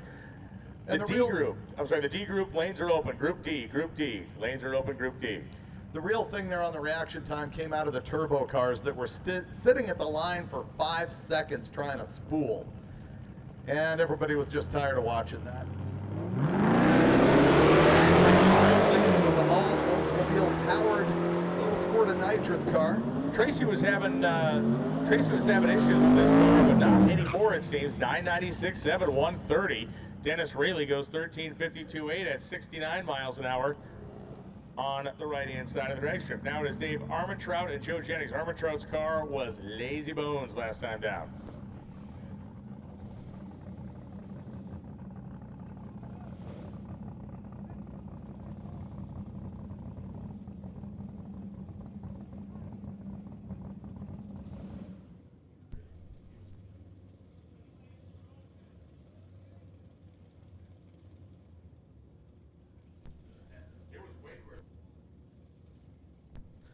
Armentrout here on the right-hand side is in third place in Ultimate Iron. He ran a 769 yesterday. He didn't have that kind of luck earlier today, so he's looking to improve. And Joe Jennings came up in this four-wheel drive Audi, had a pretty lazy 60-foot time, so he's back for another shot at it in Street Machine Eliminator. Thanks to all the fans that have come out to hang out with us today. Great group of folks bailing out on work. We appreciate your lack of productivity and your dedication to the sport of drag racing. Yeah, once again, this is a nice, we got a car in the water box, light. It's a lighter, see, that's a lighter shade of black. I could show you a deeper one. Like the one that's the color of your heart.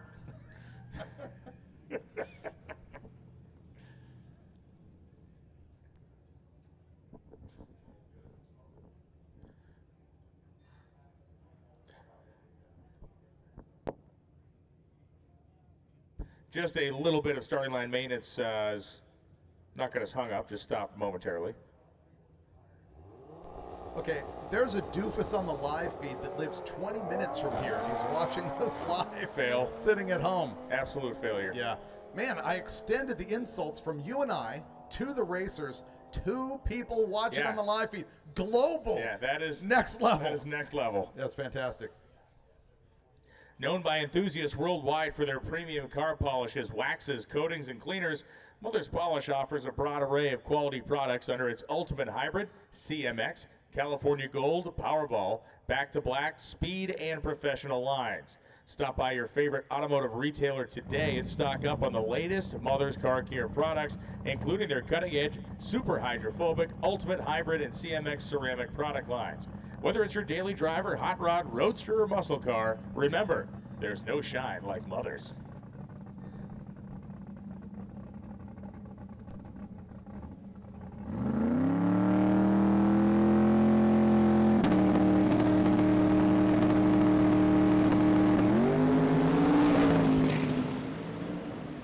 Man, tiptoed that thing through the tulips off the starting line and then got after it. Goes 792, 172. I think we see him again. Yeah, big mile an hour. I think we see him again.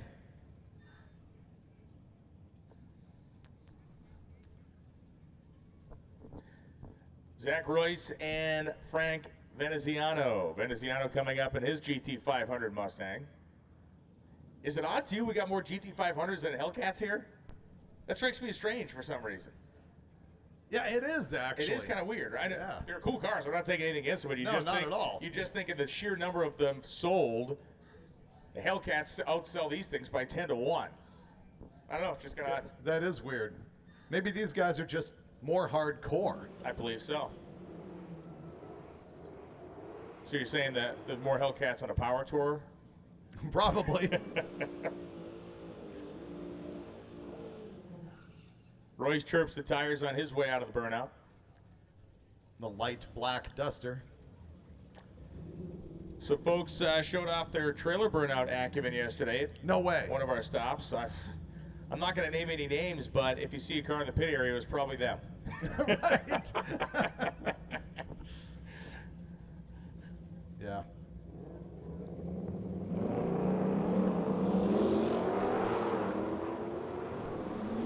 Racers, don't forget you have to hand in your time slips and show your checkpoint photo before you go. As the GT500 goes 1092 at 129, and the naturally aspirated Duster 1093 at 123. Jim Forbes here in the left-hand lane in the altered wheelbase car. This is in the gasser category. He's been out here many times. He has won the class before the rules changed and made it a little bit less competitive. On the other side, Gregory Weigert. He's got the Pontiac-powered 68 Firebird. And the Pontiac goes 10:17, 132. Forbes 10:28 at 133. I often mention things like Pontiac-powered Firebird, which would seem to be normal, except for there's so many of those vehicles out here that are LS or small block Chevy-powered. So it's sort of almost unique these days when a guy has left a pure Pontiac under the hood of his car. In a competition setting, of course, absolutely. Carl Copia has left the manual transmission in this car and done a fine job wheeling it. 10:66.9, 127. Chris Vandelwalker and Dan Dynan. 79 Malibu for Dynan. Vanderwalker, 21 model year Charger Hellcat. There's a Hellcat, Brian. Yes, one of the few in the proud. Yeah, you're right. There aren't that many. Yeah. And is there a single 392 Scat Pack here? Yes, is because there? remember we were talking about the fact That's right. I believe there is one. Yep. D group lanes are open. D group A, the lanes are open. Carmen Gee is back in the water box. Beautiful little car that is. Dynan leaves the starting line early before the Christmas tree, so Vanderwalker in the Hellcat will be the only car getting a time slip on this particular run, and it's an 11:01.1 at 124. Dynan gets the 000. He'll be back in the lanes for another opportunity. It's as if we're handing out cash to leave before the tree is activated. Right. Yeah, there is no incentive. We're not going to make you feel real good about yourself when you do it, so just wait till the green light comes on, not more than 1 second, and leave. Would that qualify as he left so early he saw the future? Does that work there? You know, I like that. Usually I like to use that when it's a real deep recorded red light. Yeah. But when you just have the sadness of an empty blank time slip, it is as though you have to question your own existence on this planet. That's a deep-seated question. If a car goes down the track and gets no ET, did it actually go down the track? The Volkswagen, look at that, 11:39 Nice. at 124.9. Steve Eden on the other side with that Nova that's been here so many times, 11:70 at 119. TJ Hodge in the Comet. Joseph Laster in the 69 Firebird.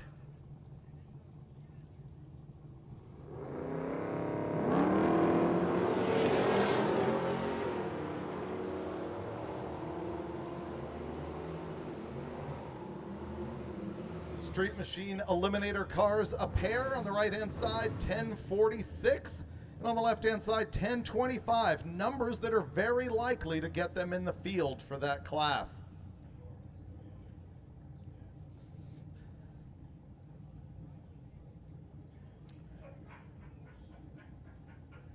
Matt Bunel on the left-hand side, 67 Camaro, all motor small block, one of our newest classes here.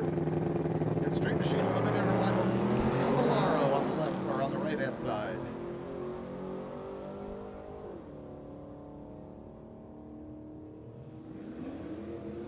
That Mustang ran 10:04. That is solid for Street Machine Eliminator. And on the left-hand side, 11:625 at 116. Let's have a look at Cavallaro. Data. Walking in the door here, that Mustang you just saw run was second in Street Machine Eliminator with a 10:06. And he was chasing Mike Reimers with a 10:05. So those guys are at the very top of the ladder. Street Machine Eliminator. Chad Garotte on the left-hand side, Alan Roberts on the right. 1081.1, 127 for Garotte, who has been making a bunch of runs today. 1173.5 at 116.62 on the right-hand side of the racetrack. And I was effusive in my praise yesterday of the folks at Worldwide Technology Raceway, and I need to continue that trend today for the folks here at Indianapolis Raceway Park. It has been a great day so far. The track has been on point. We've had some things to be dealt with, and they have been dealt with professionally. And thank everybody for being ready to rock and roll. Not to be a broken record, but I will bring up the fact that you and I have seen this event go for the days where sometimes it wouldn't even have the gate unlocked on time for us to get into places. Yeah. Thank you, Great Lakes Dragway. Sometimes they wouldn't have the ambulance at the racetrack until an hour after we were supposed to start, meaning we couldn't start on time. Thank you, National Trails Raceway. We can go down a list, and everybody's gotten better over time, but really, the tracks this week have hit their stride. Yeah, not to name names. No, these things happened. Jason Pratt and Stephen Mask. It is Pratt joining the club of Anonymous, of Leavers Anonymous. Stephen Mask goes 11:06.51.25.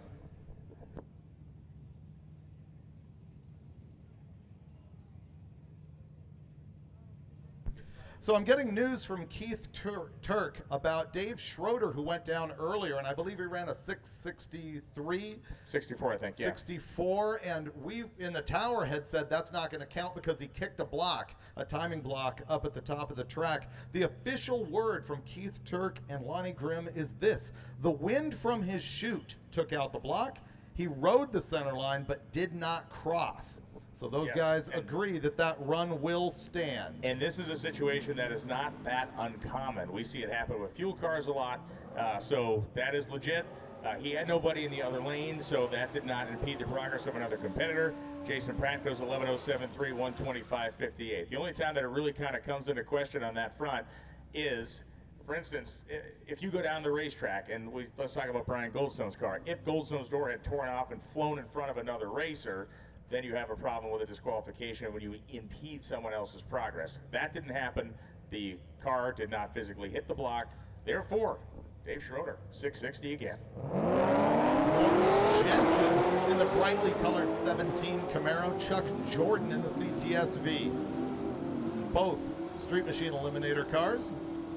The Camaro, 1023 at 137, and the CTS-V, 1072 at 127 in incredible comfort and leisure. Oh, the leisure. Luxury. Do you like luxury? What's the rule about how far past the finish line it's okay for a fuel car to cross the line? 1 inch. I thought past the finish line they could do it. That's what I mean, 1 inch past the finish line. Oh, they're okay. Okay, got it. Steve Lemieux and Lynette Jankowski. Once again, Lynette putting some laps on that 1978 Monte Carlo. 999.1, 135 miles an hour. She's running Street Machine, trying to run a perfect 10. She missed it by 9 thou. Steve Lemieux goes 1068.0 at 129.43.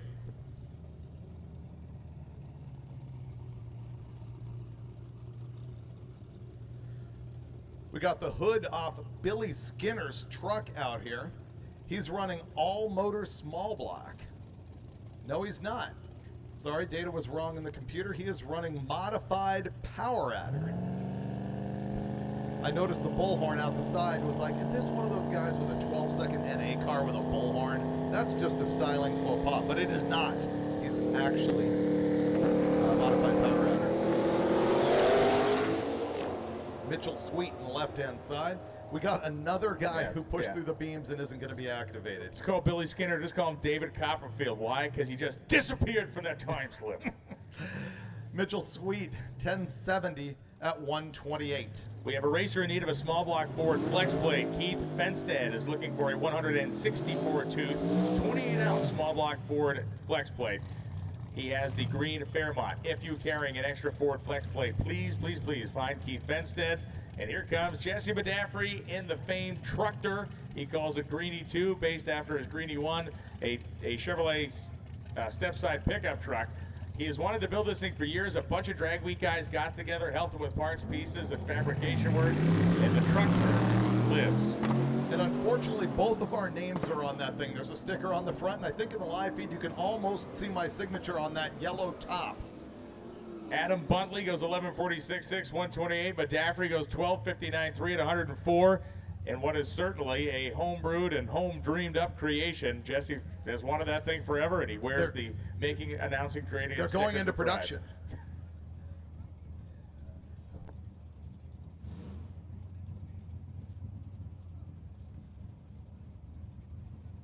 Eric Grillo and Luke Van Allen.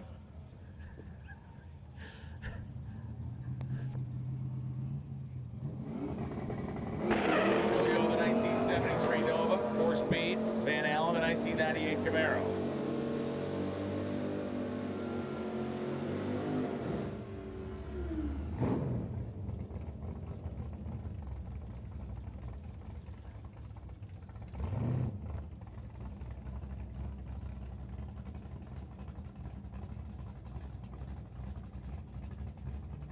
Racer t-shirts, they are here. Go down to the Hot Rod merchandise trailer, bring your red ticket, and they will get you a trailer. Once again, Racer t-shirts are here. Bring your red ticket down to the merchandise trailer, present your ticket, and they will get you a t-shirt from the merch trailer. Rob Admire, Carol Barhorse, the pair of GTOs again, 1031 for Admire, the 05 GTO, Barhorse, 1079, 59, and 127 in the 74 model year car. Should be mentioned, Red Horse Performance is on the grounds this week with their service trailer packed with AN plumbing goods. Go see them if you run into plumbing problems, and they'll be traveling the entire circuit as well. If drivers break down between racetracks, you can go to their Facebook or Instagram page. Their cell phone numbers are posted. You can call them and tell them where you're broken down, and they will give you their best shot at assistance. Thank you, Red Horse Performance, for your involvement at Hot Rod Drag Week. Well, Brian, I'll try and be a little bit, more soft. I'm Try going it. to soft sell Try this it. information. Do it to me. If you Give it to me. inverted the field, Keith Sack would be #1. That's what I'm liking it. Yeah, I there like you go. it. That was very presidential of you. Pro Street Power Adder. He ran 1090 before. See, I did think it was going to be better than that. And a lost fire. We can see his hand up. I believe he's trying to refire the car. Typically a guy, yep. Let's talk about that. If you're watching from the stands, you see the car kind of spool itself up and then shut off. What is, for the guy sitting there in the grandstand that may not kind of get the process, what is supposed to be happening when those turbos quote unquote spool, begin to build some boost? What's supposed to be happening that in some ways isn't for SAC? Being fast? Well, yeah, but mechanically. I don't know what happened to him right there. But if you're building boost, let's talk about some of the phases that need to happen. What do you have to add more fuel if you add more? Like there are things. Yeah, you need to put load on the turbo for it to build boost, and you also have to have a boost controller that will keep the boost essentially flat, so that you can bring it up at low RPM and leave it there as you go down the track. And so something in that process, or most basic process, is not happening for SAC.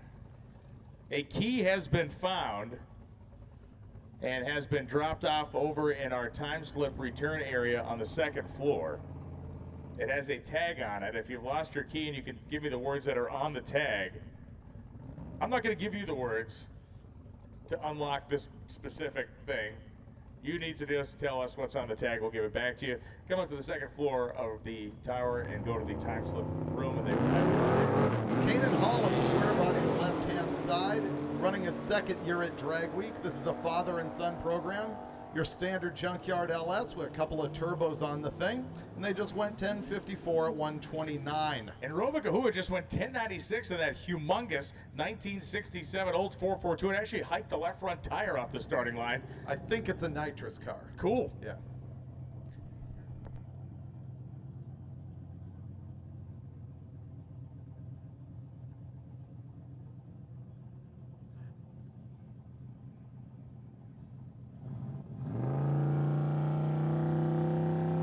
Lon Tibbs and Brian Smith coming up.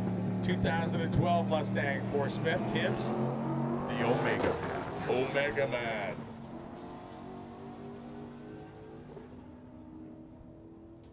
Will the Omega Man be fast enough? No, he will not. 11:55.5, 119 for Tibbs. They call me Mr. Tibbs.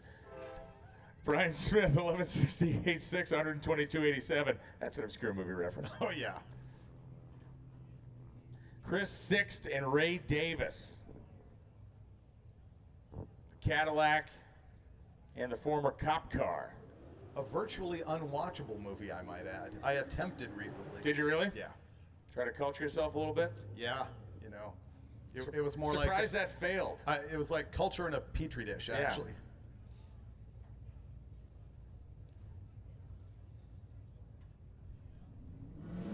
You were effusive in your praise of Alien Babes from Outer Space 4, though. Hey, I did like the ending.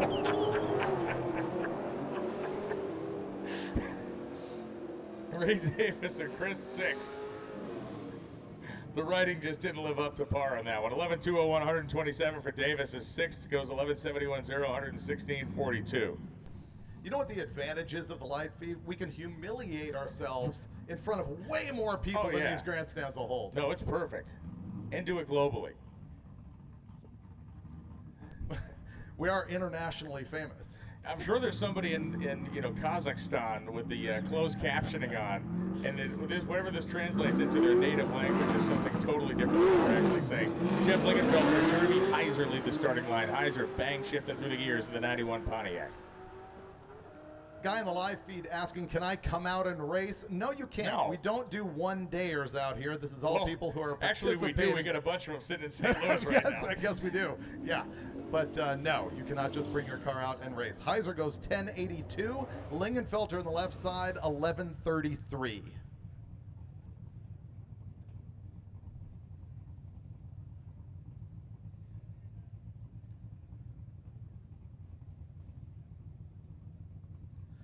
Oh, here's this F-150. This thing boogies.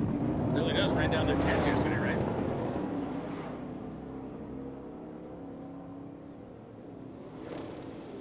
Matt Colvin on the gas, 10.69.4, 132. Gary Bauer, 12.78.7, 112. And if you've never seen this freak show, then it's your first time.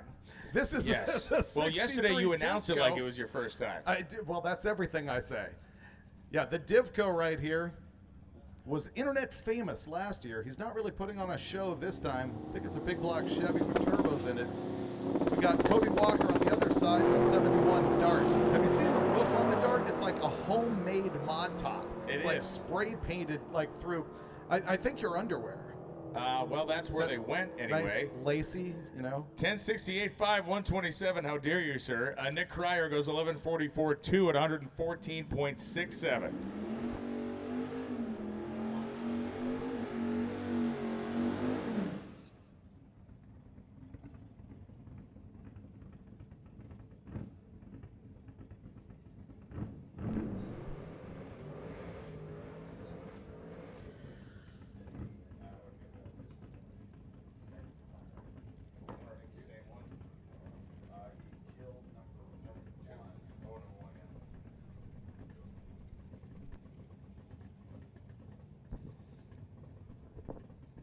Rob Ritchie and Tracy Holtclaw.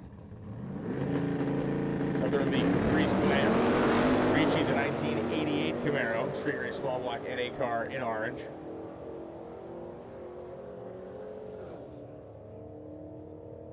.10.57.6, 127 as Holtclaw goes 11.06.2 at 126.38.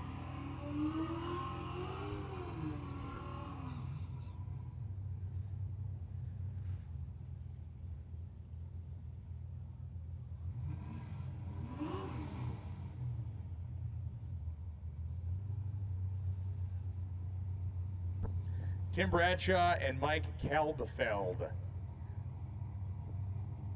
66 Chevelle for Mike, running in street race big block NA.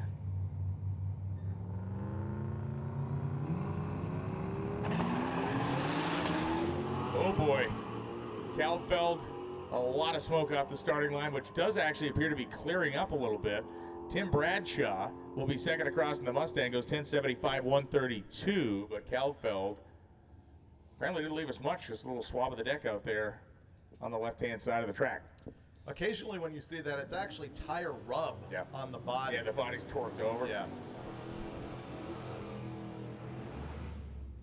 Back again with the 57 Chevy for more fun is Kyle Kirker, and back again with the 66 Malibu, Jeff Zagopolsky. Yeah. He's run a couple of cars. Remember he had that kind of Army-themed, he had like an olive drab Nova, or I don't know if it was a Nova or another Chevelle, but this is the car we had most associated with Greg, or Jeff rather. But he has turned the trick. I believe he has one Street Machine Eliminator. That sounds right. Yeah. I can check that for you. Please do. In another room. For the span of the next several hours.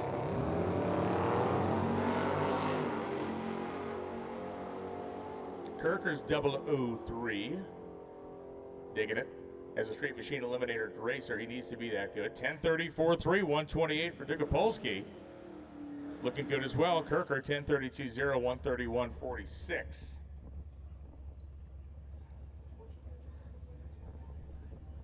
Dave Gallimore and Robert Binkowski.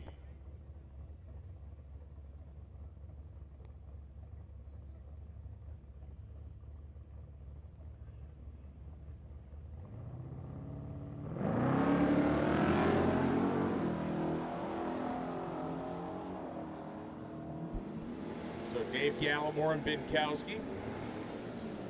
Gallimore cheveling himself to the finish line, 10:79.3, 124. Binkowski, 13:10.9, 116.56. Stuart Hill and Ian Hogshead.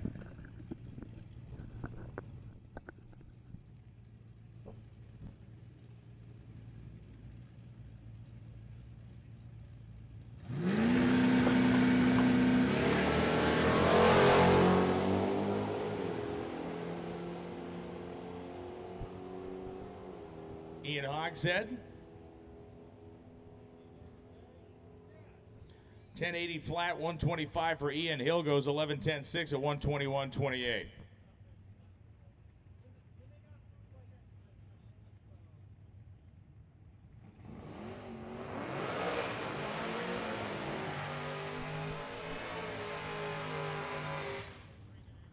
Nathan Thompson shredding the RPM in the burnout. Glenn Sheely in the right-hand side in the 66 Corvette. Street Race small block, naturally aspirated for Sheely. Street Machine Eliminator for Thompson. Here's the thing about Street Machine Eliminator. You cannot run quicker than 10.0. So if you see the Q on the windshield, you know they're in that class. And if they run quicker than 10.0, they can't hand in their time slip.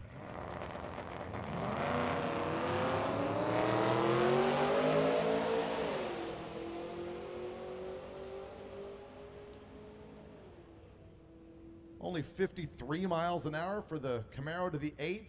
That's not right. You got a timing problem there. 11:21, 129 in the left-hand lane, and Sheely's Corvette went 12:39, 107.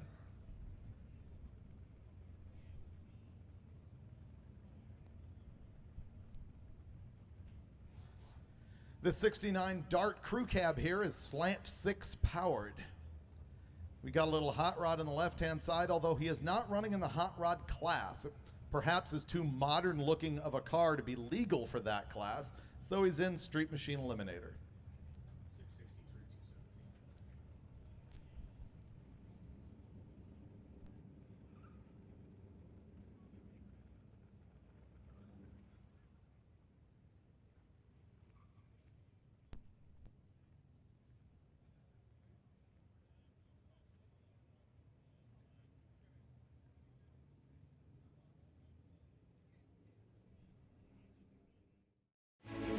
eBay Motors has parts for new cars, new parts for old cars, and new parts for cars about as old as I am. eBay Motors has 122 million parts. That's insane. And I can order from my phone right under the car. They have all the right parts at the right prices. Now I can go to eBay Motors, find everything I need, and spend the rest of the weekend working on this baby.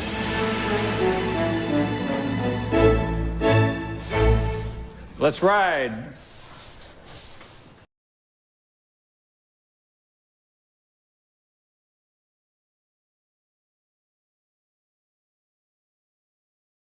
AMSOIL runs on freedom and has since 1972. We changed the industry by formulating the first API-qualified 100% synthetic motor oil. The rest of the market has been trying to follow our lead ever since. But a head start is a head start. We punish our products firsthand in our world-class laboratories and beyond. Because some things can't be learned from a test tube. Run with us. Called Pump Gas Drags that also happened at Memphis, and that was a hot rod event. It was interesting because we took all of those cars to Comp Cams in Memphis, actually filled them up with 93, I believe, octane fuel, drove them over to the track, and had them run 3 laps right in a row, and the guy with the best average won that deal. Well, we ran that for a couple of years, but then came Hot Rod Drag Week. And all of this is to answer the question, who has the fastest street car in America? There was so much arguing about what really, comprised a street car that we just thought, man, we're going to find out by driving this garbage. The most we had ever done is 30-mile laps on the road course at Memphis to sort of prove that they were street cars, and a lot weren't. Way back then, 30 miles would kill some of these cars overheating and such. But at Drag Week, we came up with a whole bunch of different classes so that anybody could find one class that they agreed, yeah, that's pretty streetable. That's a street car. So anybody can pick their own fastest street car in America. But as far as Hot Rod is concerned, it is the overall winner at this event, which regardless of class is the car with the lowest average ET over 5 days. And we have seen over the course of time cars from outside of the unlimited category win the overall. It's happened. Pro Street, Eddie Miller. Yeah, he came to the top. Man, I want to talk about a blemish on the record. Very controversial figure here at Drag Week over the years. People remember that purple Duster, big nitrous car.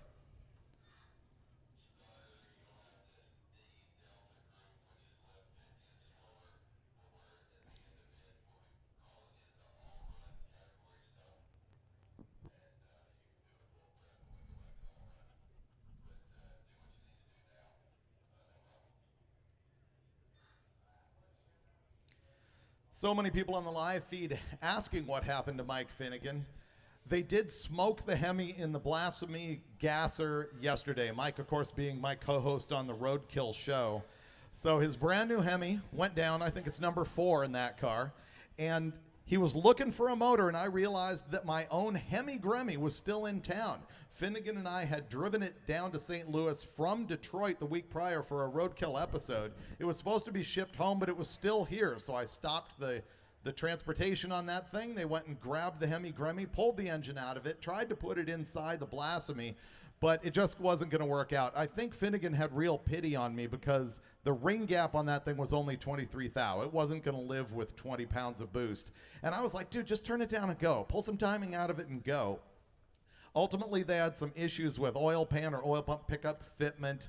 The blower drive didn't clear. Finnegan was generously worried about blowing it up, despite the fact that in the ultimate bro move of all time, he had actually surprised me with that same engine just a month ago. He stole the Hemi Gremmy out of our Roadkill storage without me knowing it, shipped it to Georgia, got my local engine builder to go through the Hemi that used to be mine, that I traded Finnegan for an aluminum V6 that he put in Blasphemy when we first built the car, and then he hurt that one, and it was sitting in his shop. He rebuilt it, put it in the Hemi Gremmy at 700 horsepower for me. We had a blast with that car. It drove great, or at least the engine did. The rest of it's pretty sub-average. So he went and grabbed that Gremmy, pulled that engine out of it, and just couldn't make it work. What's happening now is that he's still trying to get a Hemi so that he can go ahead and not finish the week, but so he can come back on Friday. And that's one thing we've allowed forever. Yeah. If you're entered in Drag Week and you're having difficulty, you break the car. If you can get it fixed over the next 3 or 4 days, you can come back and run exhibition at Drag Week. Absolutely, and we're pop back here into our broadcast booth, which is the announcing deck here on the first floor of the tower. When we make our Fox shows, we usually go up to the 4th floor, but this is really one of the neatest. Alan Reinhardt's office.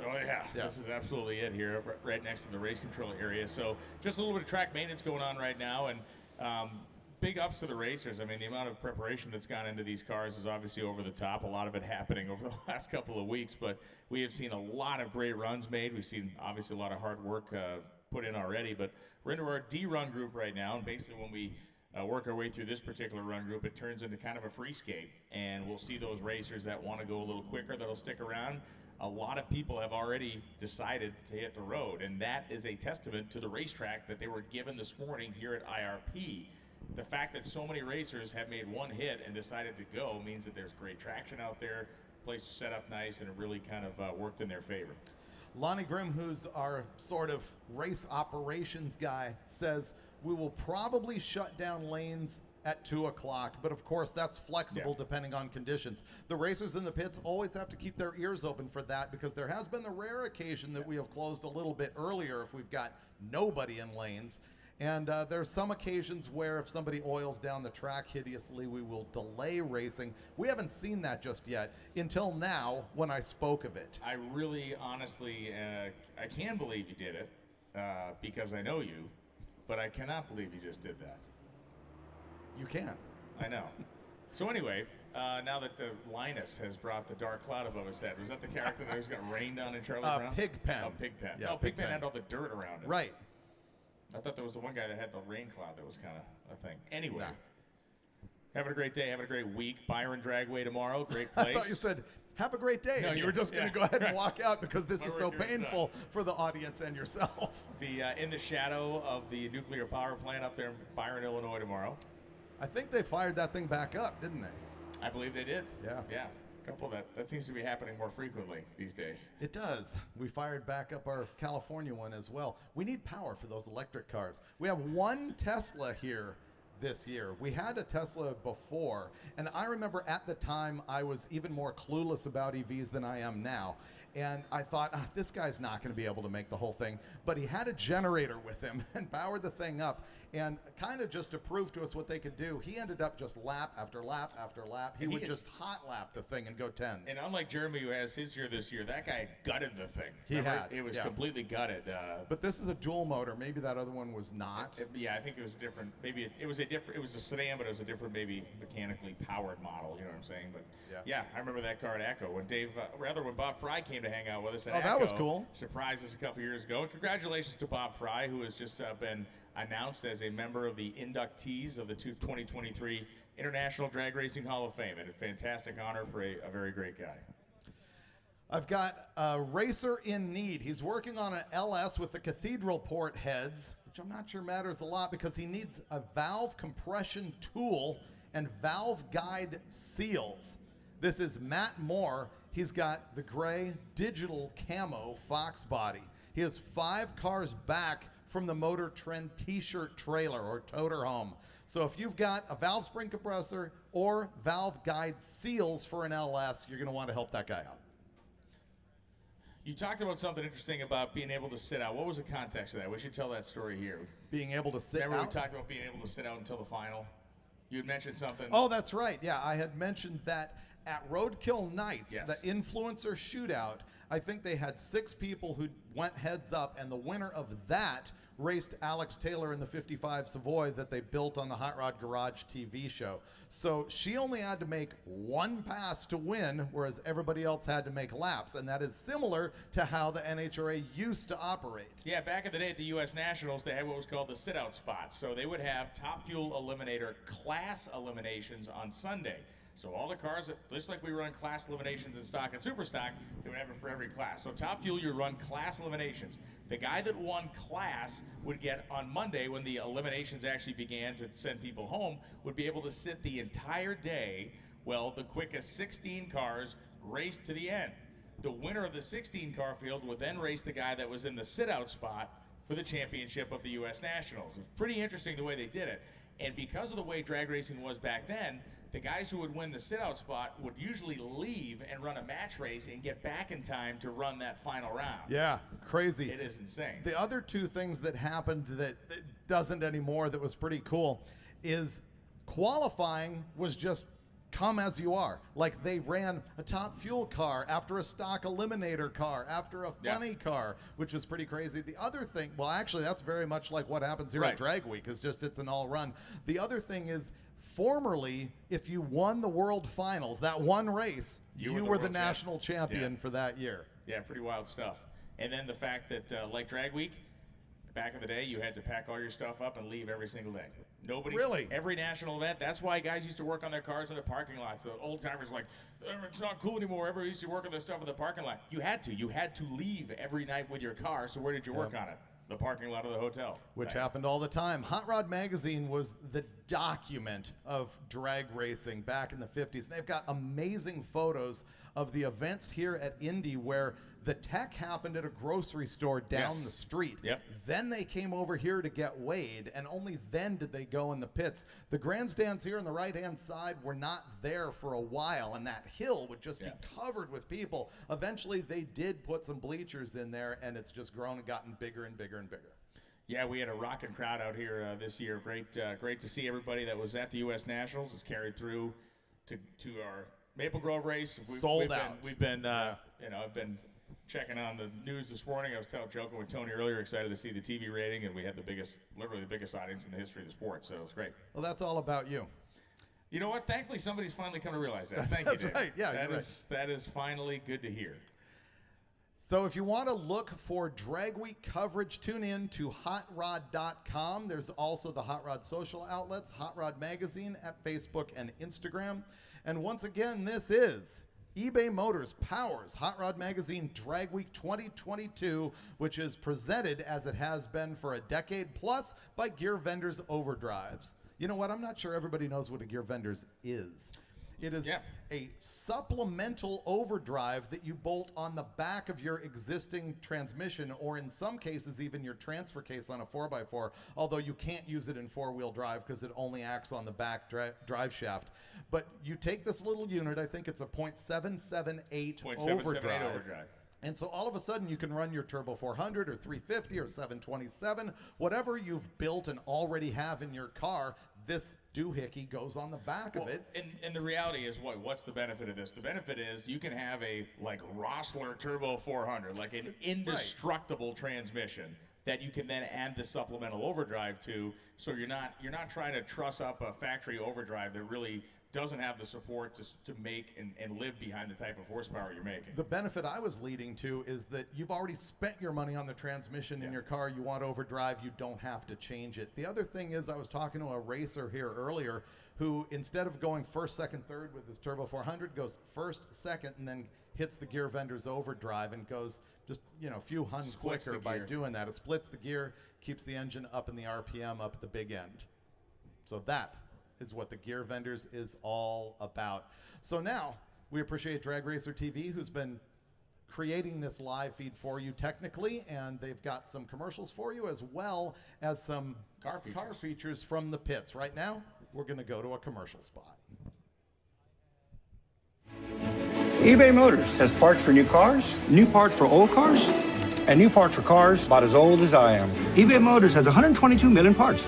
That's insane. And I can order from my phone right under the car. They have all the right parts at the right prices. Now I can go to eBay Motors, find everything I need, and spend the rest of the weekend working on this baby.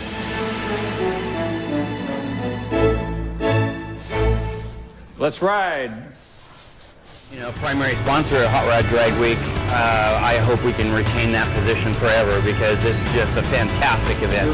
For those top products of people that really use stuff, really people who are working on their cars and know about cars and stuff like that. Great support from these fans. We have probably 30% of participants out here running our product. Without Gear Vendors, you couldn't have low 6-second cars driving in the street because, the heat's immense. And you need that extra gear to get the RPMs down. And when your RPMs go down, your heat in the motor also goes down.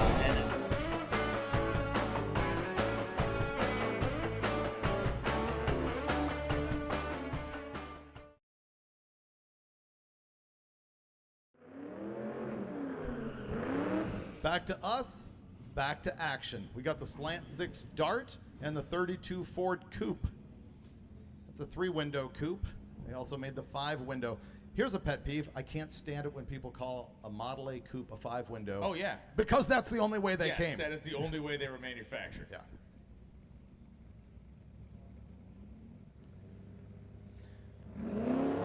Shane Polito. That is a properly running Slant 6. Don't adjust your sets. There's nothing wrong with the car in the right lane. In fact, it's doing exactly what it's designed to do. Tom Brissy, 1147.5, 118, and the Scooty little hot rod down there. Shane Polito will eventually finish this run. Shane Polito, 1696. Perhaps he needs to upgrade to the 273, the actual V8. He might want to, yeah, gutless V8. He might want to upgrade to a Rotax go-kart engine. It might be better, that's right. Neil Jenks on the right-hand side used to run a 360 small block Mopar in the 67 Dart. It now has a Gen 3 Hemi that they completed over the last 14 days. It's significantly, well, it's not significantly quicker. He told me that yesterday it ran the exact same number as the 360. However, he was on the rev limiter, so we'll see what happens here. Steve Felker is on the left-hand side in the El Camino. The El Camino 1288-107, and Neil Jenks did not speed up with his Gen 3 Hemi in the Dart. He ran 1290 at 106. Here comes, I think, our most legit two-lane blacktop car. I take that back. There's another one here. The Helger boys have yeah, they own that. Yeah. I mean, this is good. The hood scoop's wrong for that particular movie, but it is good. You know what's funny too, because generally speaking, I'm not a big like movie car guy, but the 50, I mean, to me, that's just like the pinnacle. I think it is. The movie itself is obviously weird and bad, but it's like, it's just such a. It was in two-lane blacktop and American Graffiti and Adam 12. Oh, that's right too. They did that street racing episode. Yeah.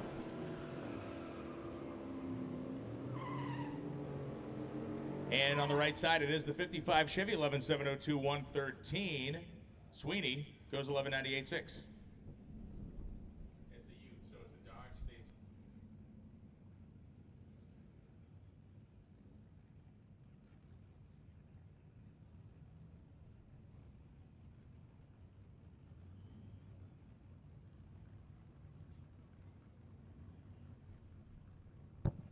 Rob Barhorse and John Powell coming up now. Who built that car? The movie car, the 55 Chevy. Oh, who built the 55? Wait, trying to put me on the spot. Here it comes. I'll come up with this in an hour and a half, or maybe at midnight. Rob Barhorse and John Powell.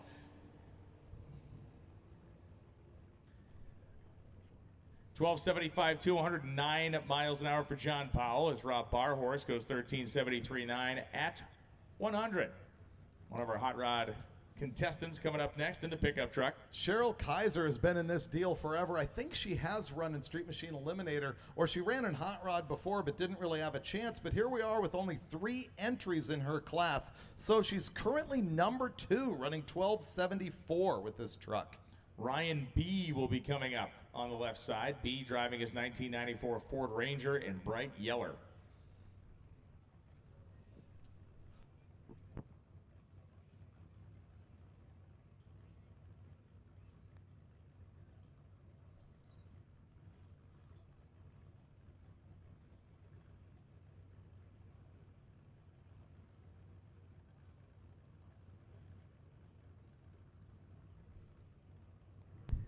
Guy's carrying this dog around on the starting line. That's something you don't see too often. Put him down, he'll stick to the track.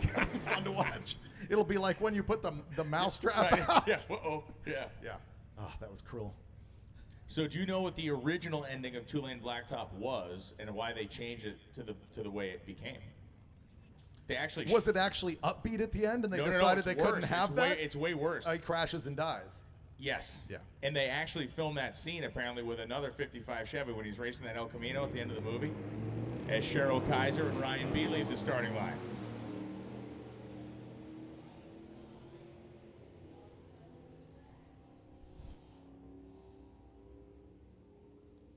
Cheryl goes 12.57.7, 105, and B goes 12.43.6, 114 miles an hour.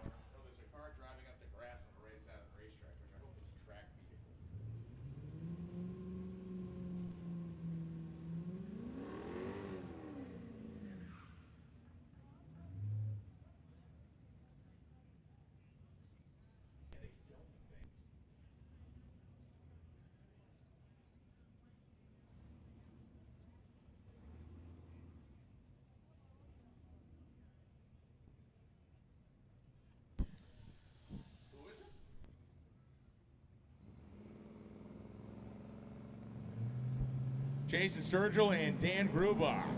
Dan, in the Charger Ute had some difficulty yesterday. They actually knocked the transmission cooler lines off this thing.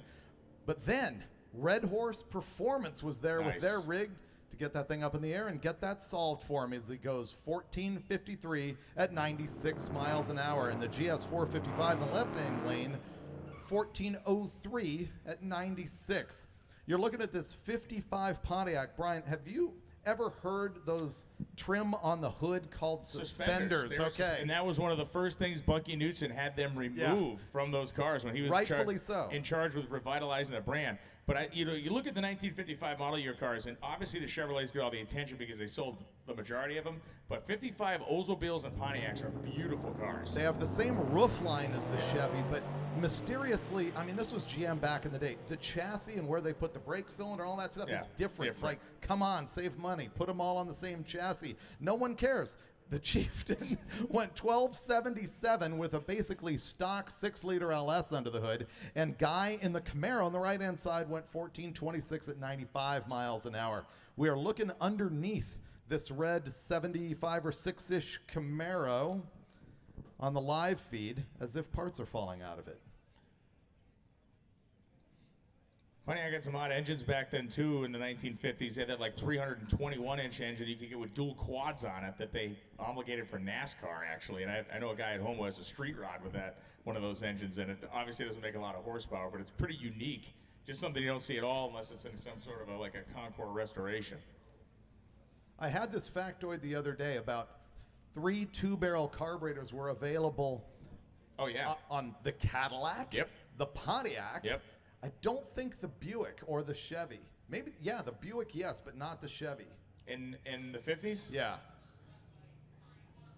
Chevy definitely not. Buick definitely not either. Yeah. Because you could get a 59, you could get like a 59 Catalina with tri-power on it. For sure. Yeah.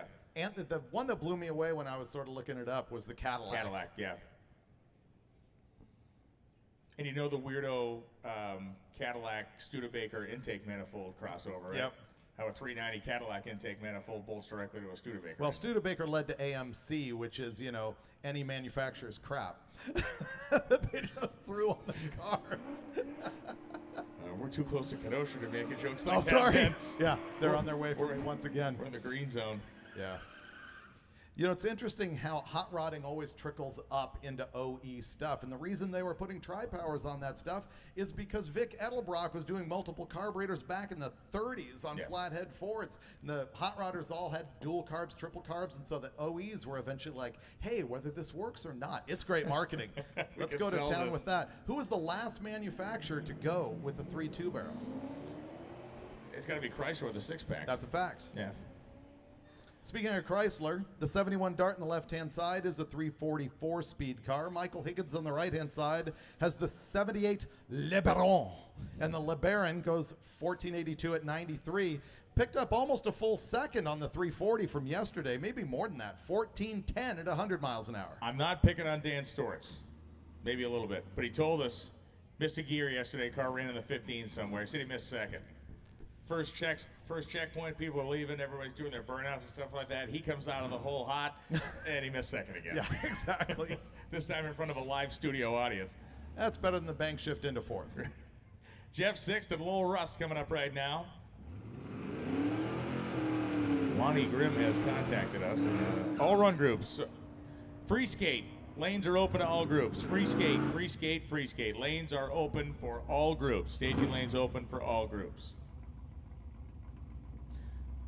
We talk about some of the cars that we've seen in years past that we are not seeing this year, and obviously some of the competitors that are from across the ocean. You got machines stuck in shipping containers and otherwise. And John Ferrone's car was always one that was very, very impressive to me. That thing, the Aussie Charger. And remember for years, remember that one year he blew up like 4 or 5 transmissions, and then finally he got a hang of it. And that car, I think it was a mid-low 7-second 4,000 Oh yeah, car. It definitely was. Ferrone, John Ferrone.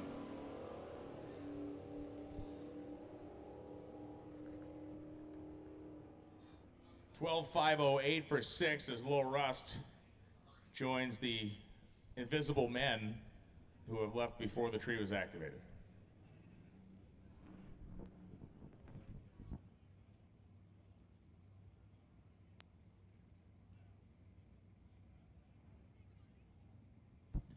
Jerry Kratz and Steve Earlman.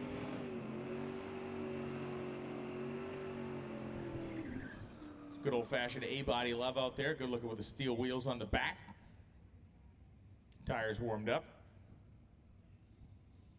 And Kratz, the 64 Falcon sedan delivery. Might have been owned by a flower shop or something back in the day. Kratz's car was most notable for its insane violent axle wrap over the years, but Freiberger says they got that fixed. Looks like it has a set of Caltrax on it now. Yeah, you did that to them. You made that famous. They fixed it like day 4. Yeah, it was super fun to watch that thing try to throw the axle off from under it, but oh well. Well, and this Duster pulled the Roadkill move last night. They were having an overheating problem and pulled the hood off the thing, which, you know what, has become a go-to at Drag Week. People plan to take the hood off and carry it on their trailer. 15:27.2 at 89 as Kratz goes 12:55.1 at 1:12.59. So the kooky-looking cop car over there at Paul Terlacchi, the 68 Coronet, has that the kind of zoomy look, exiting out by the back door. They actually, I forget which company it was, Thrush or somebody, sold those in the 70s. Oh, they did for vans usually. You could put them on vans. Yeah. Dave Kerwin, the Starsky and Hutch 76, so a couple of law enforcement vehicles on the starting line. They sold them for vans. That makes it okay. Sold a lot of stuff for vans, man. I don't know.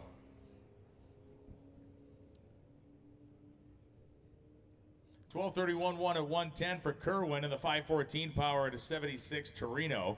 Terlacchi goes 12.97.2 at 81.18. We're getting a peek back here to see what's on the way. Kerry Nisham and Kevin Dunn. 68 Chevelle for Dunn in white.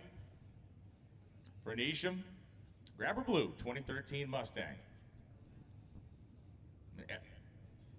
Long wheelbase Fox body coming in the form of that LTD wagon. That was a Warren and Dolores Loans program when I was a kid. They had that exact same car and that exact same car.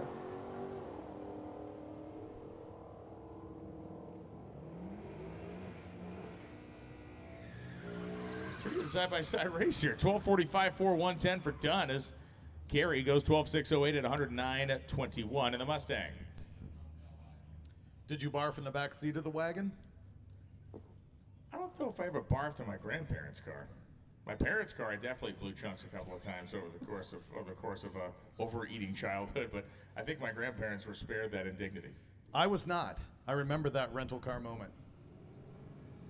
I never puked in a rental car. As far as the audience is concerned, you did. Man, you're creating an alternate history here. Charlie Hoekstra and AJ Crater. Hoekstra is actually going to outrun the late model Mustang in the LTD wagon. Little 86 LTD. Moving and grooving. 11.43.0, 112. Crater goes 12.607, 113.84.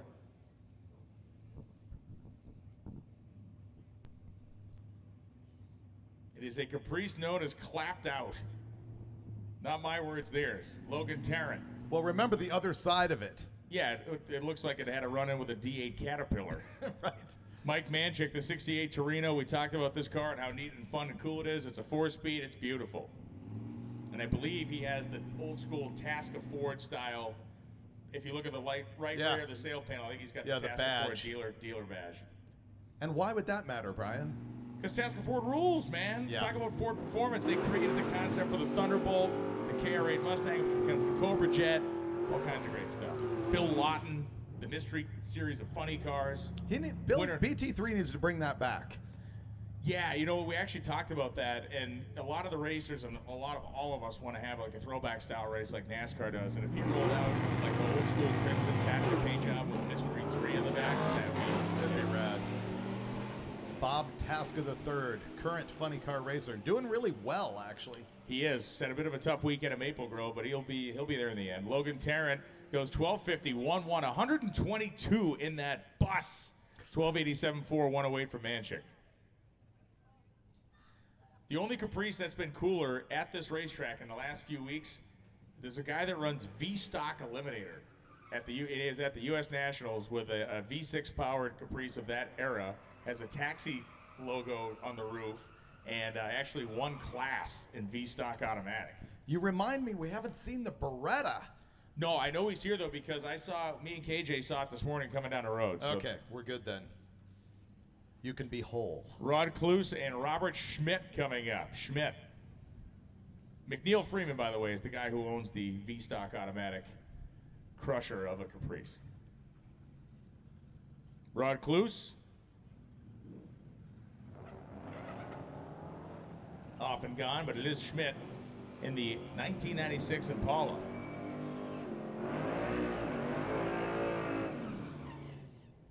In the LT1, perhaps powered. It could be LS power now, but LT1 from the factory, 1242, 4110. I'm guessing it's probably got LS motor in it. 1651 at 86 miles an hour. Else he's replaced the OptiSpark twice already this week. Probably. Standard joke when the LT1 comes Yes. up. I'll give you credit for that. As we swing back to the starting line, you'll see a real bummer. See the William Bush 66 El Camino on the left-hand side? I am fairly certain that it was not gacked in the quarter panel when we started this week. And remember, it's got one on the other side, too. We passed him on the highway. Yeah, I hate to see that happen, but it does. Gacked in the quarter panel, by the way, is David's nickname. 1401 at 99 miles an hour for Daniel Chandler as William Bush goes 1194.8 at 114.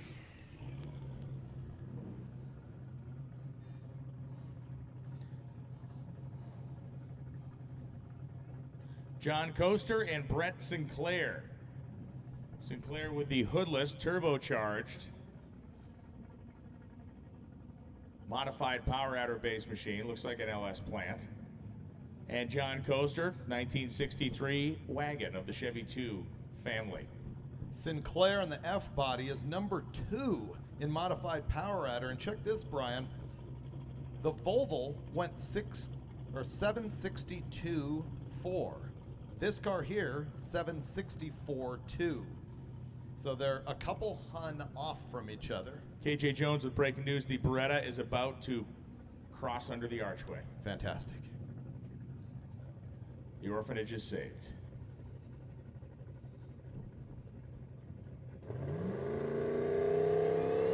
We are wide open. All classes, all categories. Staging lanes are open. All classes, all categories. Staging lanes are open.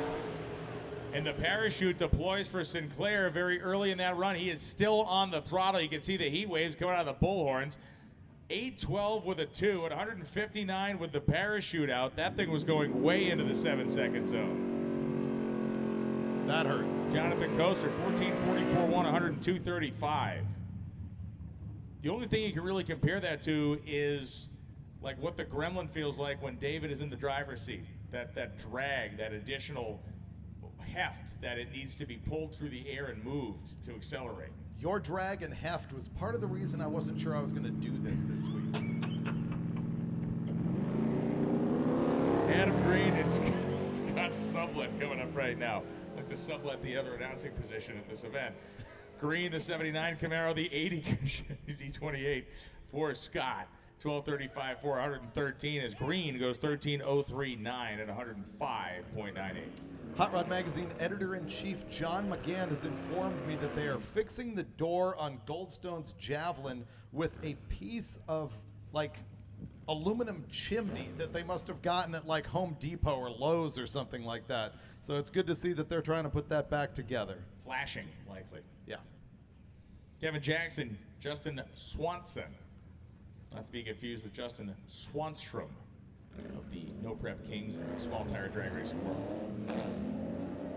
Kevin Jackson, bobbing and weaving, manual transmission equipped hot rod. Small block Ford, 1404 yesterday. Will he get in the 13s? Maybe. Highly important announcement. 14039. Thomas Brissy. Thomas Brissy, you need to return to Tanya in time slips. Thomas Brissy, we need you back to the time slip area. Once again, Thomas Brissy, you need to return to Tanya in time slips. Do not leave the property without doing that first. Ed Hohenberg coming up right now. He is his former Super Stock K Legal 87 Mustang LX, bought brand new to go drag racing with. He's having a blast. Got to talk to him at the checkpoint yesterday, and Josh Miller in his 1973 El Camino is running down next to him. Small block and a TKX in the big Colonnade body style El Camino that goes 1326, and the Mustang 1216. Brian. Why is the Colonnade body style called the Colonnade? I believe it's because of the way that the pillars were laid out on the car. Yes, and why did they do that? Because they could not do a hard top anymore because of rollover standards, and so every sedan had a B-pillar. And so it was A pillar, B pillar, C pillar, yeah, that was the Colonnade, style. which clearly doesn't apply to the El Camino, but trivia is always good. The 05. Oh boy, he just threw what appears to be the transmission out of the bottom of that thing. Oh, wow. In the burnout, that's skills.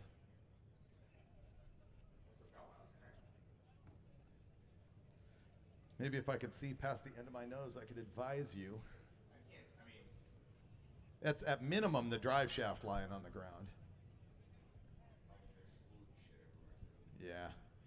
Usually when the drive shaft comes out, it might break the tail housing. Yeah, jeez.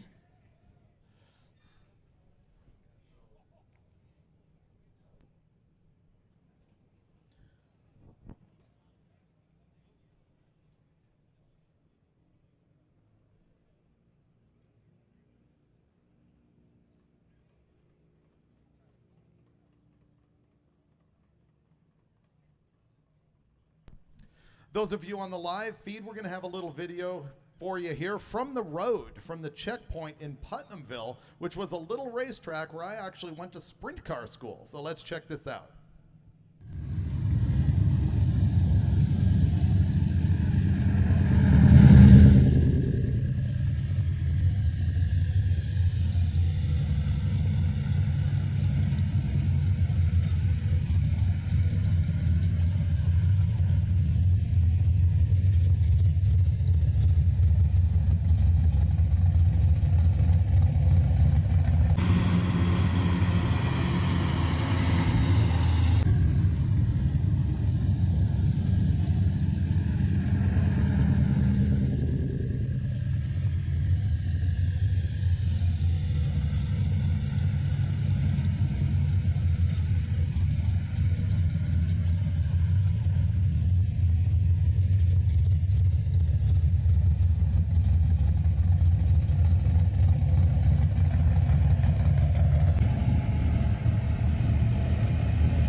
Hey everybody, we're back with another car feature here. This is Kenny Cuttle and his absolutely gorgeous SS Chevelle. and under the hood, just absolutely pristine. Tell us about the car. It's actually an original super sport car. I have the numbers matching 396 at home for it. It was born as a gold car. It's been several different colors. I've owned it over 21 years now. Wow. Has there been different versions of it? Yeah, there has. Started out with a small, big block and just kept moving on up, getting faster and faster. So now what class are you running here this week? I'm running street race, naturally aspirated big block. Okay. And tell us a little more about the engine. It's actually a 2-bolt main, old GM. It's a 496, pump gas, 11.6 compression on it, oval port setup, and nothing fancy, pump gas motor. What times is it running? It went at 10:49 at 128 today. Now, how much changing around do you do between tracks? I do air pressures, and unfortunately right now airbag because I got the wrong backspace on the wheel and I don't want to rub. I play with brakes a little bit and bias, and pretty much just air, and I do shock adjustments too. Okay, cool. Well, good luck this week. Thank you. I appreciate it. Thank you.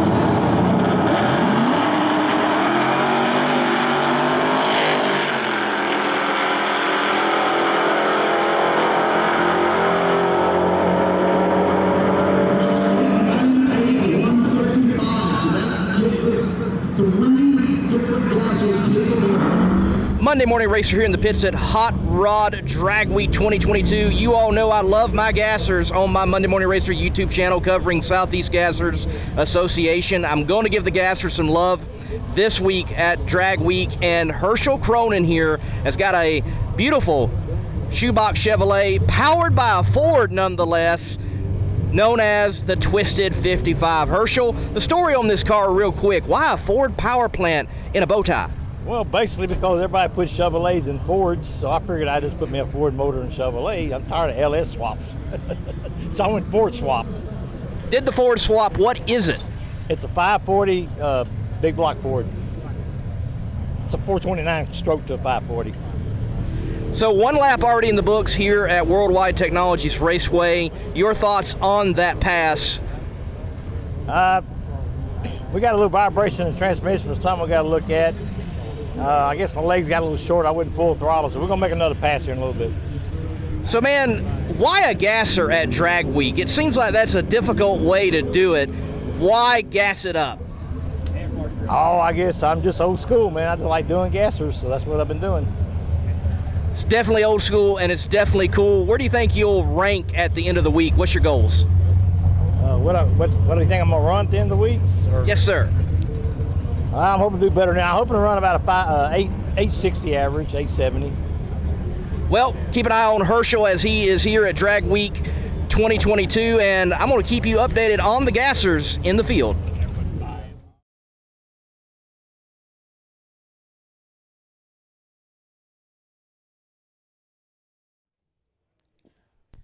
So as we're still getting the starting line cleaned up here, it's going to be a couple of minutes. You're going to have to definitely scrape that area.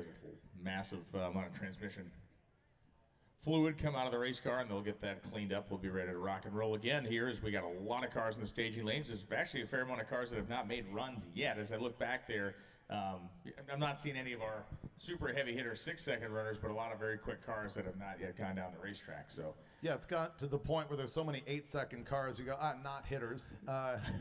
No big deal. I still love all the 8-second cars. Yes. If you really think of the difficulty of doing that at this event, it's huge. It's ridiculous. Yeah. Yeah, to do it and then to survive through it is amazing. We've been talking about different history topics.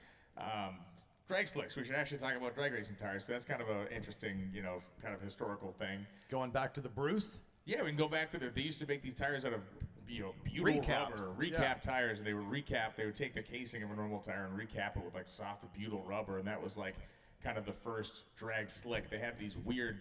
You could buy this weird chemical.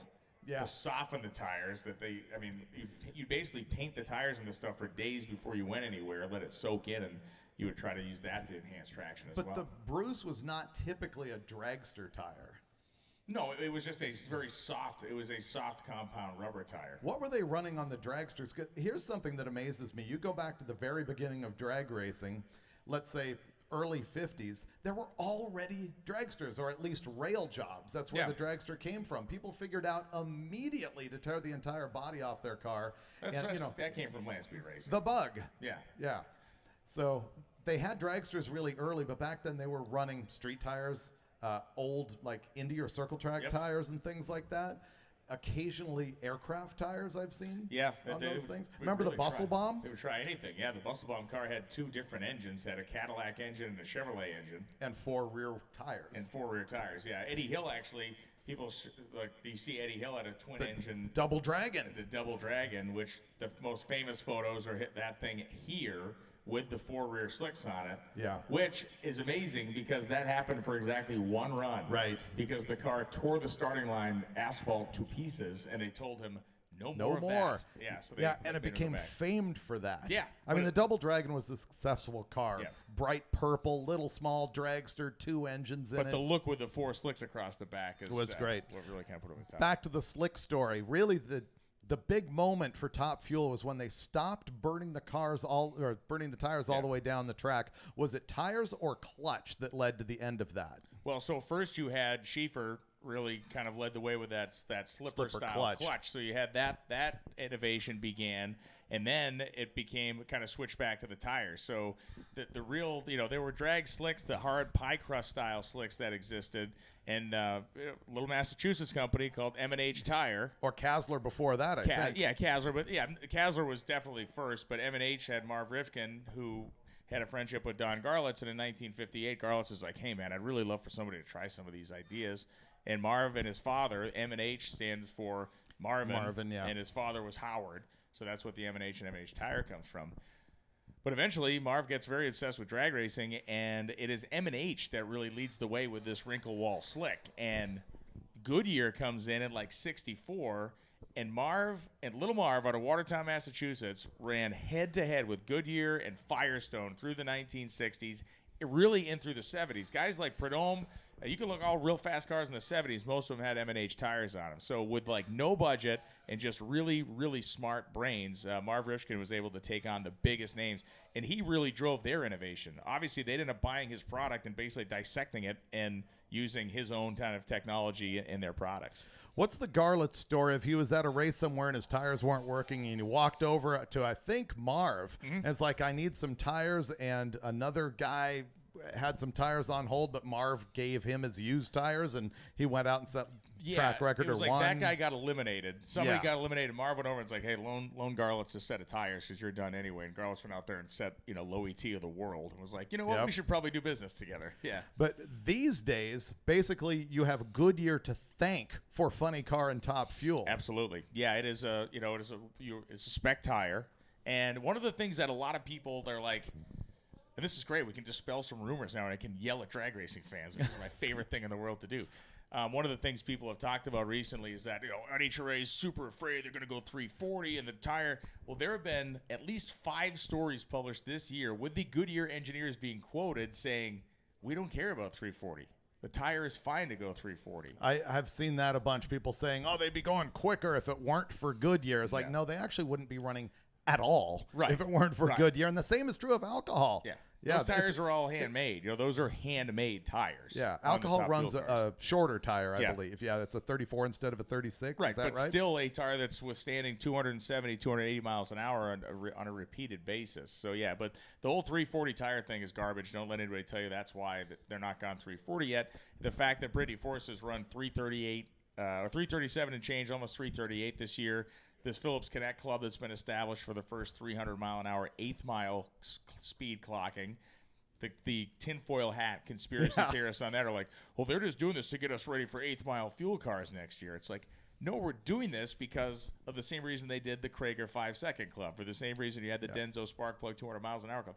It is a great, in fact, awesome thing to have performance clubs in drag racing, and might actually be cool to establish the 5-second club for Hot Rod Magazine Drag Week with Tom as the founding member. Coming back to Drag Week and stuff that's more relevant for 90% of the people here, think of the change that Mickey Thompson made for streetcar racers way back. Think how they essentially created radial racing with that radial when they came out. Let's pump the brakes a second. Drag radials were created by B.F. Goodrich.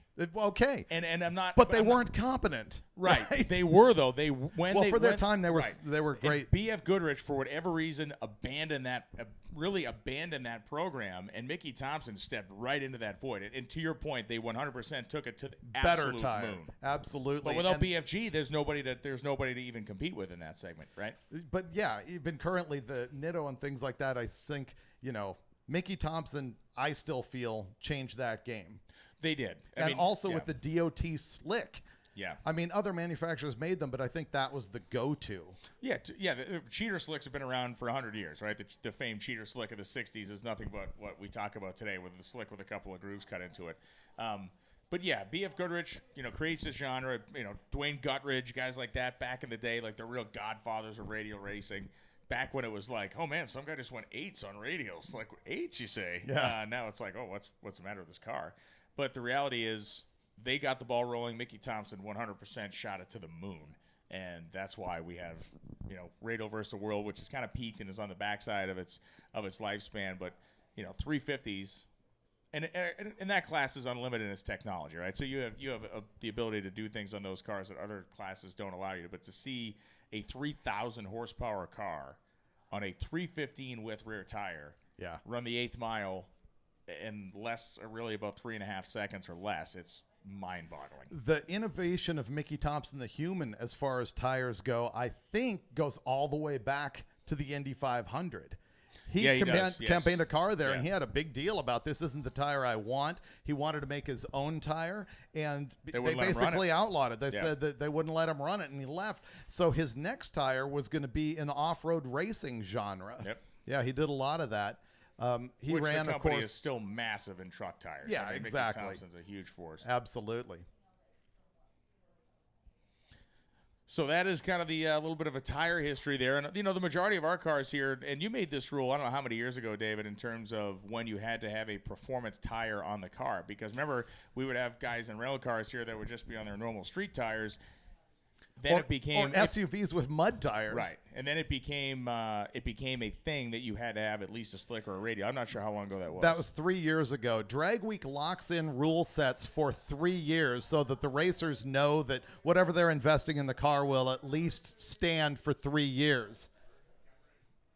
And so we made the rule change so that people weren't tearing up the track. Right. And so that people wouldn't show up with stuff that was just like, meh. I wanted actual drag cars to show up, so that's why we put slicks on them. And, of course, the result has been we're getting cars that they're just putting drag radials on them so they can go down the track. But, nonetheless, they're not tearing it up. Yeah, and really the big problem becomes when you have a lot of fast stuff here and they try to pull up and there are bald spots that have been torn up by a guy with a set of, mud tires, like you said, big lug mud tires. It just doesn't do anybody any good. So when we go to Byron tomorrow, we mentioned this if you're just tuning into the broadcast. We've been on this very favorable weather pattern this week. Yesterday was certainly very hot, but it's cooled off today. It's going to cool off tomorrow. Cordova should be even cooler yet. So, it's kind of a fun thing to think about. This performance, your kind of performance quotient continues to rise as the week goes on, which should give our battles a little bit more zhuzh. A lot of them very tight. Zhuzh. A little zhuzh. It's a technical term. We do know that Tom Bailey's not going to run again today. We were informed of that. So they are going to get their stuff together and head towards Byron, Illinois. And Schroeder had his run actually validated, even though his parachute took out the block at the top end. The car didn't hit it, so we know he's not going to be back. We still do have a lot of cars to run. We're still waiting for track cleanup. And the cleanup that's happening now is happening in basically just ahead of the burnout area, which there's no great place to have to clean anything off of the racetrack. But the reality here is the surface itself was not compromised by any sort of fluids, nor was the shutdown area. The scraping is done. And the best part of this is there's no rotation. There's no spray. It is simply going to be a matter of getting some water in the water boxes and refiring our next pair of cars and sending them down the racetrack. So thank you all for tuning in and watching. It is eBay Motors bringing us the coverage here of Drag Week. It is a fantastic week of competition. Thank you to mothers, thank you to gear vendors, and thank you to all of our sponsors that have been following along and keeping us on the air with Brian Decker and Mike Bogardus coming up next. The 1977 Hornet in orange, and Decker, he said this is about a Plan J project, right? A beautiful but clean long bed C10 truck. You know, looking back at the live feed, we've got the shot of that sort of iconic bridge that goes across there. Man. And I'm thinking back to the days of the early Nationals when they had that other, was it Hearst Bridge? It was initially the Hearst Bridge, yeah. And I believe Hearst funded its construction to start with as well. And I think it was out here at about the Burnout Box, wasn't it? No. Really? Was it all the way back there? Because in the shots, you usually see that. Perspective-wise, it may have been a little bit further up, but I don't think it was that far up. I thought it was close, like the one at Lions, for example. I don't think it was that close. Would be interesting to see if we can find the original footings of it, though. That'd be kind of a cool thing to think about. We know we got the original tower hanging out over there by the circle track, but yeah.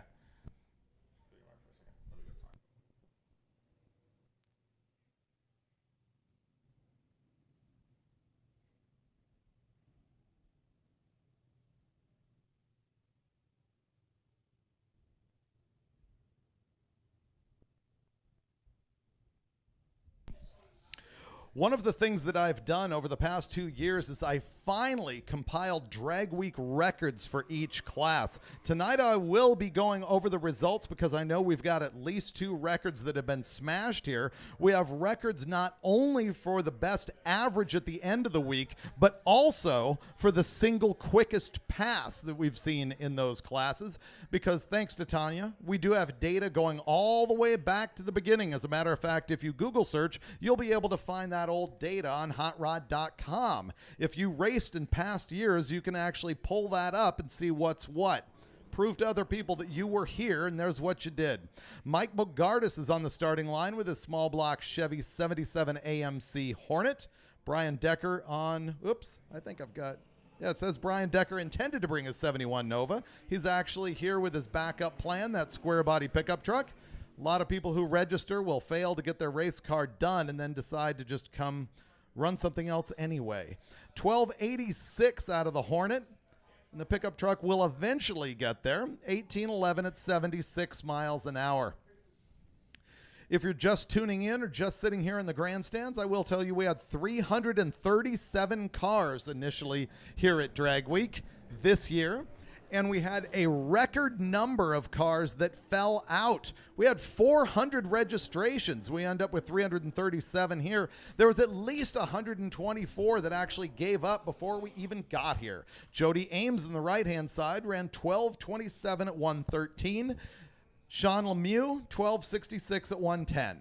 I was one of the people that gave up before they even came here. That's true. Yeah. I've seen your performance, Brian.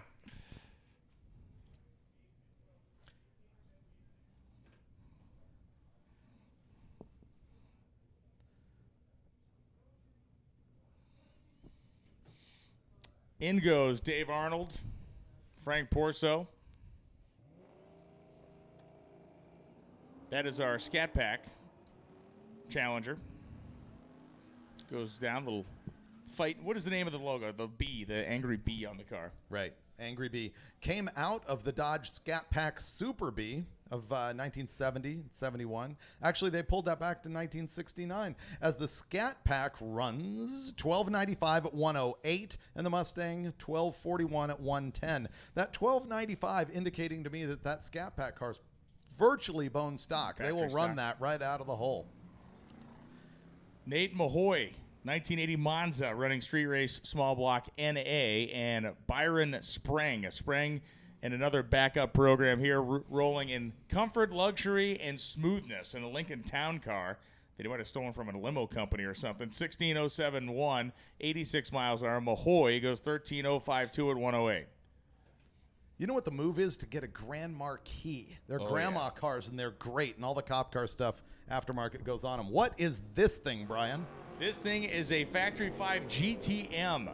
So it is a kind of a build your own supercar deal. I believe it has an LS7, a rectangular square port headed LS motor. It has a Corvette transaxle. It's been lengthened some, and it runs 1177.2 and 118. Meanwhile, Tony McDonald in the 1937 Dodge truck runs 1235.9 at 114.04.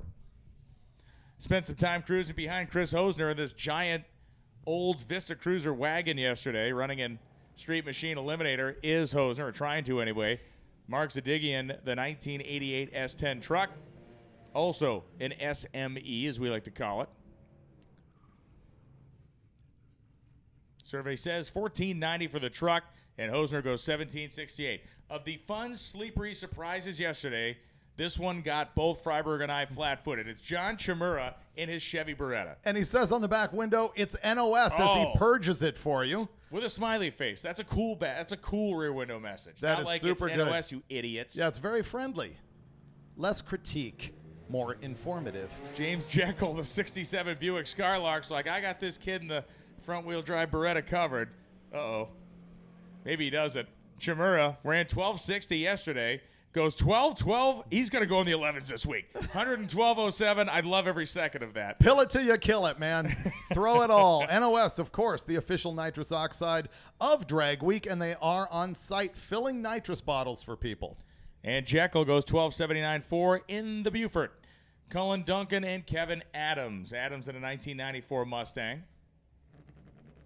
The Crew Cab Chevelle has got an LS turbo in it, I think. We saw it at, oh, look at it. What's going on? Stick or failure? It is, it is a stick shift. Okay. It is not, it does not have the, and a lot of black smoke coming out of the thing at big end. 1299.7, 122.09 as Adams goes 1164.7, 115. Yeah, maybe there's no turbo on that thing. I just had a glance at it as we saw it in a checkpoint last night as Pepsi Joe comes to the line with his small block Chevy VW Bug. B-Gas, the category for the Bug. Ken Cuttle, not the guy up there. It is Pepsi Joe. Eric Lundner, the 1971 Camaro.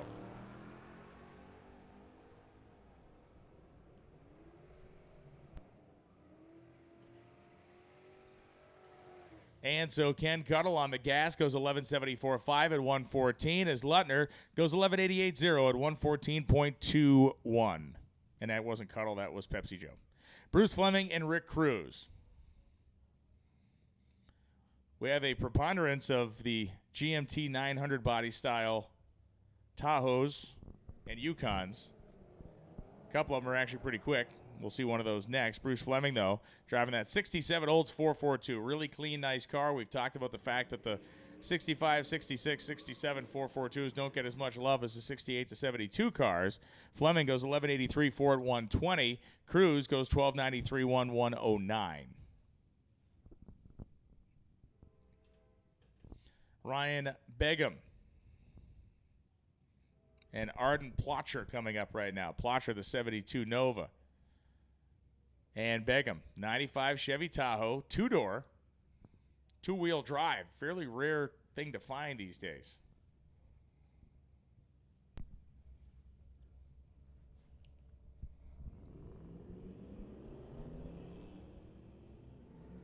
Begum with the leave on the Nova. And Begum actually seeming to have a horsepower advantage, too. He's about 4 Tahoe lengths ahead of the Nova, 1253.6 at 105 as Plotcher goes 1304.8 at 104. That Tahoe was not only two-door, but also had the barn doors in the back, which are clearly superior. Clearly. You have been a proponent for the barn door layout. I am owning it. Barn door life. Mike Whitney and Robert Seiler. 67 Le Mans convertible. My dad's first serious drag car back in the day was a 67 Le Mans convertible. Mike Whitney, 13.066, 107.09. Seiler goes at 14.11.4, 105.37. By the way, I will remind racers, if you want us to correct anything that we've said about your car, well, to a certain extent, go ahead and write notes to us on your back window in shoe polish, and we will get them up here in the tower. If we have critiqued you mercilessly, that may not change. Right, that's not changing. Yeah. Yeah, you cannot edit, but you can advise. That's a key designation there. Dave Brock and Matt Soderberg. Soderberg, a 1954 Chevy. Dave Brock, the 1970 Chevy Malibu. Missing Scott Brown. Normally we see Scott Brown in his 1953 Chevy. No Scott this year.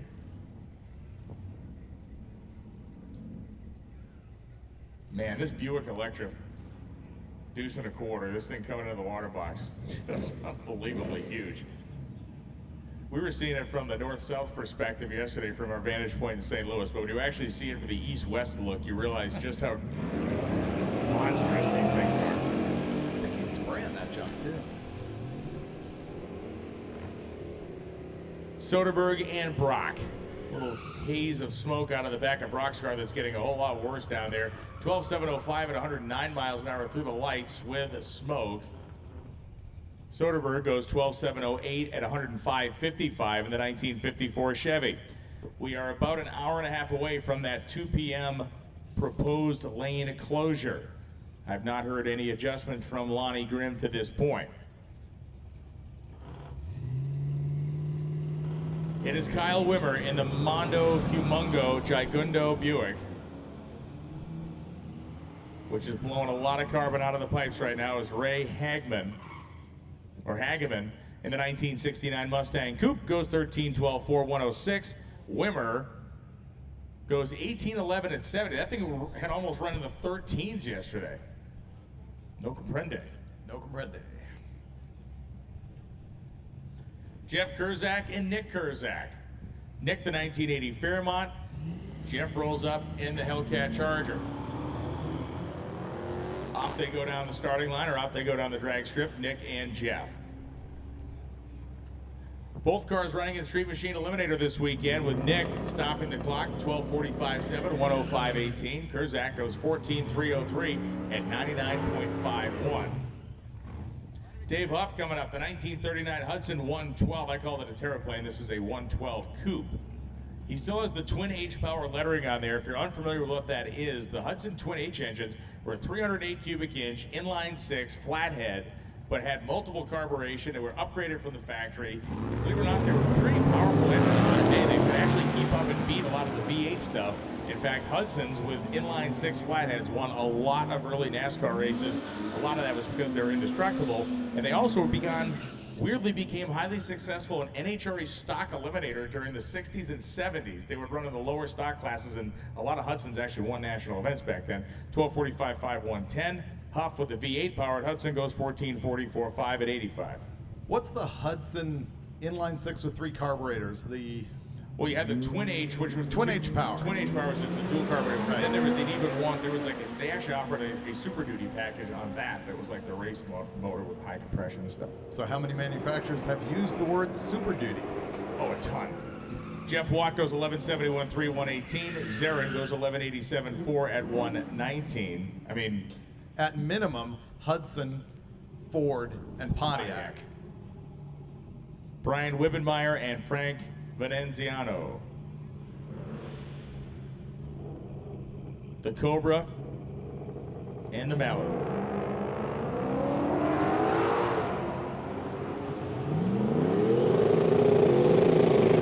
Venenziano, 760 horse factory car, goes 11.18, 123. Wibbenmeyer, 12.53.8 at 109.52. Here we go. This can get interesting in a hurry. Bob Hess coming up, the modified Power Adder category machine. With the Gen 3 Hemi under the hood.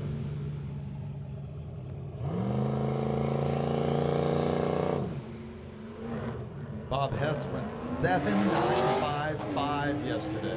And Hess is going to back out and restage for whatever reason. It kind of flickered the bulb and threw him a red light, but no harm, no foul there. Anton Gorkavchuk goes 12.23.1 at 120 miles an hour, as Bob Hess will be reset into the starting line sequence.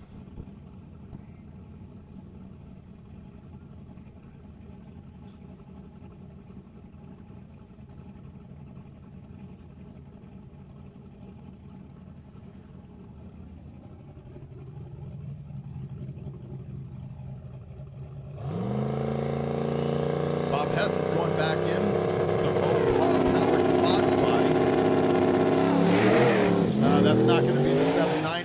hoping for.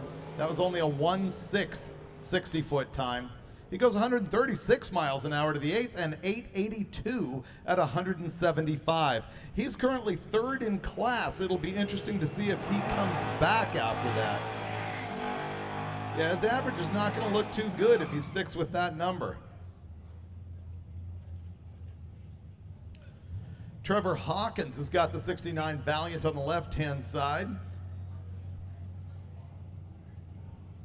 He is running in street race, small block, naturally aspirated. Richard Robinson on the right in the 19 Mustang in Street Machine Eliminator.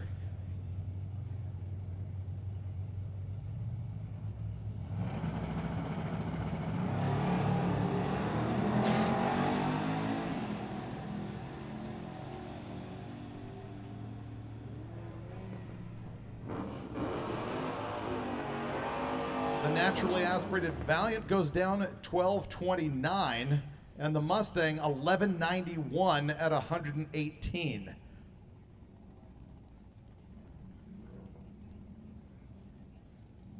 This one is Bree Brewer on the right, and Nicholas Latomsky on the left-hand side in the 86 Camaro.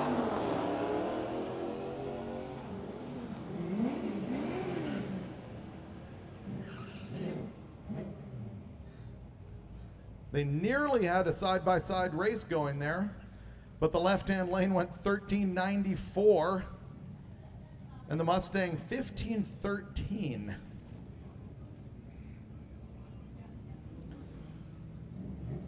The 86 Regal T-Type, the V6 Turbo, a little bit lower trim level car than the Grand National. Chris Moss on the right-hand side's in the 77 F250.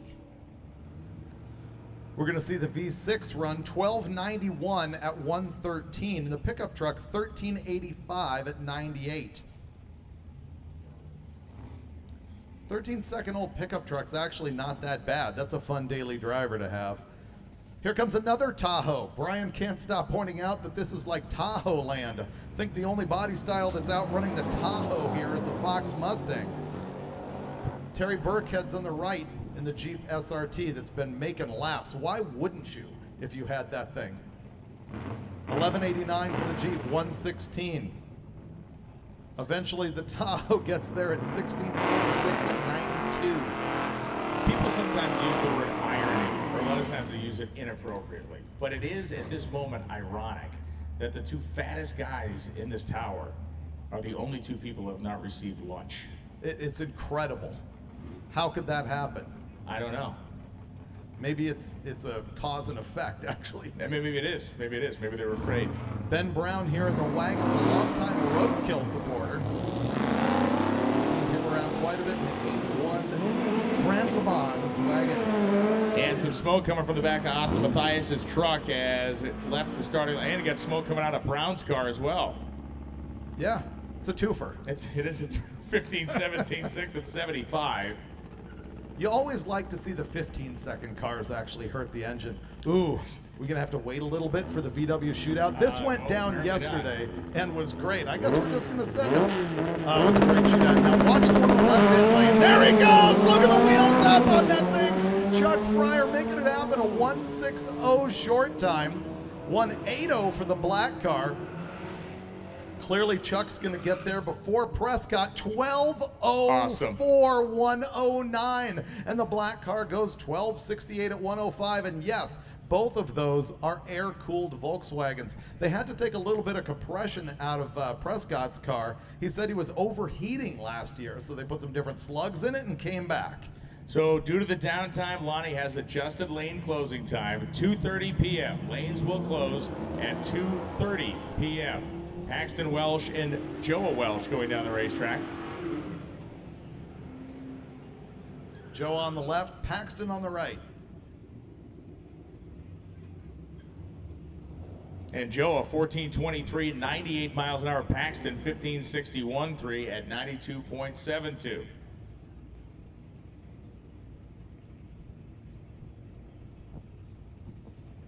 Brent Herget and Steve French coming up now. Once again, lanes will close in 1 hour and 54 minutes. Bobbing and weaving as Brent Herget letting the clutch out. You hear the tires squeal leaving the starting line. Steve French didn't have any of those problems in his 95 Camaro. Brent goes 1280 with an 8 at 107 miles an hour as the sky has rapidly grayed up around here. French goes 1356 8 at 99.21. You know, often when the really fast cars have to come back late in the day, it's rough because we've got a lot of sunlight on the track and conditions have gone away. But in this case, they might actually be seeing an upgrade. It's probably not better now than it was first thing this morning, but it's certainly not bad. I would agree. I would agree that just the sheer amount of abuse this thing's taken over the course of all these runs probably takes a little bit of the edge off, but it is still plenty to work with out there as we're seeing.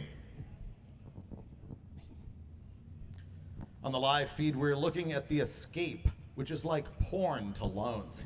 Well, no, it's not. It's just cool when somebody's doing something on their own program. It's different. No, I love it. And it runs 15s, and to me, this is the great nature of this race. It's like, do not show up. Do you when you come to the event, and if you want to get to drag week by any means possible, do this. To me, this is the exact reason why I don't like it when racers get on the pedestal of, oh, you got to throw out all these slow cars. We need nothing but like 8-second cars here. Man, it is a battle for registration as this thing sells out in 7 minutes. But I encourage guys like this showing up. I don't fully appreciate the bone stockers that are just 16-second cars.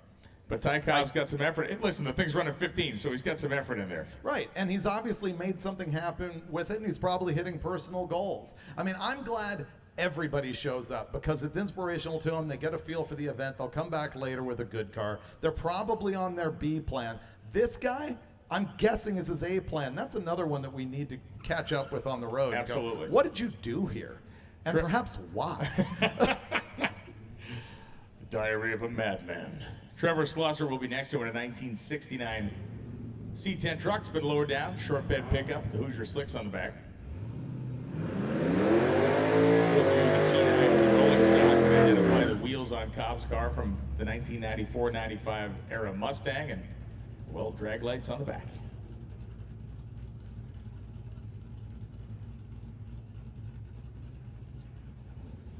I have honestly never seen one of these things on a drag strip before yesterday. And you've seen it all. That's what I used to love when I was coming up doing this stuff. I used to love testing 2 nights so much because you'd see stuff that you would, like, I used to be fascinated by seeing just people rolling on a Wednesday night with a car they just bought, making some runs, and you kind of get an idea of, oh, what's this bone stock Civic gonna run? What's this gonna run? It's kind of a fun thing. And I see things I don't understand every day. Like living the dream. Okay, here's the second Scat Pack car. We 15 flat with a 2 at 92. I'm sorry, he's about to go in the 14s with that thing. I'm guessing he's spraying it, right? See, I thought he was still driving down the track, which is why I interrupted you. I thought we needed to take a little bit of a break and have some information before he got there. But yeah, that's cool. I was saying, I believe this is the number 2 Scat Pack. Gotcha.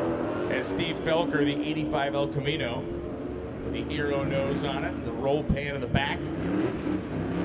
Mike Sweeney goes 1198.3, 114. Felker goes 1287.0 at 106.29. Neil Jenks and Barry Burrich. The Swede is back. The Corvette. Oh, great. Gustafsson? Yeah, tore a coming up. U-joint right out of the back of that thing. Eric Yo sent me a photo. The caps were still captured in the And Jenks is trying again to go quicker with the Gen 3 Hemi in that thing. He's trying to outrun his own time that he had with the 360 under the hood last year. Barry goes 11.0, 115 in the late model Mustang. And there's a 1273, 108 for the Dart, which might be a 10th quicker than he's run before, but maybe not exactly where he wants to be. Aaron Gerke and Tim Bradshaw coming up next. Bradshaw, the 02 Mustang in red. Gerke, the 94 Ford Ranger. Kyle Scoop, extended cab. Most driving comfort down the road. A little wheelbase to work with, but for Tim Bradshaw, lighter car, better aero, a little more horsepower. Goes 1079, 134. Gerke, 1120 with an 8 at 123. Dustin Trance and Jamie Jarvis. We saw Jarvis pulling into the racetrack this morning in this polished up, very pretty, pure and simple 1955 Chevy 210. Classic look with the bumper removed, the nose-high stance, the radius wheel wells. quality of that car can be displayed in one spot. And you look at the rear wheel well, it's been radiused, and how they've actually cut the trim to kind of to be still present in the factory spot, but also interrupted because of the radius trim. Meanwhile, Dustin Trans is just gone. 1:30 short time. 1:27 to the 8th mile, and Trans rips to an 8:61 at 157.98, well within the realm of reason for street race small block power.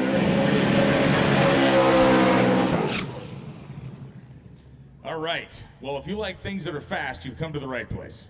Stefan Gustafsson is back, and again, this car had effectively a U-joint failure last time down the racetrack. Stefan is aiming, I am sure, for a pass either in the 660s or maybe even in the 650s after we saw him go that very, very bottom 60. As we arrived here this morning, this car was number 3 in Unlimited, and in fact, I think number 3 overall, and I think that's been mixed up a little bit here today. Especially with that blast that we saw from Goldstone.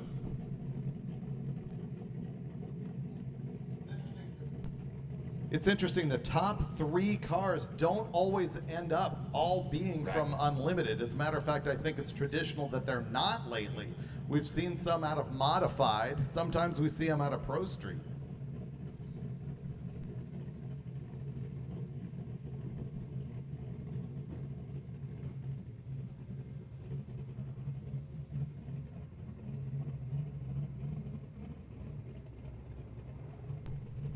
There's a lot of words I can't pronounce on this car. A lot of mashups of vowels and consonants that do not naturally occur. All right, baby. 1:12 short time, 8th mile speed of 176 as Stefan goes 6:50.21, 2:19.76. Good gravy. 4:29.2, 176.65 at the 8th mile, 6:50.21, 2:19 as he shoots it through the lights. If you only consider yesterday's numbers, disregarding what's happened here today because I don't recall it, that would be our second quickest run of yesterday. Wow.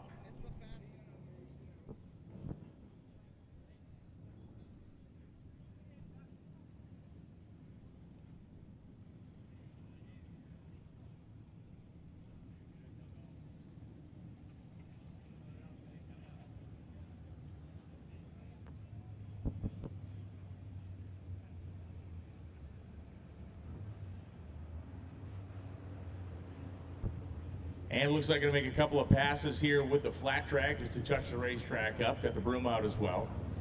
Should be very quick as we continue around. As mentioned, closing time of the lanes will be 2:30 p.m. Once again, lane closing will be 2:30 p.m. As that was good. That was very smooth. That was a terrified look you had into the camera in that moment. Well, I saw you making the move. I was like, what's he doing behind me? Oh, it's okay. Yep, there we go again. Personal attacks. Personal attacks. Brian, train myself in the audience. What would be the track prep sort of itinerary, start to finish, if we were starting off this morning? Like as far as brush, scrub, burn, rosin. Yeah, I mean, there would be, for an event like this, I'm sure, I'm not seeing a rotator out here, but they got their flat drag out. So yeah, they'd be out in the starting line with the gold dust, and which is a resin, it's basically dried pine sap, and they rub that into the racetrack effectively. It helps bind the rubber together. You get traction compound, then you drag, and typically you traction compound, you drag again, and make sure everything's ready to go. Traction compound being like VP lane choice. Yeah, it's in lack of a better term, it's kind of a rubber cement. Glue. It's glue. You can call it sticky icky, the moose juice, glue, whatever you want to call it. There has been a radical shortage of some of the materials that need to go into that, and it was described to me that it's this radical chemical. I was actually hearing this from VP that I think is only made in Germany, and it takes a huge amount of pressure to make it, so there's some danger in it. I can't remember the name of it right now. I can't remember it either, but it's not something that we have made domestically for a very long time. So it's something BASF, my understanding, makes it. Yeah, BASF, something lean. I can't remember that one. Maybe VP will come up here and train us on this. But yeah, the traction compound shortage has made things very interesting in a negative way for a bunch of racetracks. Tracks that did not have a big supply have done different things. Some people have gone to running less events per week. Some tracks like Brainerd have just gone to say everything we're doing for the rest of the year is 8th mile. No problem. That's why we'll just spray it halfway. So got it. Everybody's doing the best they can now. I believe it is. I don't speak for everybody, but I believe it is starting to ease a little bit. I think there is some supply finally coming back in. Too late for some tracks. You know, the tracks up north are getting near the end of their season, but. And they'll cut that with methanol as they spray it. You'll see the tractors come out that have like basically a big, almost bug sprayer on the back of them that shoots down at the track and just glues the whole thing. Now, sometimes, as I think you're seeing right here out on the track, if somebody rips the rubber off the track, which can happen for a variety of reasons, they'll bring that gold dust. And then you'll also see them out there with torches removing excess rubber and scraping the track. Yeah, so the layer of rubber gets overbuilt over the course of a day, especially at a race where everybody has slick tires. A bias ply style slick, that every time someone makes a run or does a burnout, it actually adds a little bit of rubber to the racetrack. Now, radial tires kind of take it with them. So we don't, this race is so interesting in that, you know, basically all the really high horsepower cars run a slick in this style of race. I'm talking the ultra high horsepower stuff. There are some fast cars on radials. Volvo. Clark Rosenstengel is going to be coming up here, I believe, as a radial in that car. The Volvo Michael Bergeron has radials on it, but the vast majority are the bias ply slicks, which, believe it or not, is kind of the good ratio. You know, some of the radial specific races, they will have index classes of bracket racing to get traffic down with drag slicks on them because it helps to maintain that rubber layer. NHRA, they'll scrape the track a couple times a day after you have a lot of heavy traffic on it. And it just kind of depends on what the starting line officials see. If it's starting to get gummy or loose out there, they'll go and scrape it or adjust as necessary.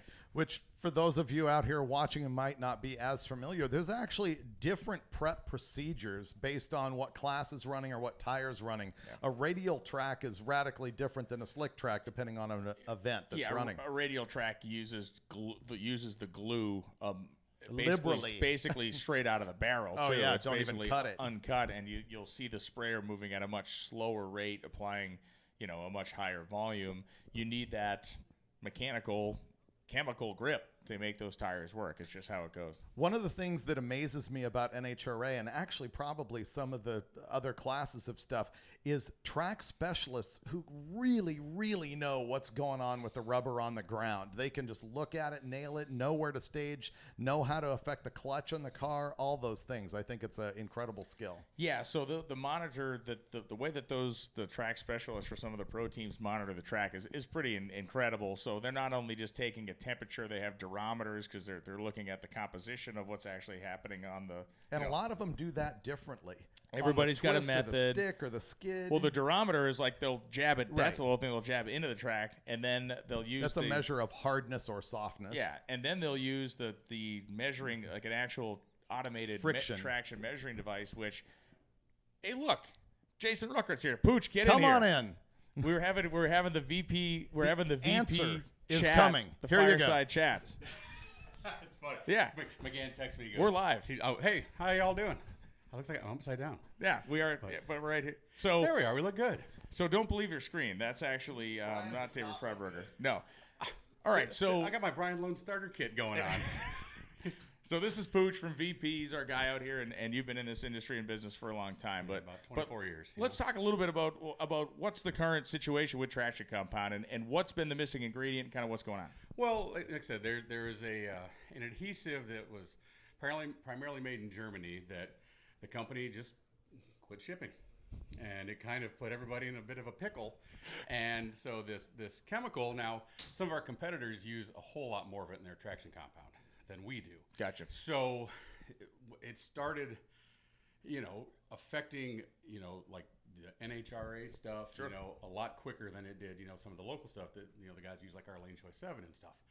And so when they quit shipping, we're like, man, we don't know when we're going to get any more. So we started developing other things. Gotcha. Some of the other companies, I believe, tried to or whatnot. But, the story we're getting is that this company is no longer going to produce it after next year. So we're looking for outside sources, different places. And so, you know, we've found some things. We're experimenting with some things. You know, our company is. Yeah. I'm sure the competitors are too. But, you know, that chemical is what you see, like when you spray a track and the tires start rolling forward and you see those strings and the cobwebs. That's a chemical. Okay. All right. And it is an adhesive binder. Its actual main usage was sticky notes, Post-it notes. Really? It's an adhesive that never would dry. Okay. It was also used in the ink and printing industries, because for printing on like cellophane, aluminum foil, to get that to adhere to that, the inks. So, but again, the scoop we're getting is that the process to make this product is very dangerous. There is a highly explosive ether that has to be pipelined in to make this product. And so the company decided they don't really know if the juice is worth the squeeze. Yeah. Yeah, the homebrew element of that sounds very, very unappealing. Yeah. So, like I said, it changed the face of what was happening for a while. Yeah. You know, I mean, and of course, you know, you touched on, I heard you as I was walking up here, touched on like radial prep versus, you know, slick tire prep. And, you know, radial prep, you know, is just like you said, it's glue dependent. You know, we've worked together before. You know how this deal is. It is glue dependent. So when you tell a track that they have to half their glue, and you got these guys out here in these Pro 275 cars and LDR cars and RVW cars that want to go out there and set the world on fire, you can't do it. And so, you know, sorry. So anyways, you know, we're getting back now where the company is supplying the product, but like I said, we have looked outside, you know, to other sources. And so, but the fun part is, in a way, is starting to look back at different developmental things. Like some of our competitors' products have been. Yeah, you're in a position now where it's like now you got to look around. And what happens when you look around? Innovation starts to happen, right? Oh, it was. And I'll tell you right now, our chemist, you know, back when we developed our Lane Choice 7, I was involved with that, and the final product came to fruition in 2010. That's the last change to that product. Okay. But our chemist said, I can make it better. I've always been able to make it better without that other product. So there you go. So we tried some stuff, came out, it's all right. It's not great, but it got us through to help tracks get through the shortage. But now we're sitting back and looking at other things. You know, I've got, you know, my boy Tyler over at VMP is like, you know, on Experiment Central over there, you know. So that's the Mr. Wizard Laboratory. That's the Mr. Wizard Laboratory. So he's been working with some of the products, some experimental things and whatnot, finding some really good results. You know, I don't think we're going to run into any issues with the current chemical and the current formulas for another couple of years, but you've got to be ready. You got to be ready. You got to be ready for what's happening down the road. And listen, VP is the official racing fuel of Hot Rod Drag Week, and let's talk a little bit about that side of the business. In that, when people watching at home, and this is, I just want general overview stuff, right? We're not going deep in the weeds, absolutely. But when people are watching at home, when they start hearing about methanol or racing gasoline, the options available for racers out there that VP offers is a huge gamut. It's crazy. We've been, like I said, we've been in business since 1975, okay? We have over 100 different blends. So a lot of these cars here are running on our ethanol product, or E85, and we have quite a few on leaded fuel, and then methanol, your Tom Bailey's, all those guys. They're all on, you know, like I guarantee you this car right here, Kurt, he's on methanol. But real quick, you know, we appreciate the opportunity to come out and, you know, be with all the racers. It's our first time, you know, and we're having a great time. My staff's, you know, loving this deal. I'm learning some things from the racers. You know, one thing we're going to look into is travel fuel. Oh, travel fuel, okay. You know, so these guys don't have to hunt things, you know, ethanol products and whatnot at gas stations, you know, as they're going, track to track. So, anyways, it's awesome. I didn't mean to barge into your conversation, but man, I heard it. I was like, you bailed us out. We were just blabbering in circles, so this is perfect. Well, again, we appreciate everything. Like I said, thanks for letting us come on board with y'all. Jason Ruckert, you know him as Pooch. He's the guy from VP. Thank you very much, man. All right, guys. Back at it. Also a Very racer. cool. Thank you Got for a that. limited drag radial cutlass that is just totally awesome as well. This guy's the real deal. Holyfield. Okay, cool. All right, Clark Rosenstengel, another attempt. I think this is number 4 for him. This thing's been looking kind of gimpy all day long. They've been having trouble. See if you can get it down the racetrack. That's going to be a reaction time problem if it actually does go down.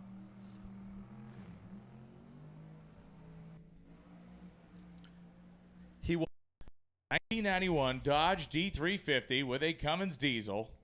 That will block out a sun that has already been blocked out by the clouds, as it appears we're going to dispatch our four-wheeler again.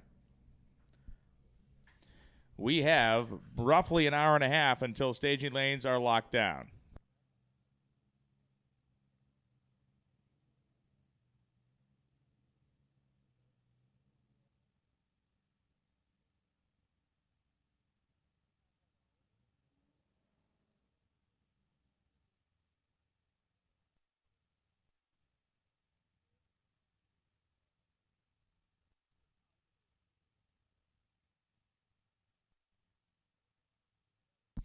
And so, again, just those red lights down there indicating that the starting line official is going to grab something, make the turn off, and then we'll be firing up the diesel.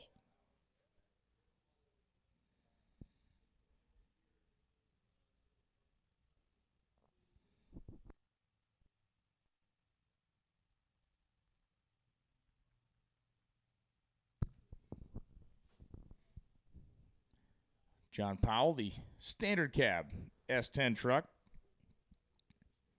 I've not heard too much of the any sort of wackiness from Mike Galimi as of yet. He's probably still on the property, getting ready to dispatch himself on the road as he did yesterday to stay on top of the pertinent information.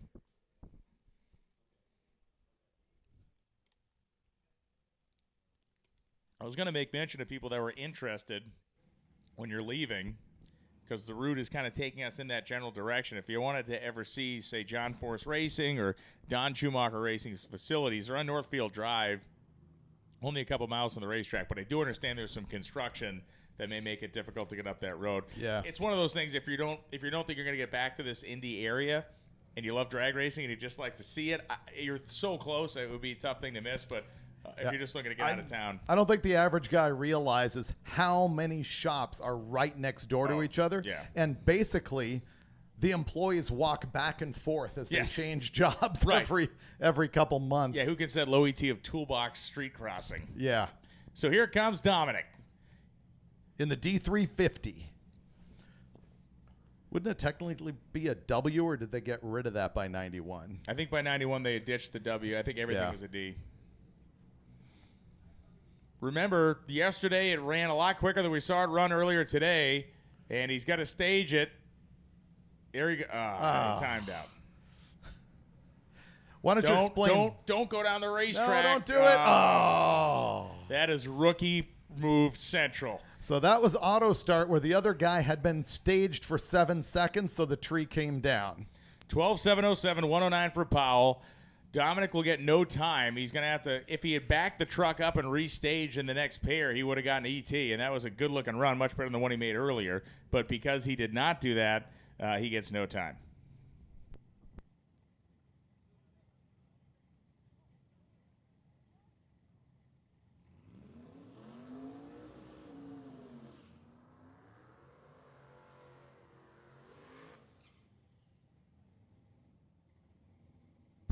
Lynette Jankowski and Chris Engel coming up right now.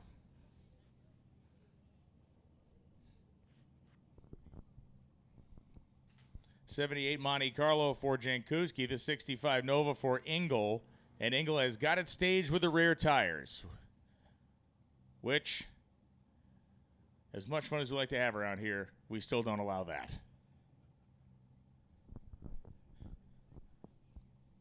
Man, this thing picked up a couple of tenths.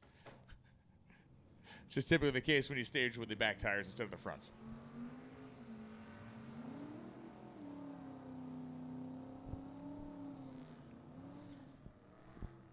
And at the stripe, 946.4, 113 for Engel as Lynette Jankowski goes 10.059 at 134.79 in the Street Machine Eliminator car. Rova Kahua, you will not be able to see it from the right side grandstands, but this thing will hike the left front tire up momentarily. And Holden Kramer, the 1979 Malibu, the all-motor big block combination. It is a street race big block power adder combo for Ahua, and you're thinking nitrous on that baby. You know, not to say that it's an acquired taste, seriously, but I do love this thing more and more with every pass. Just did it. That nice torquey, twisty launch for the Oldsmobile. The Hurst Harry Olds was a 67. And great. 9702, 139.57. The Olds, 1054, 127. Love it. Everybody, I think, but Joe Schubeck really loved the Hurst Harry Olds because he was the one who had to drive it. Yeah, for a while. Who actually balled that thing up? He did.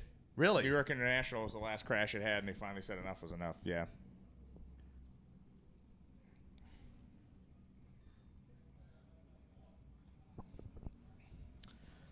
Another street race small block power adder car. This one, the Jelly Ball.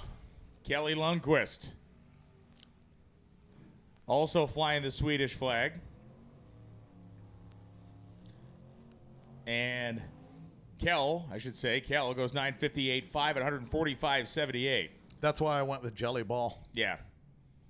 The pronunciation problem for me. Same for me. Yeah, but once again, you own it. Mine was a reading and pronunciation problem. Brian Acton and James Voiles coming up now. Nova on Nova Violence. 70s a pair. Pro Street Power Adder for James. Acton and Street Race Small Block Power Adder. Another of those runners sticking around late here. Late-ish, I should say, in our typical drag week day to try to get the job done.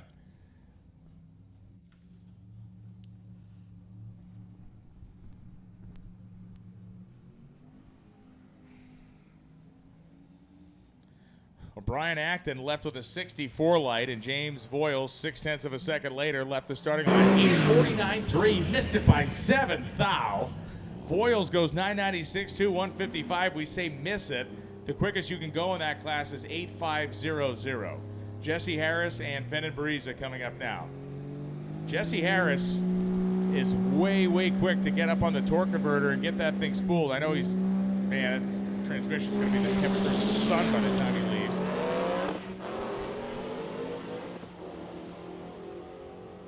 And the absolute black cloud of charcoal soot goes 9:52.1, 141.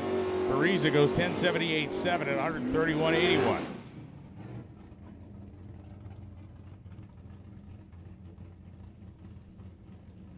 John Minchuk and Bob Ruppel.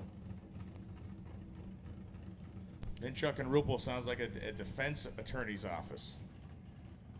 Once again, it is all Novas all the time, a pair of 72s.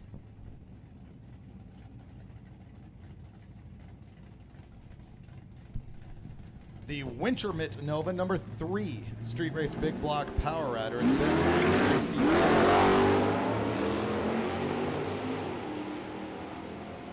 Yeah, I believe Ruppel had to pedal that thing early. 995.3, 140. Yeah, he kind of had to rip the throttle very quickly early. 12:48.5, 109 for John Minchuk.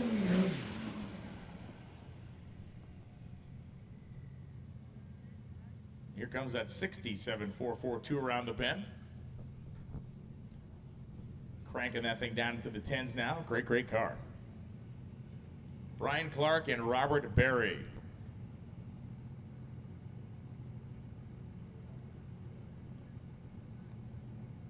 I think there was a chance that Barry here was in Ultimate Iron and that Keith moved him into Unlimited based on the body modifications on this thing. Yeah, I can agree with that. It is missing a thing or two, namely the whole back. And front. Yeah. Well, the fenders are on there. Yeah. The rest of it, not so much. 65% of the front and 100% of the back. Looks like another compound turbo deal. This thing has run 914.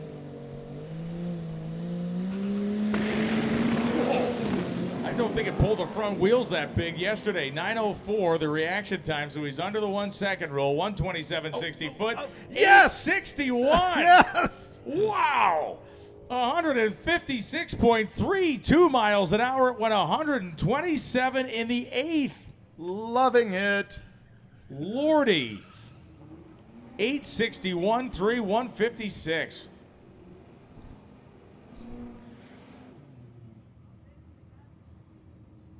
You know, I think, well, it was smoking pretty good down there. Man, it was that is something else. 861, incredible.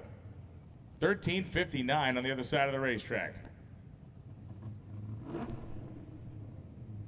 I need to advise Tracy Grimm to step up the nitrous and get the thing into the 9s. Yeah. Tracy, can I have a few minutes with your car? Speaking, of course, of the Oldsmobile in the right-hand lane, Guy Toddy in the other side with the Camaro.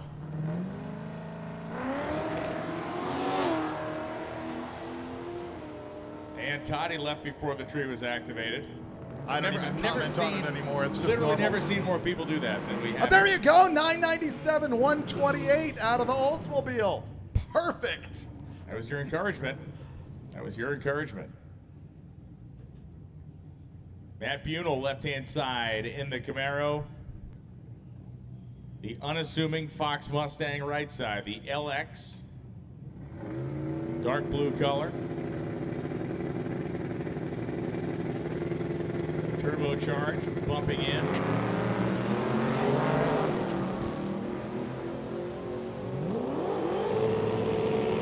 No, the turbocharged just looked like it was when the car went into full stage. 10-16, 120 as Bunel goes 11.65.8 at 115.75.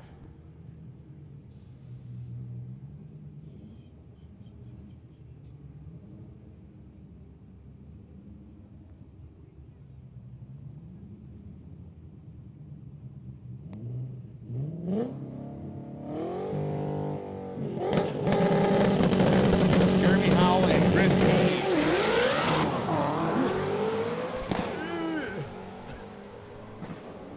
That was F1 levels of RPM achieved off the starting line. 904.8, 162 as Hayes goes 988.5 at 147.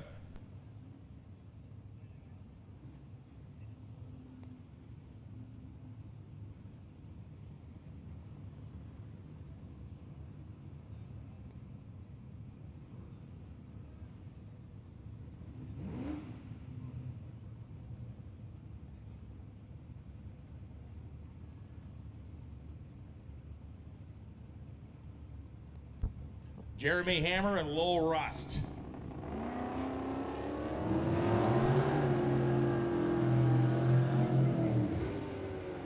The Tesla on the right side goes 10.11.6 at 134 miles an hour. Rust goes 11.805 at 114.02. It's interesting, on our data here, it says that Hammer and the Tesla actually intended to bring an 85 D100. I don't know if that's fact or not, but maybe the Tesla's plan B. Jeff Dukapolsky. Andrew Taylor. Taylor, the third-gen Pontiac Firebird. Third-gen Pontiac Firebird's among the best pro stock looking cars of all time back then. So good. Dukapolsky, 66 Chevelle Malibu. And Jeff goes 10.303, 129.21 as Mike Galimi has given us a fond farewell of some sort. Andrew Taylor goes 11.16.2, 123. The presence of Galimi reminding me to tell you to check out hotrod.com for all the coverage and results on this thing. Oh man, this giant Chevy's coming back again. The truck that has the lift blocks that appear to want to have the rear Throw end the rear exit. end out of the car. Yeah, it's going to stick in it. It's awesome. Anyway, Charles Hoekstra and Dean Anderson. Hoekstra seems to be leaning on that car a little more. It's got a little right hand kind of turn lean as it's going down the racetrack. Dean Anderson goes 8.52.9 at 153. The wagon, though, has problems slowing to a 12.10 at just 58 miles an hour.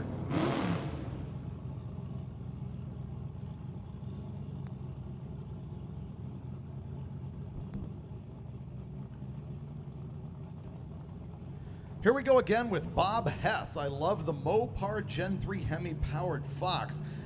So he's number 3 in class right now. 7.955 yesterday, and he did a high 7 earlier today. He's obviously looking to come back better. Doesn't look like that's going to happen this time. No, the car was loose at about 330 feet, but here he comes charging to the stripe, 869, 182.77. 944 at 143.92 miles an hour for Chris McNeely. And this is the thing about Drag Week. You can be a superhero on day 1 and then fall on your face on day 2. Through 5. Through 5. We give you so many opportunities to fall on your face. Check out this, I'm going to guess 64 or 5 Ford truck on the right-hand side. It has a Lenko in it. Really? Yeah, it does. Neil Turbot, you're my hero. And they fragged that thing yesterday, had the transmission out of it at the side of the road, fixed it, and they're back. You break a Lenko. Take skills. I could handle it. I could break a steel ball.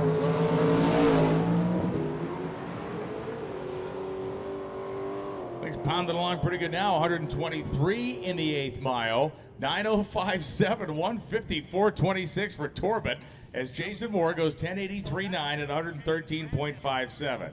Yeah, that truck went 8:95 yesterday, so that's on pace, 9:0. Paul Flory, this 87 Chevy truck has a 4-speed or has a stick shift in it, slicks on the back, and it axle wrapped like MC Hammer yesterday. Dan Sates will be on the other side of the racetrack, and Dan Sates will see the truck will be about the first 6 inches of the race.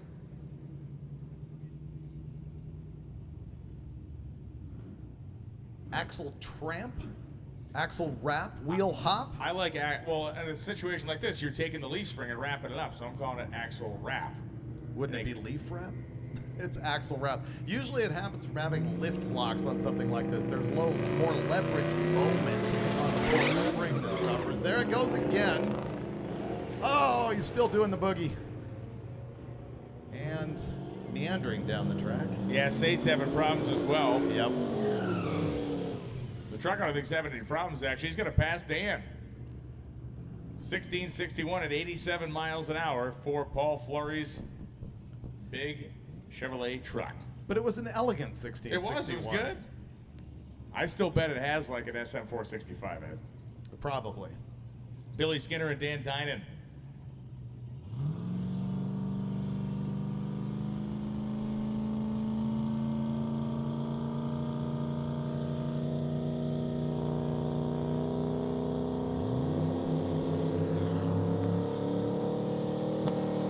Skinner's truck, this is not going to look good for him as he cuts a 5.6 second reaction time, 5.593, so this is going to be worthless for him. He did run 1079 yesterday and 965 today, so that's good for him until you go ahead and add the 4.593 seconds to his reaction time. I'm going to have to get with Keith Turk and find out if he's actually like whacking people for this at this point or if he's still letting it slide, because we discussed having sort of a courtesy period for people who are unaware of the rule, or they're on the first day, or they had another issue going on. But at this point, I would think that we're penalizing for the reaction time.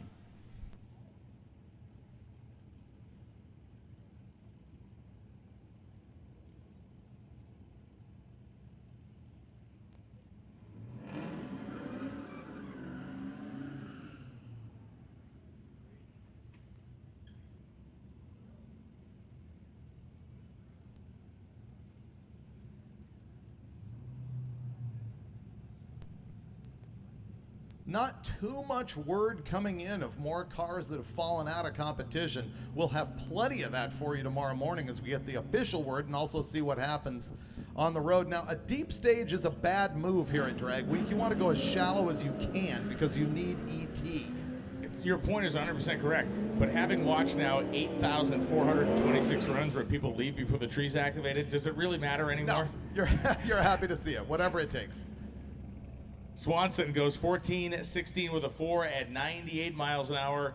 Bart Seswick goes 13:63.0 at 109.95. And returning in front of the grandstands is the pickup with the axle wrap of death. Clifford the Big Red Truck.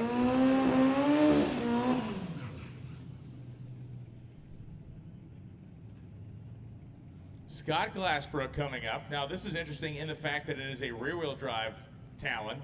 These cars with our all-wheel drive setups can run some pretty wild stuff, but as of yesterday, we talked about the fact we believe it has a 4G 63 motor in it, the Mitsubishi engine that would have been in this car originally. For Tom Brissy, it's an 11-second street rod that he's having a blast with this week.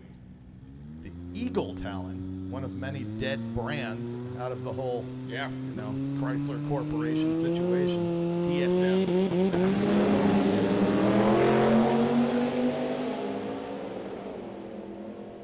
All right, how about 565, 122 in the 8th, and 887.9, 150 miles an hour for Scott Glassbrook.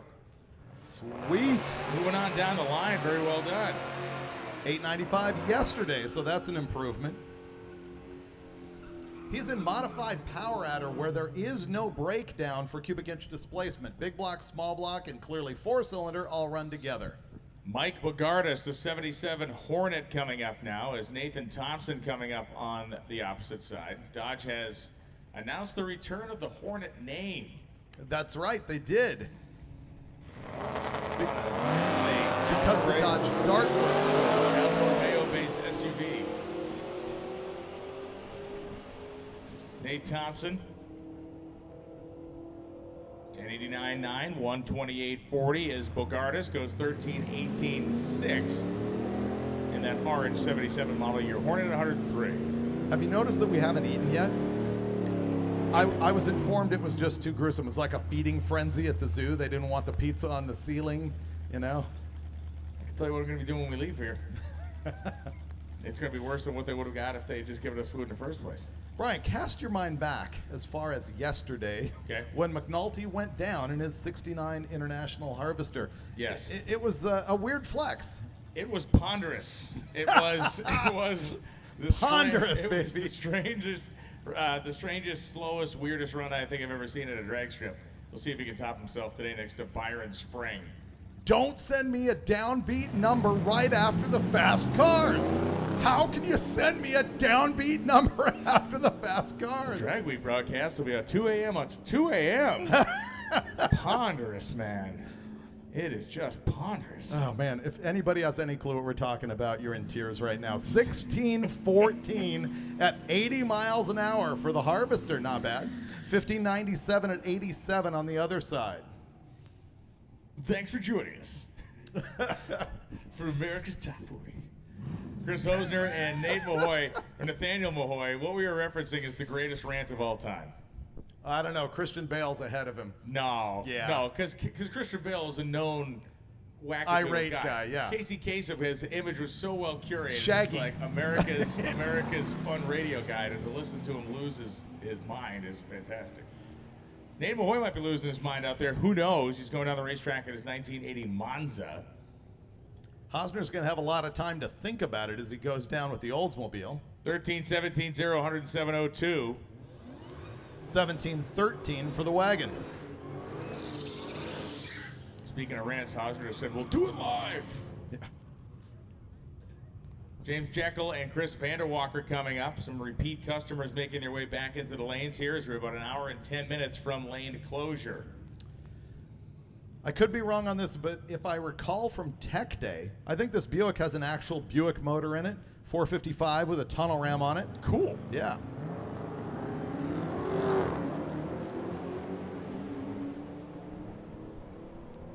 James Jekyll.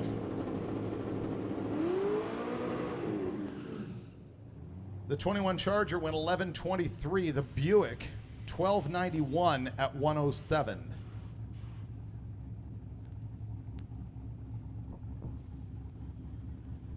Tommy Dupree. All right, man. Tommy, make sure the roof hatches are latched. Yesterday, Tommy set a T-top into low Earth orbit. Well, actually, into left lane orbit. And he's got two of them back on the car now. I wonder where that came. He had spares.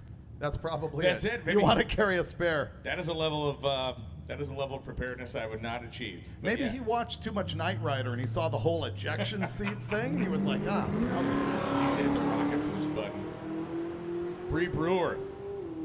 Remember the Knight Rider Super Pursuit mode? Oh, yeah. Oh, it was bad. Yeah, that's when they jumped the shark. Dupree goes 1070 at 134. Bree Brewer, 1558 at 84.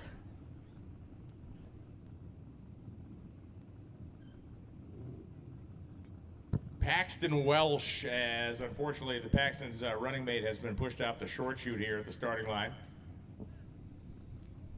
So what are your plans for the Nova that you purchased? We talked about the fact that you bought a car that is almost identical to the one that's at the ready line right now. What are you going to do with the one you bought? I would go ahead and just let it sit in the driveway for about 10 years till it rusts over and has black widows. And then I'll sell it for less than I paid for it. Brian, intuitively obvious to the most casual observer. You know, sometimes people have a plan. I didn't know if it was just going to follow the same normal procedure. I didn't know if you were going to, break your own rules here. Sell it for less than I bought it for. I mean, come on. Why are you wasting my time with this business? It's Freiburgonomics. A car like the Nova that's rolling in, and I don't know if this is true or not, but a car like that strikes me as like one of the cool things that we see a handful of every year, where a legitimate bracket racer like takes his weekly bracket race car and, you know, wires the lights up and gets a horn and does like the basics to get it on the road. I think it's awesome. Pat Welsh, Street Machine Eliminator hopeful, goes 15.97.7 at 90 miles an hour as the Nova rolls up next to a Mustang here. Yeah, my new car looks very similar to that, with a hood scoop that is radically worse.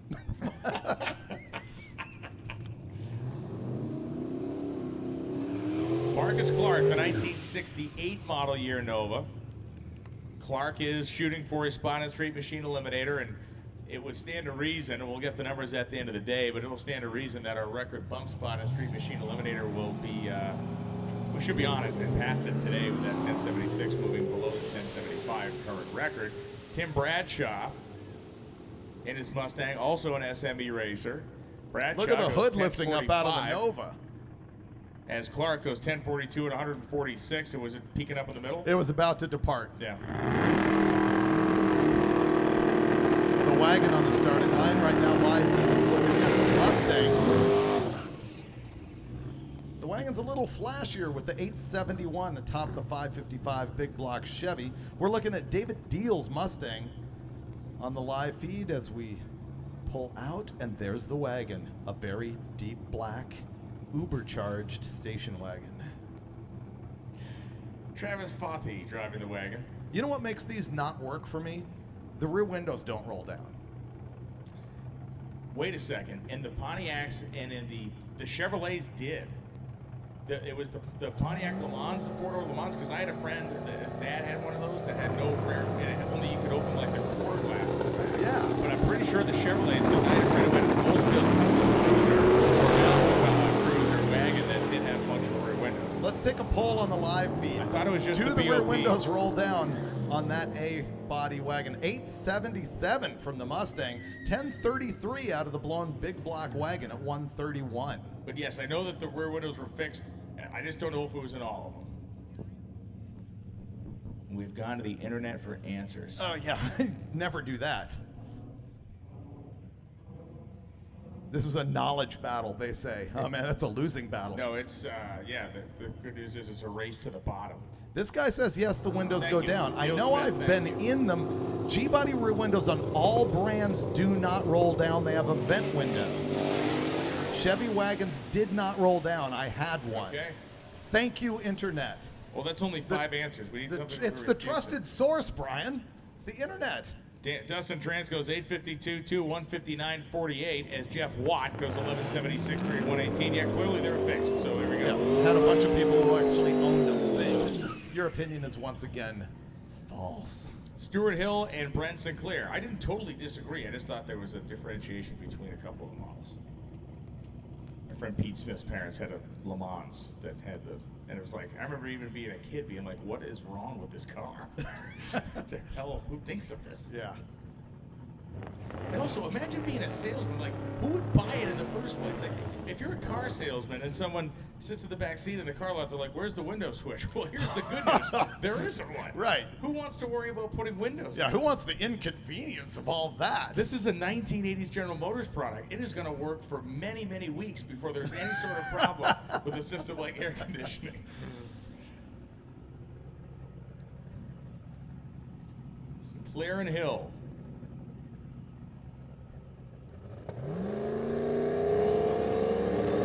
Stewart the 57. Alex Taylor comes from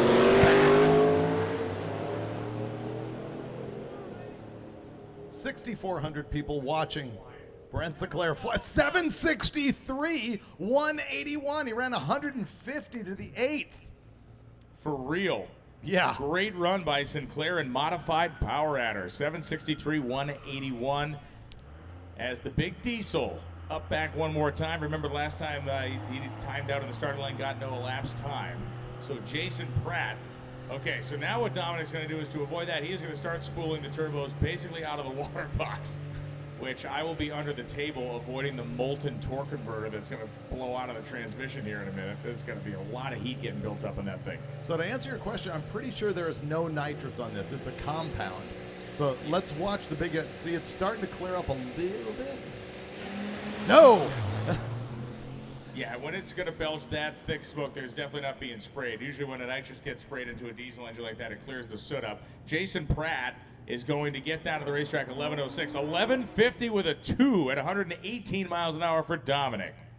You know, that truck always reminds me of Los Angeles in 1970, because that's what it was like. Seriously, we would have smog days where we didn't go to school or where we were kept inside. I remember the traffic lines, the green lights would look orange. Get out of here. Yeah, it was bad.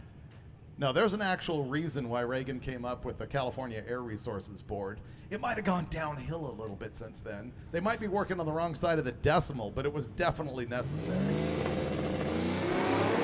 We are going to close the staging lanes at 2 p.m. due to a lack of traffic. 33 minutes. The staging lanes will close in 33 minutes. We've told you since the beginning it could be a fluid number, and it is. 10:21.6, 138 for Norm Jensen, as Justin Sable goes 11:75.2 at 116.49. Jensen in that bright green Chevy Camaro. So the lanes will be closing in about a half hour according to Lonnie Grimm. That is Chris Dacre and Brian Clark.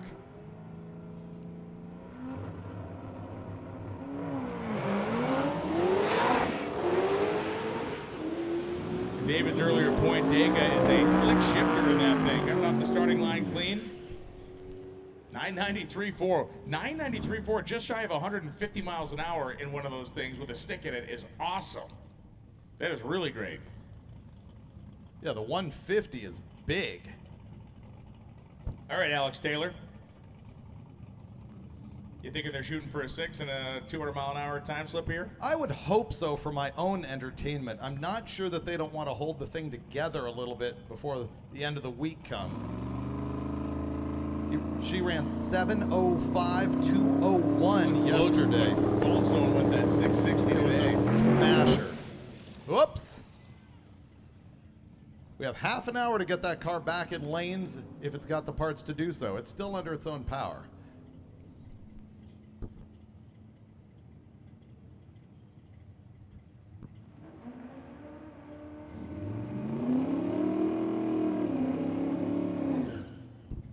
So Alex will get off the top end of the racetrack and likely, maybe, could be coming back before our 2 o'clock lane closure. Tracy Graham and Holden Kramer will be next.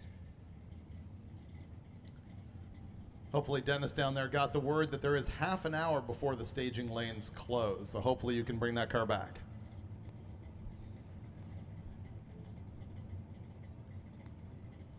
You can see him walking down there with his other daughter, Megan.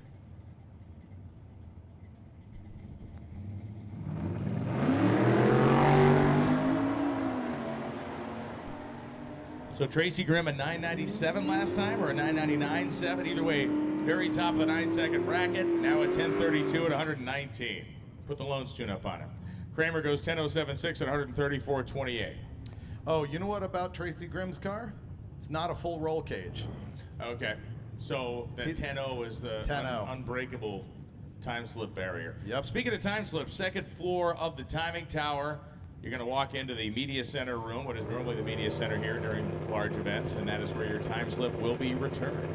And make sure to bring your phone with you to show your checkpoint photos as he rolls straight into a red light there. That was an interesting move. Cavallaro. Jason Moore is in the car on the...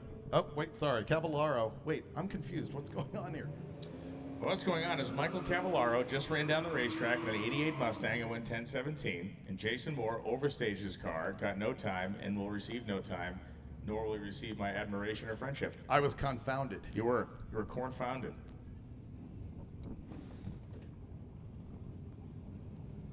Barry Burrich and the Bogardus Hornets. Making a lapse in that thing.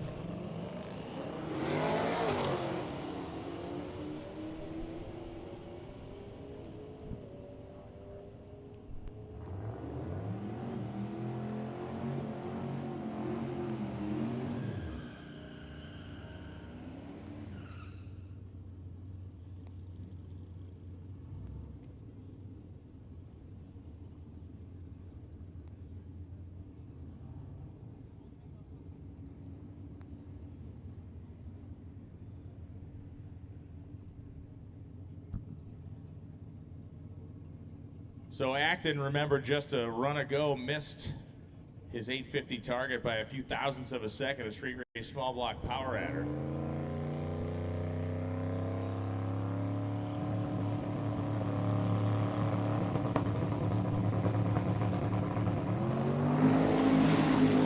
Acton keeps making laps to try and get that 850. He had an 852 yesterday. He just needs to clean that up a little bit, 856. It's amazing that that's disappointing. It's like, come on, man. It just makes no sense. You can't get it within 600? 12:05 at 113 in the other lane. What are we even doing here? But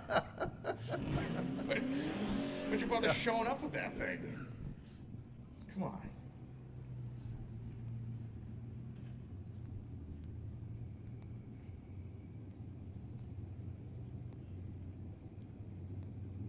Bart says Wick. 4th gen Pontiac Firebird. Running in Street Machine, or trying to anyway. Up, the Aussies have made it back.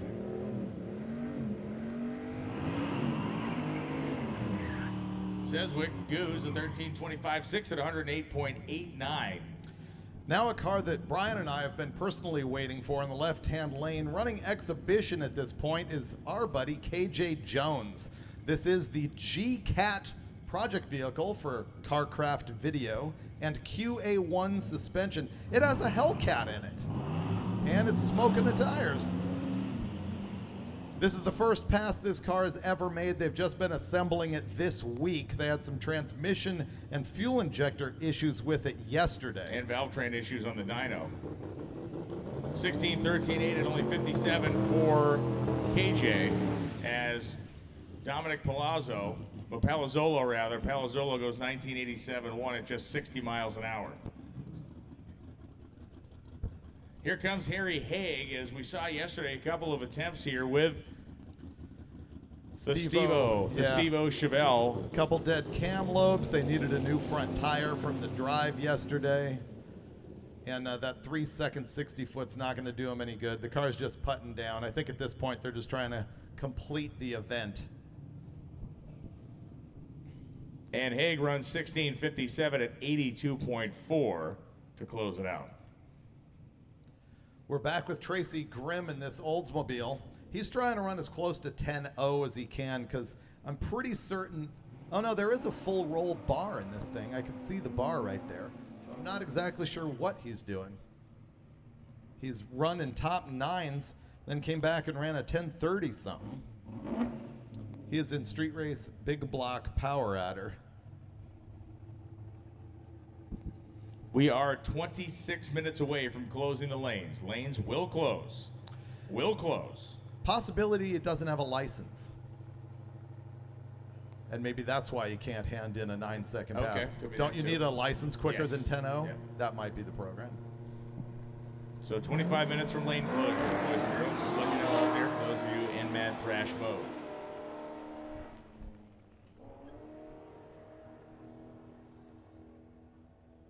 And Tracy Grimm, 10:48, 123. That's an overlift. It's an overlift. Anybody on the live feed got any questions? I can go ahead and address those as we're waiting for other cars to come in lanes. Fire at will. People always asking if Cletus McFarland is here. No. Neither is Derek from Vice Grip Garage. Neither is Finnegan because his car is broken down. Everything that we did to try and get that thing going with the Hemi out of the Gremlin completely failed. Finnegan's biggest fan is logging in. Someone says, I hope Alex takes another shot. That's a possibility. We still have 25 minutes for people to get in lanes. People asking about Schroeder. Yes, he ran and got a slip. 664, I believe, was the number. That sounds about right. And we had concern that he had hit a block, but that actually was cleared because it hit with the parachute. Is Bailey going to run again? I'm going to say no to that. Getting word from Tanya Turk that Harry Haig slept under an overpass in the car last night. Just like back home. Right. Yep, more people questioning Schroeder. He did not cross the line. His parachute dinked a block. Fastest car on the property would be Tom Bailey, 249 miles an hour. And if you mean quickest, he ran a 6.0. Where are we starting next year? No idea.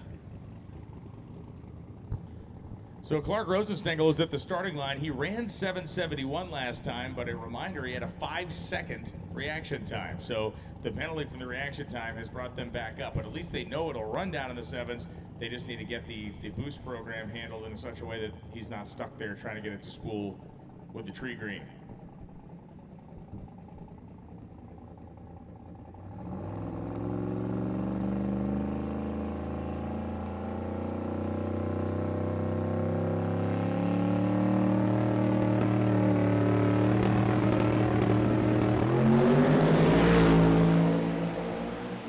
This is looking good again. Short time was a little soft, but 150 in the 8th mile. Clark goes 7:66 with a 3 at 192.52 miles an hour. That is a study and sticking with it over the course of a day, because what started out looking pretty grim has finished up looking darn tootin' strong. 7:66.3 at just shy of 193 miles an hour. Yeah, that was a nice comeback to see.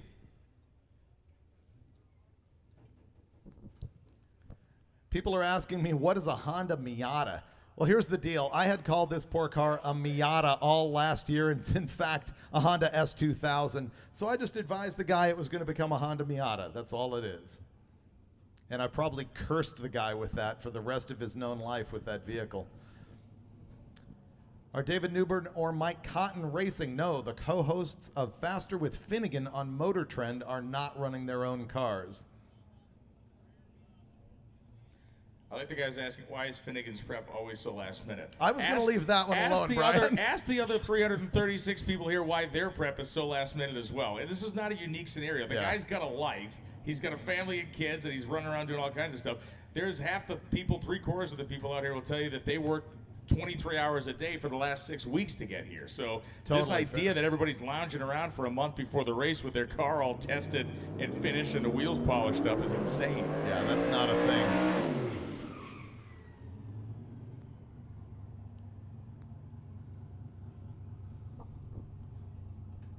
Brian, you might want to answer this one. What is my disgusting food of choice this year? Your disgusting. So we've gone through a series of movements with David over the year. The food. I had a great movement this morning. You had the Arby's obsession where you get a BLT with no bacon on it. That was a thing you did for a long time. The bacon was rubbery. I don't know. At this point, I hate refried beans. So you get the bean cheese burrito thing at Taco Bell yesterday. That's probably the hit and lead off right now. Or that no one eats those. Or that aircraft carrier style donut thing you got yesterday, which was looking. On the live feed, you can see KJ driving back with that CarCraft video project. By the way, that was Bart Seswick and Chris Engel both leaving before the tree was activated and getting no data on both sides. There is a blank. These gentlemen will be handed one of the only double blank time slips I have seen in 20 plus years of drag race announcing, tens of thousands of runs down a drag strip.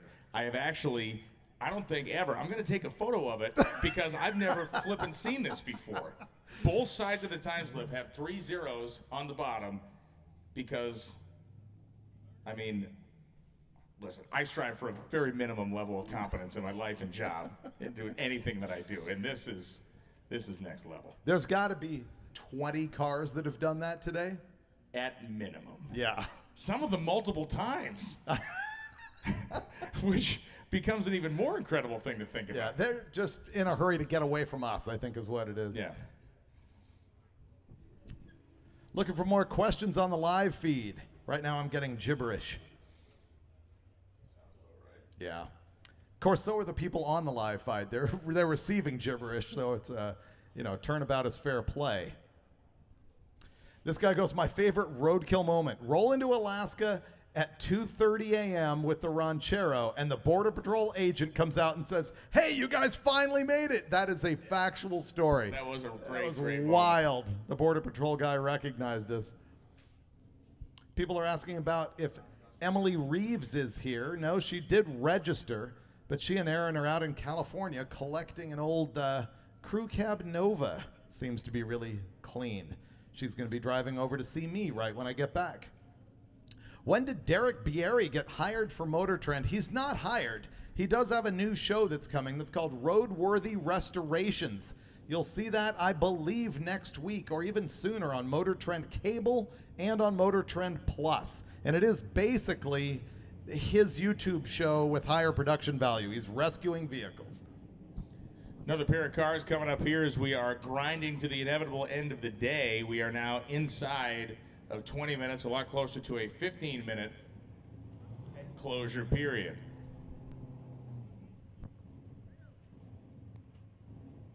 Jason Pratt, 81 Olds Cutlass.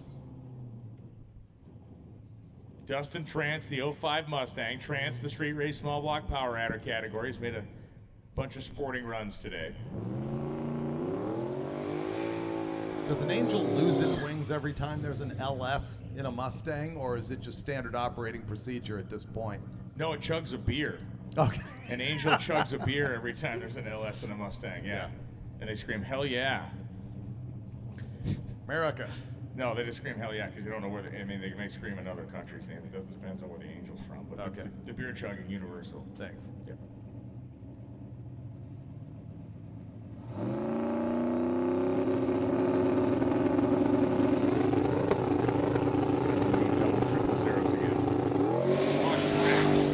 Drats, he cut a 003 light. Wow.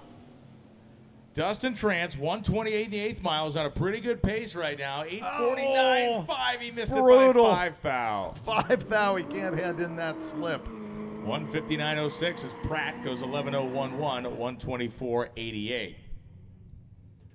17 minutes until lanes close forever on Indy Drag Week 2022. We will be back in Byron tomorrow. 17 minutes, and that means a lot of opportunity to come up here and stage your car and then leave before seeing any flash of yellow or other color. Just do it.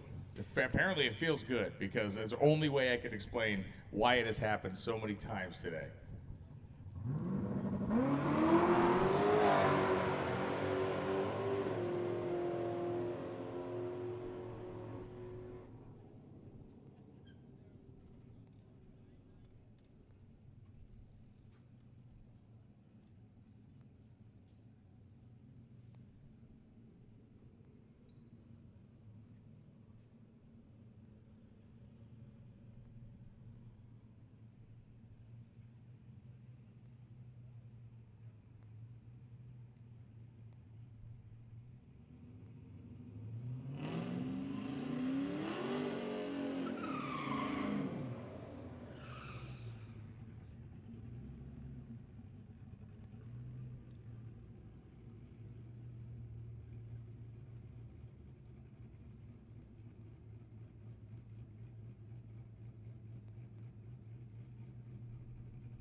Bart Seswick and Barry Burrich are back, and they have both redeemed themselves. At least Bart has, because he was one half of the double 000 we saw. Barry Burrich goes 10:37.6, 143, and Seswick goes 12:54.6 at 100 in 10.47. If there was enough cars in lanes right now, we wouldn't have Lonnie Grimm casually hanging out in the announcer booth. We like having him casually. But now that I've told everyone where you are, I'll expect a big lineup for you to get screamed at. Speaking of which, Keith Turk is screaming at me to remind you. Pulled him out of there. He pulled him out. Oh, Michelle took him out of here, our producer. Oh, by the way, Michelle Turzin and Tanya Turk, the only people on the planet who have been to every single Hot Rod Drag Week. We're down to 2. Keith is advising me that you need to get your time slips in by 2:45. We are not going to hang out. It's a longer trip today. It's a longer road trip to Byron. So 2:45 or nothing. If anybody else wants to run today, you need to get in lanes ASAP. The clock is running down. You've got 14 minutes.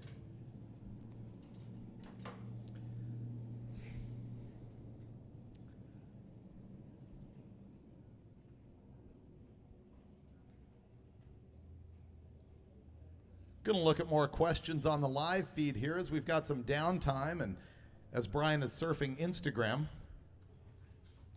I'm being advised not to break down today. You know what? Our GMC SUV, the main problem with it is the lift gate on the back. I hate the press button lift gate. And the smell. Is this another old man screams at cloud kind of moment? This is another old man screaming It's at cloud not. thing. No, you were aggravated by it. No, they're annoying. Yeah, they're annoying. And it's like they're set up so you don't like squish your pet iguana in the back of it or something. There's some sort of a pressure deal where it senses anything and flops back open again so it doesn't What's bisect worse a child or something. is but the yeah. automatic side doors on the minivan. Oh yeah. Those are almost even more punishing. We've wrecked a bunch of those on roadkill trips. The worst automatic thing of all time were the Fords that used to have the automatic seat belts. Oh, so did Camrys and stuff like that. There was a bunch. Yeah, those A-pillar seatbelt things that would just come flying up every time you open and close the door. Yeah.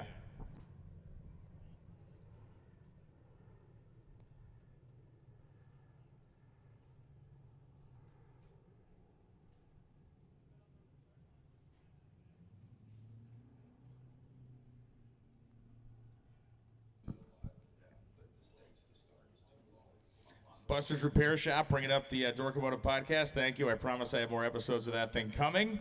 I appreciate you listening to it. And if you haven't listened to it yet, you should. It's called Dork Automotive. It's all about automotive history and stuff.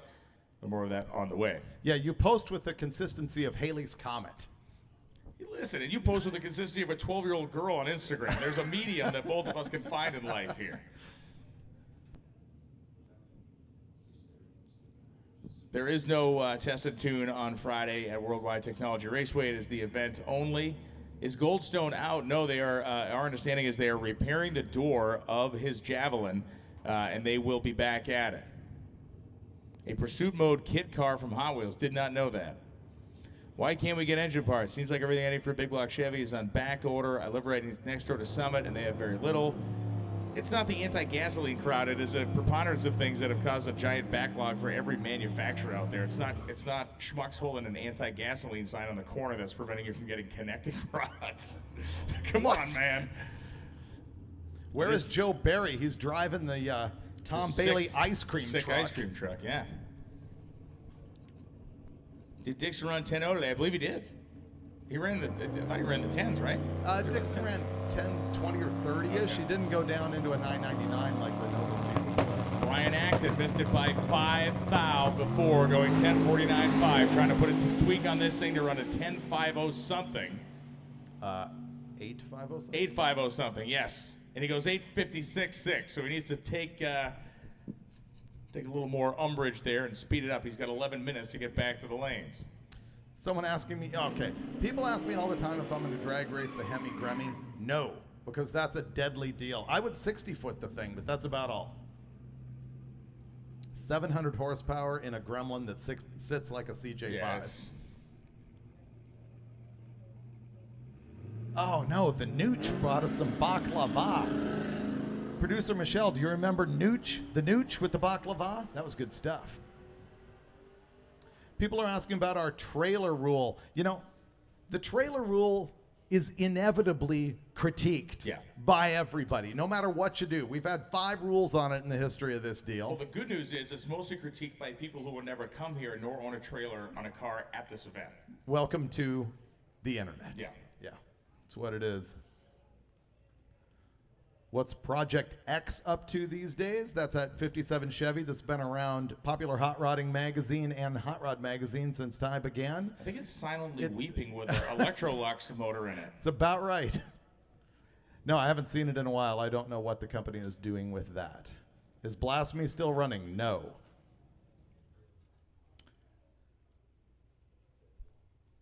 Okay. What would it take for any trade to reschedule Topeka into the fall?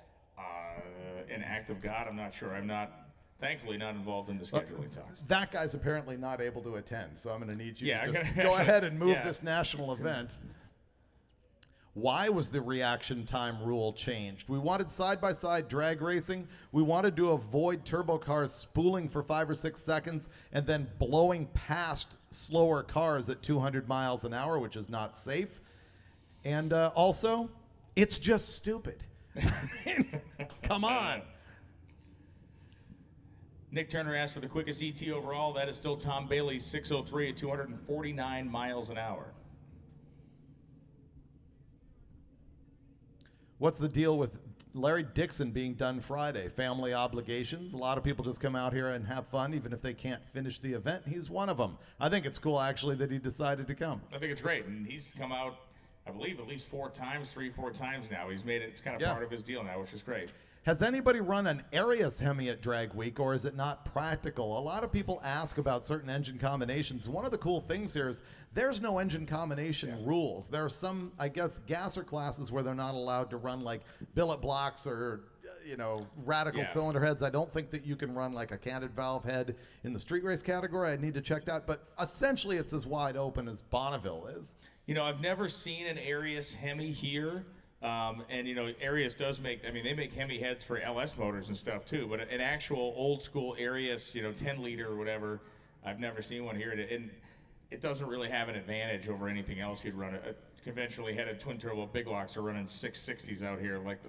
And you know what? Parts availability locally or from Summit Racing is a big deal here when you brake, and that one's not going to meet that standard. At least from the cylinder heads up, They're asking if there is a stick shift shootout on Friday. Yes, there is. What about motorcycles? Motorcycles are not allowed at Hot Rod Drag Week, which is powered by eBay Motors and presented by Gear Vendors.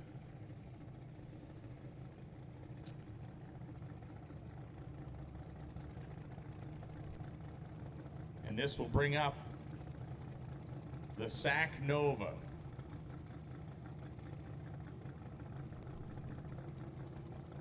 7 minutes. 7 minutes.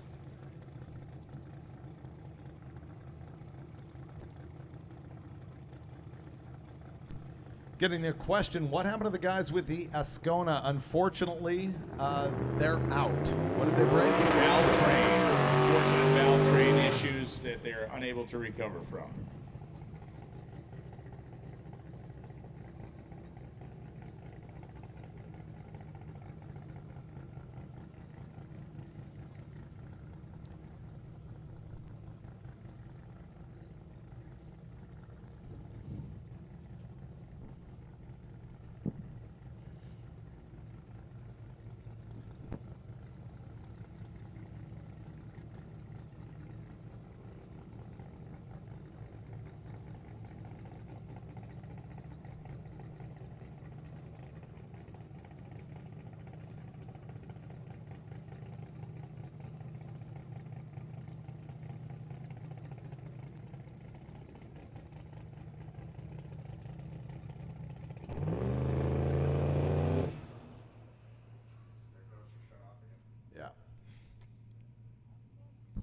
Yeah, Keith Sachs just trouble. Someone is asking me, how do I like my steak cooked? What is the relevance of that question? Well, the answer is he got pork chops. I did get pork chops last night. They were super tasty.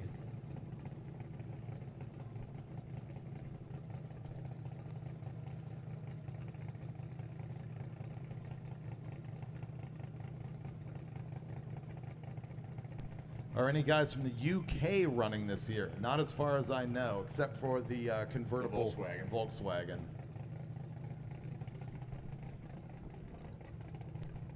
This guy observes this car keeps shutting off. That is accurate. Yeah, you're hired.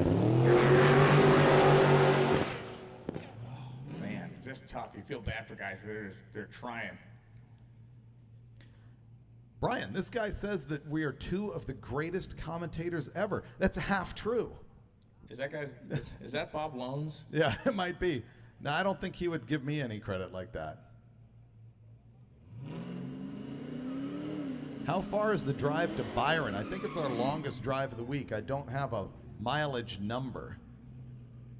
What is the normal attrition rate? Surprisingly enough, we can tell you. It is almost flat at 20% that don't make it. So that means virtually 70 cars from here aren't going to make it. And if you're out in the pits, it could be you. 4 minutes until staging lanes will be locked off and closed. Bart making one more run here in his Pontiac. Bart Chefcheck. Thank you for the clarification on the right pronunciation of Bart's name, Josh Jones. Bart Chefcheck.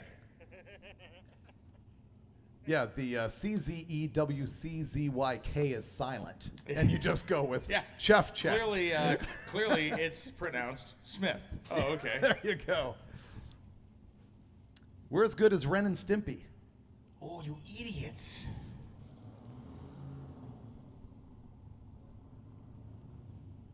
What specifically happened to Jason Sack's car? Honestly, I can't tell you what specifically happened. I've just been informed that he was unable to make the trip and continue today.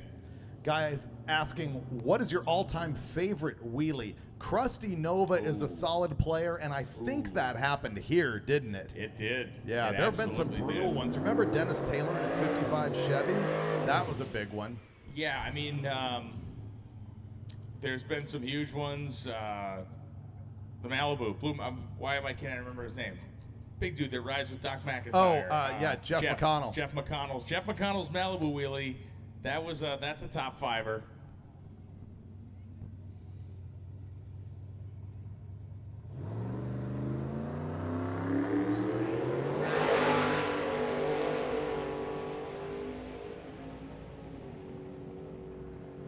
And Chris Engel says 931.6, 153. That's what I'm looking for. 3 minutes. Lanes are closed. Jeff McConnell watching the show saying, yes, my Malibu. Yeah. The longest drive in one day during drag week, my opinion, is the drive we made all the way back from Tulsa to Memphis, if I remember right. That was a biggie. 400 and I believe 20 miles in one day. People asking me about, where's my Crusher Camaro? The last time I saw that was a few years ago when Finnegan and I ran that thing in Motorplex. It's a 1060 naturally aspirated small block car, and it has been parked ever since. This is my kind of question. What's your biggest roadkill flop? What was the biggest roadkill flop in your mind?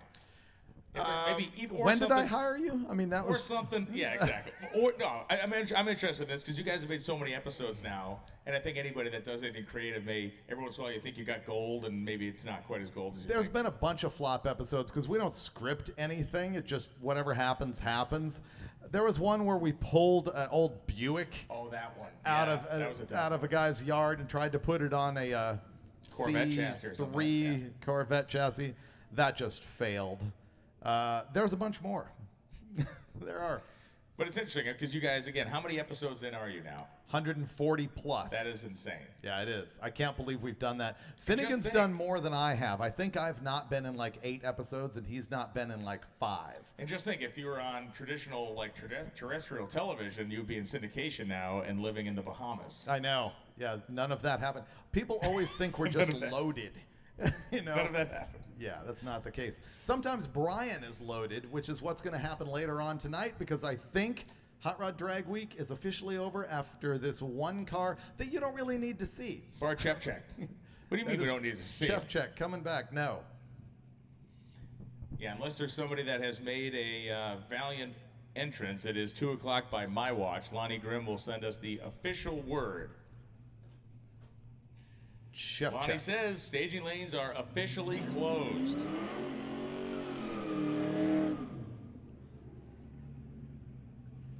So the lanes are closed.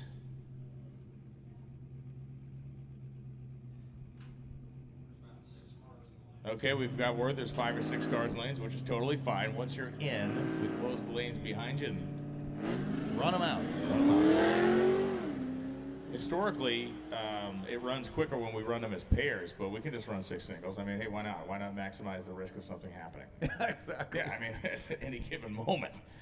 Bart Chef Check goes 1279.1 at 108.01 as KJ Jones going to make one more attempt here in the GCAT.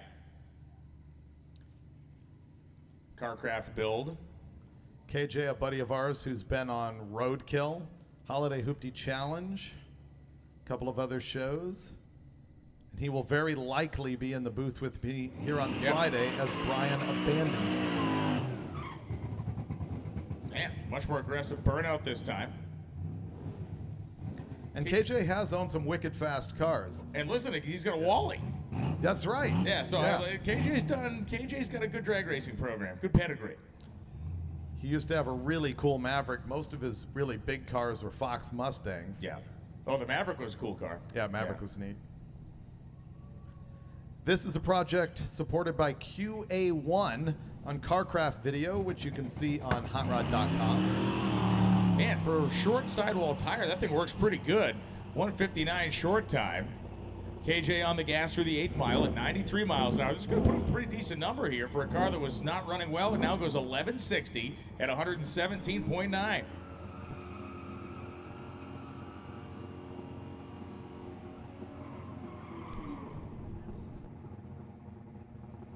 Frank Webb, the 95 Ford Mustang. This car pulled in the gate about a half hour ago or less. Barely made it onto the property in order to stage up and make a run. We saw Frank pulled over at a gas station yesterday as we were making our way to this racetrack, and Mike Bogardus is in his 77 Hornet. Webb is going to meander down the track, but he did make a pass. He's in Super Street Small Block Power Adder, ran 925 yesterday. But here you go, he's going to stay in competition, even without 11.99 at 126, whereas Bogardus goes 13.29 at 103.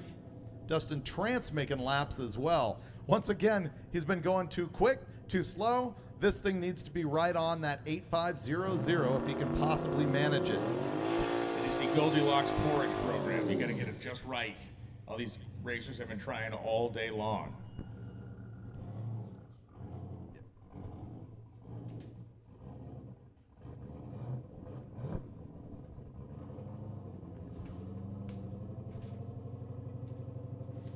So after Dustin Trance, there is one more car, which, in my basic understanding of mathematics, would total 6.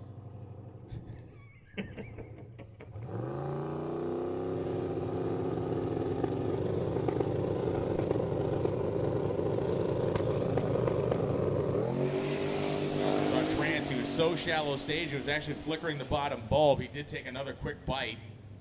Got it in there, and Trance goes 8:53.6 at 158. He can now run through a stack of time slips to see which one best suits his fancy as far as being tight to the 850 index.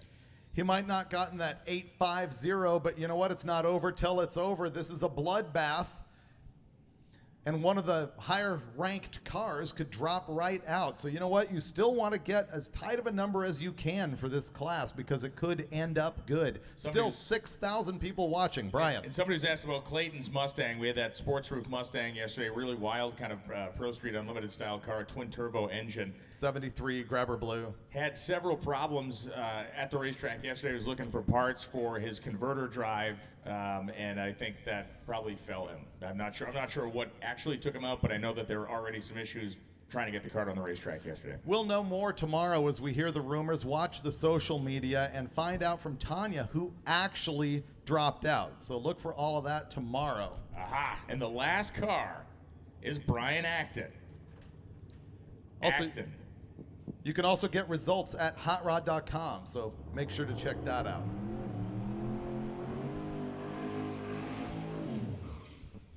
So chirping the tires is Acton, who has made as many runs, if not more, than anybody else today. He has been constantly running this car. It shows just how gnarly and well built this 850 car is. He has skirted with an 850 run, but he has been a little too quick. He's been a little too slow, as we just saw Dustin Trance try to do the same thing that Brian Acton is about to try here.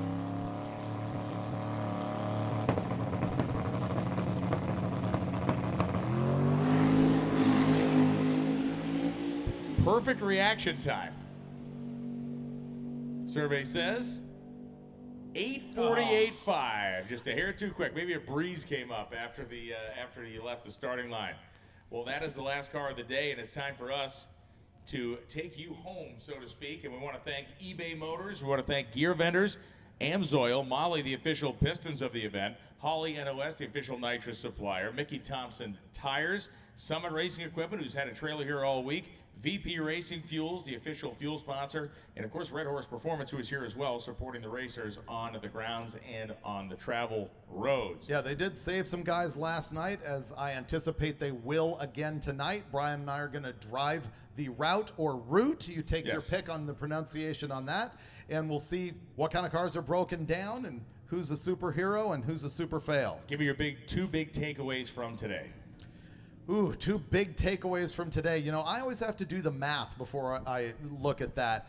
I think it was huge Gustafsson came back. I think the S10 is huge. I think that Bailey's number is definitely keeping him at the very top of drag week. So if he survives it, that's another solid run for him. Yeah, and I think I'm going to go along the same lines as you. I think the first big takeaway is that we saw exactly what we see every single year with this first overnight. Some big names just can't make it to the next racetrack for whatever reason. We saw the thrash last night. We saw Tom Bailey and his team getting the job done and getting that car repaired to the racetrack. Second big takeaway, I'm going with Clark Rosenstengel. The fact that the car really this morning was looking in pretty dire straits. They struggled to even get anything going, and then they make their final run of the day, line their problems out, and that is Steve Morris's son who was tuning on that car, so there's a lot of great brain power there, and he leaves with a great elapsed time. A highlight for me was the sort of red oxide primer Volkswagen wheelie. Yes. And I'm actually not kidding, and that's a reason to watch the entire live feed, not just when the quick cars are running, because all sorts of mayhem and chaos happens here. There's a lot of fun cars in the lower classes, and of course, more 8-second cars than you've ever seen in one place. The battle for Super Street Small Block Power Adder is red hot. We see drivers up here just trying desperately to run 850. It's fantastic. So on behalf of David Freiberger, I'm Brian Loans. We have a great staff of people all over this racetrack. Thank you so much to IRP, Indianapolis Raceway Park, for giving us a great drag strip today, great organized event. Lonnie Grimm, Keith Turk, Tanya Turk, the entire support team is moving on down the line. We are headed tomorrow to Byron, Illinois, and Byron Dragway, 9 a.m. Eastern, 8 a.m. Central. We will be live again right here on the MotorTrend app and MotorTrend YouTube. And that is all I got to say about that. See you then. Brian, dinner? Oh, yeah. Oh, lunch. Yeah.